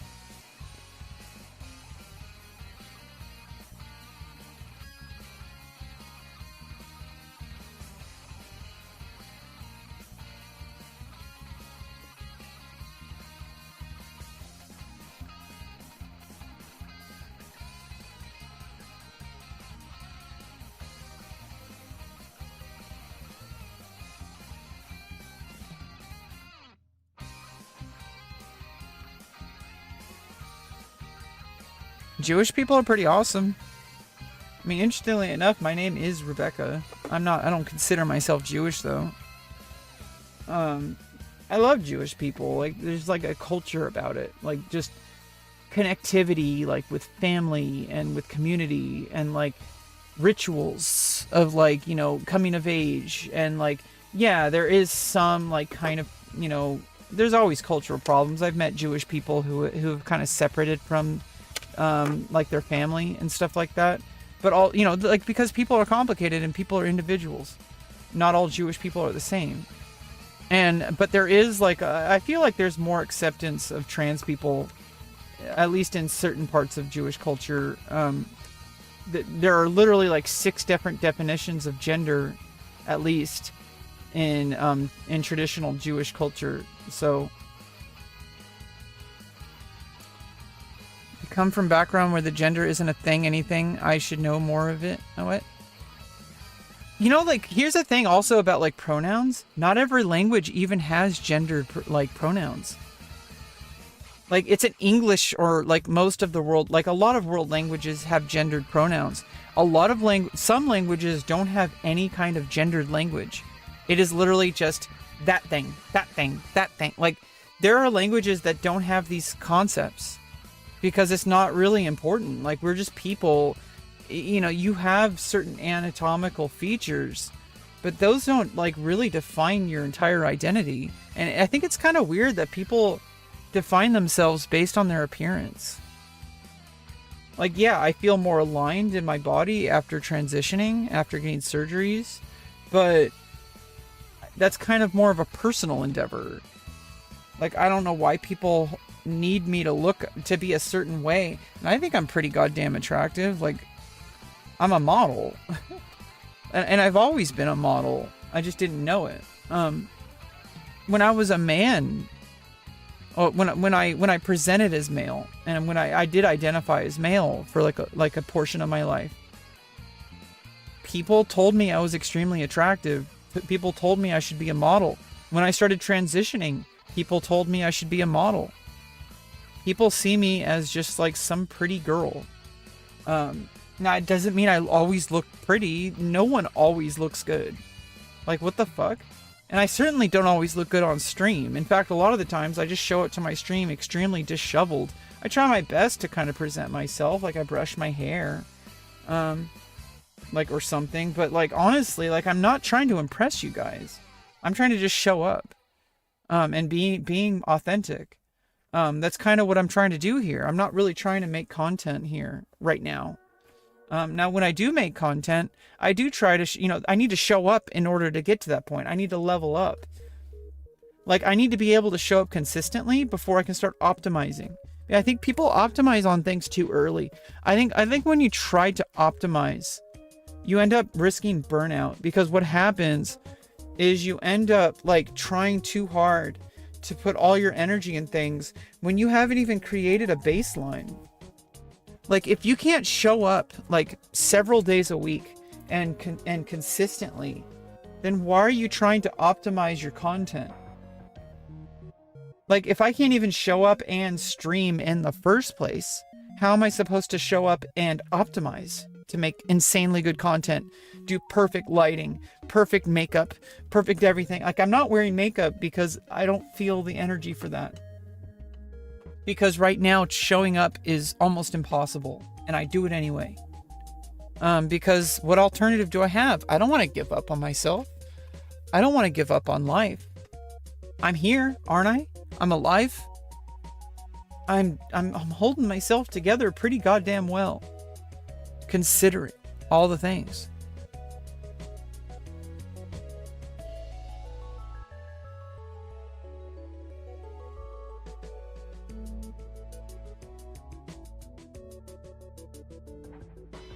Yeah. Good night, Sir B. Thanks for joining. Sorry if I missed your message in time, but yeah, so I don't know. I think it's like the root of the problem with transphobia, and not necessarily just transphobia, but like when people just generally don't understand what trans people go through, or even fundamentally what it means.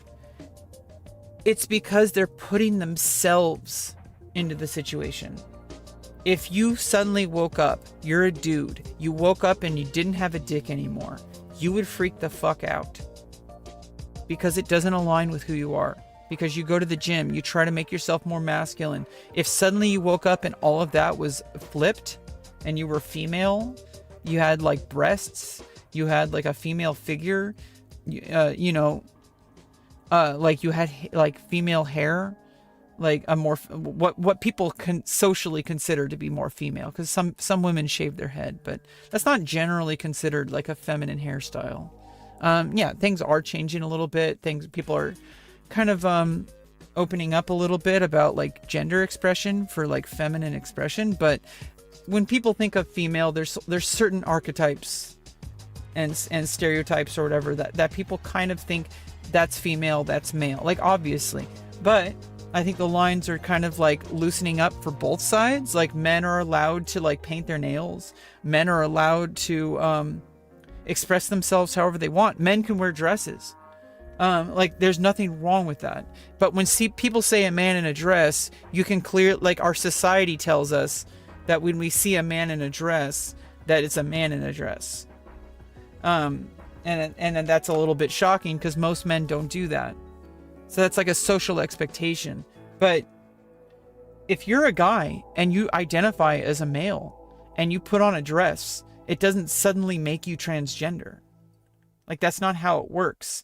Transgender identity is not about what you do. It's about who you are internally.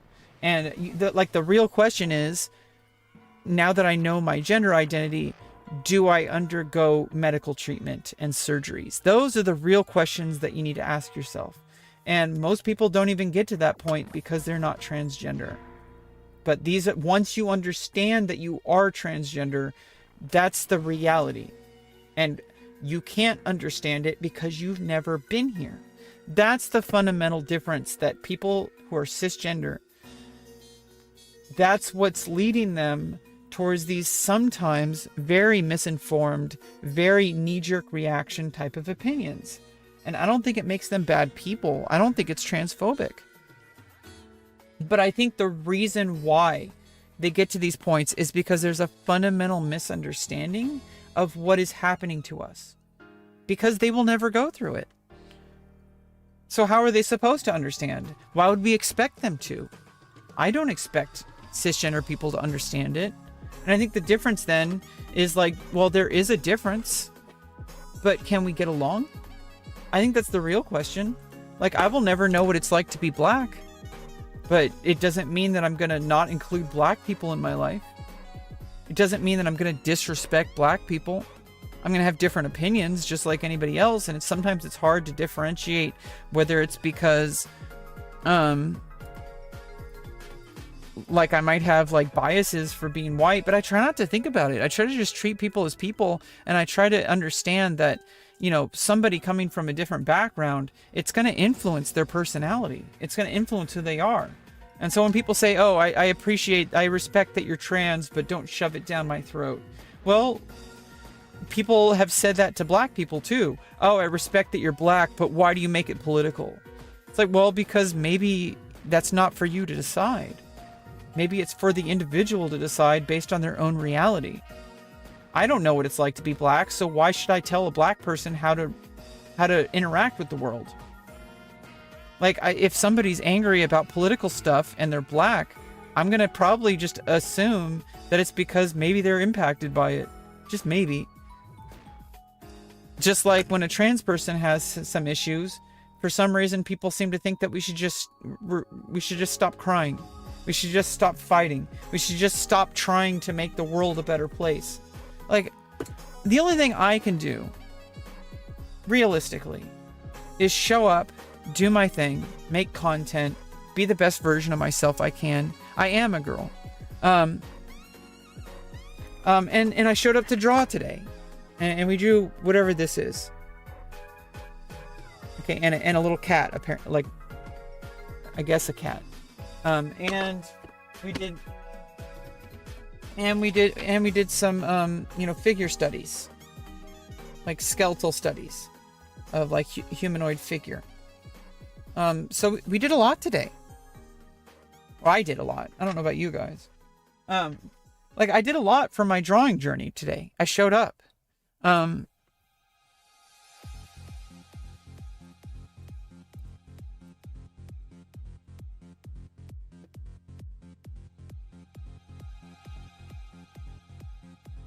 You have pretty eyes. Well, thank you, Arunanon. Next Olympics will be, they're changing involvement. Yeah, I'm not a scientist or involved in the Olympics, so I can't really speak on that. Is that anatomy? No, I think I did a little bit of anatomy, like trying to understand how to build the body around the skeletal structure, but mainly I was working on like the skeletal structure. And I was trying to see, like, do a little bit of like, okay, well, how does the muscle work around that and stuff like that. So you made that without doing any references? Oh, well, I do have my mind as a reference, and I'm autistic, and I have a pretty good understanding of spatial relationship things. However, I do need to do more drawing from reference. Jonah Hill from Superbad? See, some men are very androgynous. Right? it doesn't make them women just because a man is more feminine. This is what the fundamental misunderstanding. The way you look does not determine your identity. It is just literally physical reality. And you can change the physical reality. You can take hormones. You can get surgeries. But, you know, the only reason we do that is because we feel like it'll align more with who we are. Not that we're not changing who we are through the surgeries. We're changing our body to align with what already is, and then it becomes more meaningful. Because now I feel it's like a synergy, right? When you don't feel aligned with who you are and with your body, you feel miserable. Anybody does. Like if you feel out of shape and you feel like you need to go to the gym, and then you start working out regularly, and over time you get a better figure, whatever that, like either a masculine or a female figure, it doesn't matter.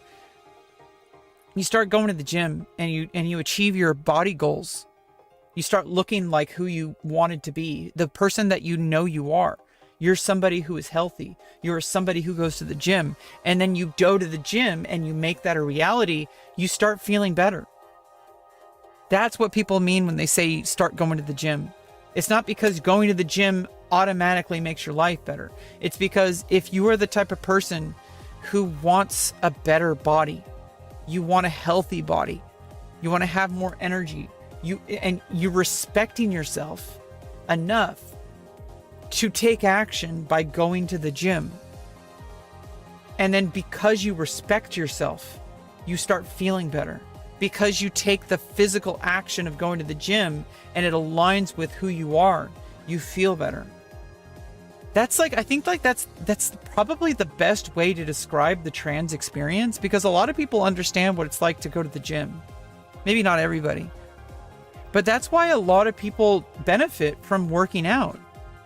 Because it does a body good, but on its own it does, even if you don't really, even if you just do it on its own, it still has benefits. That's what's good about exercising.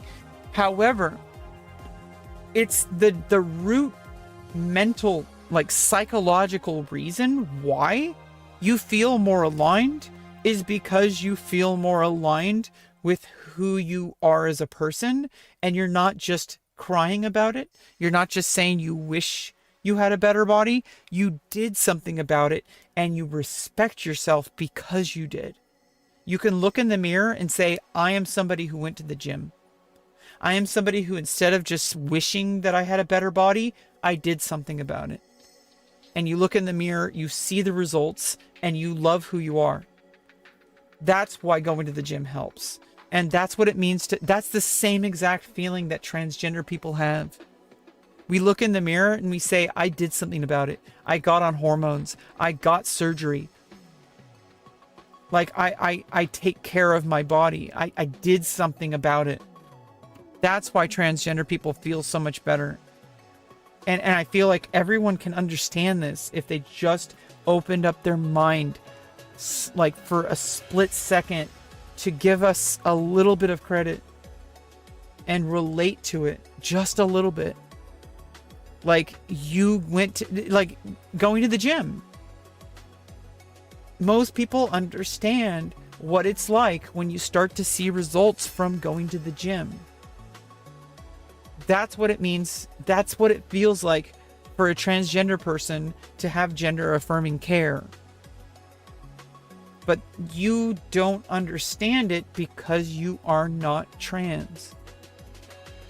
You would if you were trans, but you're not. And that's okay. I wouldn't force people to feel this way. But I would hope that people would like, yeah, I mean, it is self-acceptance. Like, this is what people don't understand. I accepted that I am trans and I did something about it. If you're not trans, you don't have to accept that you're trans because you aren't. There's a fundamental misunderstanding that people think that you're somehow changing your gender. You're not. You're aligning your body with who you already are. And by ignoring it, you're denying your entire existence, and you can't respect yourself when you deny who you are. And when you refuse to do anything about it. It's like when people just reach for that bag of potato chips and play video games for 12 hours a day.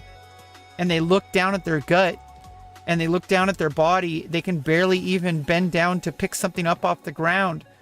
And then you look in the mirror and you see a fat slob and you feel miserable. That's what it feels like to be trans. I'm not going to accept that.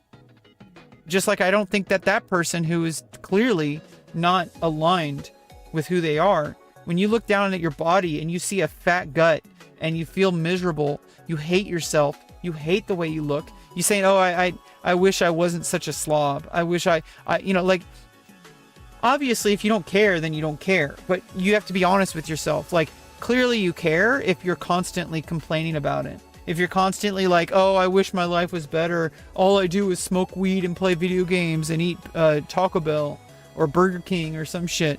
Well, clearly it's on your mind and clearly you don't like it. Are you just going to continue to do it, or are you going to respect yourself and go to the gym and start working out? It's not a level of self-acceptance, or in a way it is, because if you're not willing to accept being a fat slob and you don't go to the gym to do something about it, then how are you supposed to look at yourself in the mirror and respect yourself? Like, obviously self-acceptance is really important, but you should respect also that you are wanting a better reality. You want to be somebody who goes to the gym. You want to lose weight. You want to build muscle. You know, like, you want to be strong. You want to be healthy. You want to feel healthy. You want to have energy again. You don't want to like climb you don't want to run out of breath just from climbing a few flights of stairs. But if you don't do anything about it, then how are you supposed to look at in the mirror and respect yourself? Yeah, most of us who are trans wish we weren't. It's hard, Jess. Like, you get it. If I was just cisgender and I wouldn't have had to go through all these surgeries, my life would have been a lot easier. But I looked at reality and I said, this is not going to change. I need to do something about it. I didn't technically need to get surgeries. I would have been perfectly accepted the way I was. I didn't accept myself though. I looked at my body in the mirror and I said, this is not who I am. And I wish people would just respect that, because they understand it more than they realize. You really never got why? I mean, it's not that deep. I think like people are complicating it. It's not that deep, bro. It's the exact same feeling that people get when they look down at their body and they're out of shape. It's the exact same feeling. Are you going to do something about it, or are you going to just give up? Because that's the question you got to ask. If you're okay with yourself for the way you look or for how unhealthy you are, nobody should force you to be someone you're not. But if you want to make a change and you can't, and you don't, like, no amount of therapy is, I mean, you could go to like years and years and years of therapy to learn how to accept yourself for being fat, or, you know, being out of shape, like, you know, looking like shit because you look in the mirror and you hate yourself. You could just go to years of therapy to struggle to just accept yourself. Or you could go to the goddamn gym and achieve results in like several months of just deliberate work over time. And then you can focus on different issues. Like, maybe there is an underlying issue with why you felt miserable, but you could just take action on it, go to the gym, and then at least you solve that one problem. And then after you solve that problem, now you have more energy to focus on deeper problems. Instead of just saying, oh, I need to learn how to accept myself. I really, should just accept that I eat potato chips and play video games for 12 hours a day and don't do anything with my life and smoke weed and do all sorts of shit not to improve my life in any way whatsoever. I should really just learn how to accept that. No, don't fucking accept that. Are you telling me that you're willing to accept being a miserable slob? Like, it's okay if you are, but I don't think that's true. Are you telling me that, are you telling me that you would rather spend years and years and years in therapy trying to resolve a problem that could just easily be fixed by going to the gym? It's hard, but it's simple. You just go to the gym, you eat healthy, and you solve that problem, that particular problem. It doesn't solve all your problems. So obviously going to the gym is not going to fix your marriage. It might give you but it gives you the clarity in your life. Now that you respect yourself, now that you're taking care of your body, you solve that problem. Now you don't have that clouding all your judgment. Now you can actually focus on your marriage. You can focus on your career. Because now you don't have that weight, literally and also figuratively. If you weigh 400 pounds, how are you supposed to work on your marriage? How are you supposed to work on your career? You're so focused on the fact that you're out of shape. Fix that problem by going to the gym. Now you can suddenly work on all these other problems. And it happens over time too. It doesn't happen at a certain time you lose a certain amount of weight. Now you can solve all your problems. No, it's it happens slowly. It integrates into your reality. As you go to the gym, you become somebody who is healthy over time. It is a transition. You're somebody who is 400 pounds, eating unhealthy, not getting any exercise, and you're slowly but surely transitioning into a person who respects themselves, into a person who is healthy, who eats healthy, who exercises. You're becoming a new person. You're becoming a person that aligns with who you were meant to be. And as soon as you get more aligned, things slowly start making sense in your life. You're like, oh, my relationships are messed up because I wasn't respecting myself, and it came across in all my actions. You could have just gone to therapy about it. Why don't you just go to therapy and accept yourself? No, you could do that and spend your whole life going to therapy and trying to solve a problem that can just literally be fixed by going to the gym.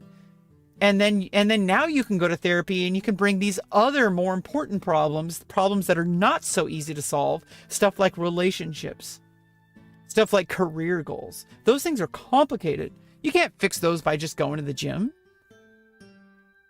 But you can fix your body by going to the gym. This is what it means to be trans. It's the same thing. That's what I'm trying to communicate.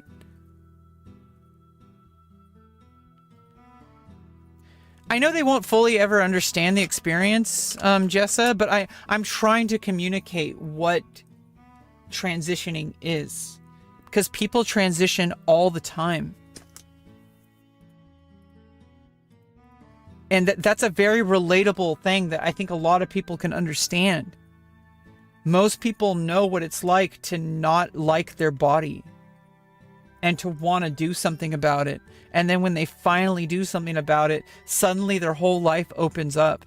They can focus that energy instead of hating their body for being out of shape because they solved that very specific problem. Yeah, it only goes so far, but it's a start. It's not a perfect analogy. Nothing ever is. But I feel like the gym analogy is perfect to get that started. Because people understand the trans experience more than they realize. Because it's a human experience. Humans transition. But it's a very specific transition that they will not understand because they don't experience it. But most people have at some point been out of shape.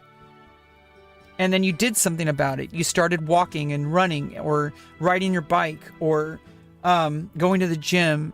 You did something about it and you felt better. Now replace going to the gym, which obviously I'm not going to stop working out just because I transition. This is a very different problem. I could have just spent my whole life trying to accept myself for who I was without transitioning, but I was not going anywhere. I was miserable. I hated myself. I was not even in the mindset to go to therapy. I only started going to therapy when I accepted that I needed to transition. My life improved when I actually started doing this.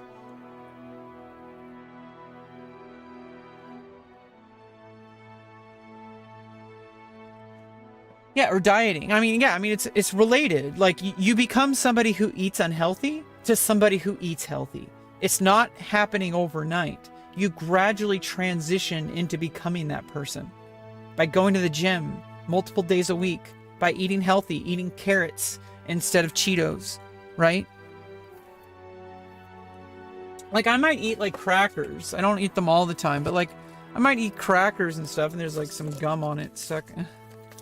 I might eat crackers, but that's because I'm diabetic and sometimes I need like some carbs. Like, you know, it's actually recommended to eat crackers if you're low blood sugar, but it's not so low that I'm like, I obviously have like orange juice or bananas or oranges or something. If I'm like extreme, or glucose tablets even, if I'm extremely low blood sugar, because my body doesn't have a healthy pancreas that makes insulin and adjusts it in real time. That's what a healthy pancreas does. Instead, I have to inject insulin. And sometimes your body does fluctuate every day and it needs different insulin at different times. But because I'm injecting it, it's a constant flow. And sometimes it's too little, sometimes it's too much. Now, in general, I have things pretty locked in and I can pretty much just take the same amount of insulin. I have a very hard time recently, and I need to get back into this. I only take my basal insulin. That means I'm running a little high sometimes, but I also run really low in the mornings. But I need to be taking a fast-acting insulin several times a day to bring it down after like meals. But I'm afraid to, because I need to focus more on, you know, just staying regulated. And taking that much insulin can make me go up and down a lot. And that makes me very dysregulated. Not like being fit is someone's true self. No, I mean, it is though. If you're somebody who wants to be healthy, it's not about like how you look. It's about you are the person who respects yourself enough to do something about it. That's the core self. You are somebody who takes action. That is the identity. Just like I, as a trans woman, respect myself because I took estrogen and because I got my surgeries. That's the fundamental shift in identity, that it aligns because I refused to stop taking, I refused to accept it. And instead of just complaining about it and feeling miserable, I took action and it worked. So like the fundamental transition is that you're transitioning from someone who doesn't respect yourself to somebody who respects themselves. That is the fundamental transition. And that's an identity most people can understand. Like going to the gym, being healthy, that is the identity. It's going to fluctuate. You're not always going to be able to go to the gym.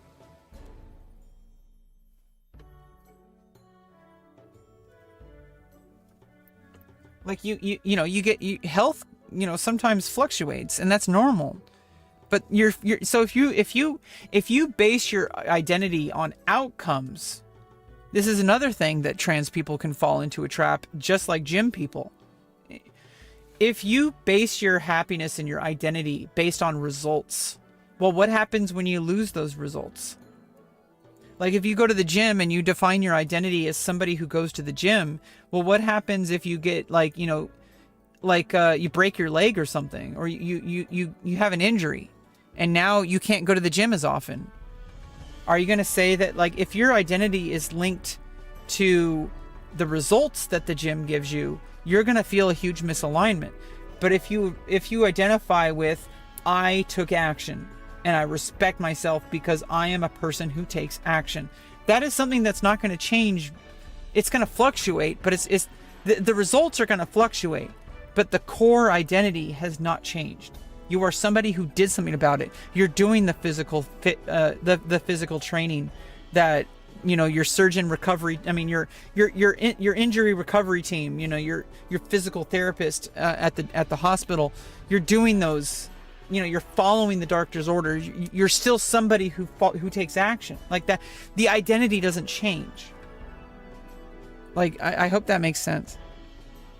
Dark freak man under my bed. Under your bed? Are you a freak living under my bed? Keep talking nonsense. Bye. What the fuck are you? I'm a woman. She, her. Why do you look so gross? What the fuck?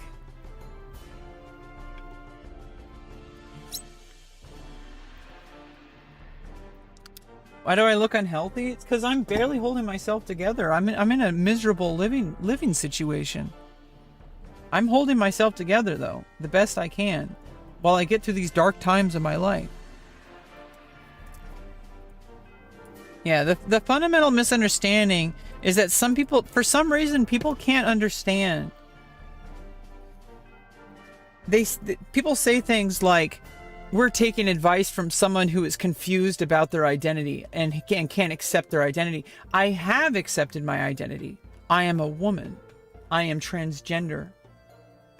By transitioning, I respected myself enough to do something about it.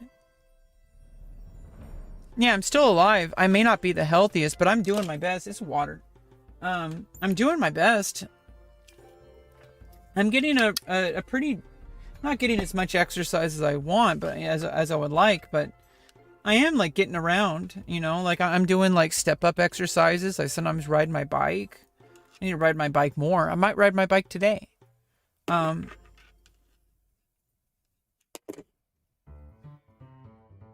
don't know. I'll see. That's for off stream Rebecca to figure out. Not on stream Rebecca. Anyway, I said I was gonna end the stream, so we talked for like an extra hour. See you guys.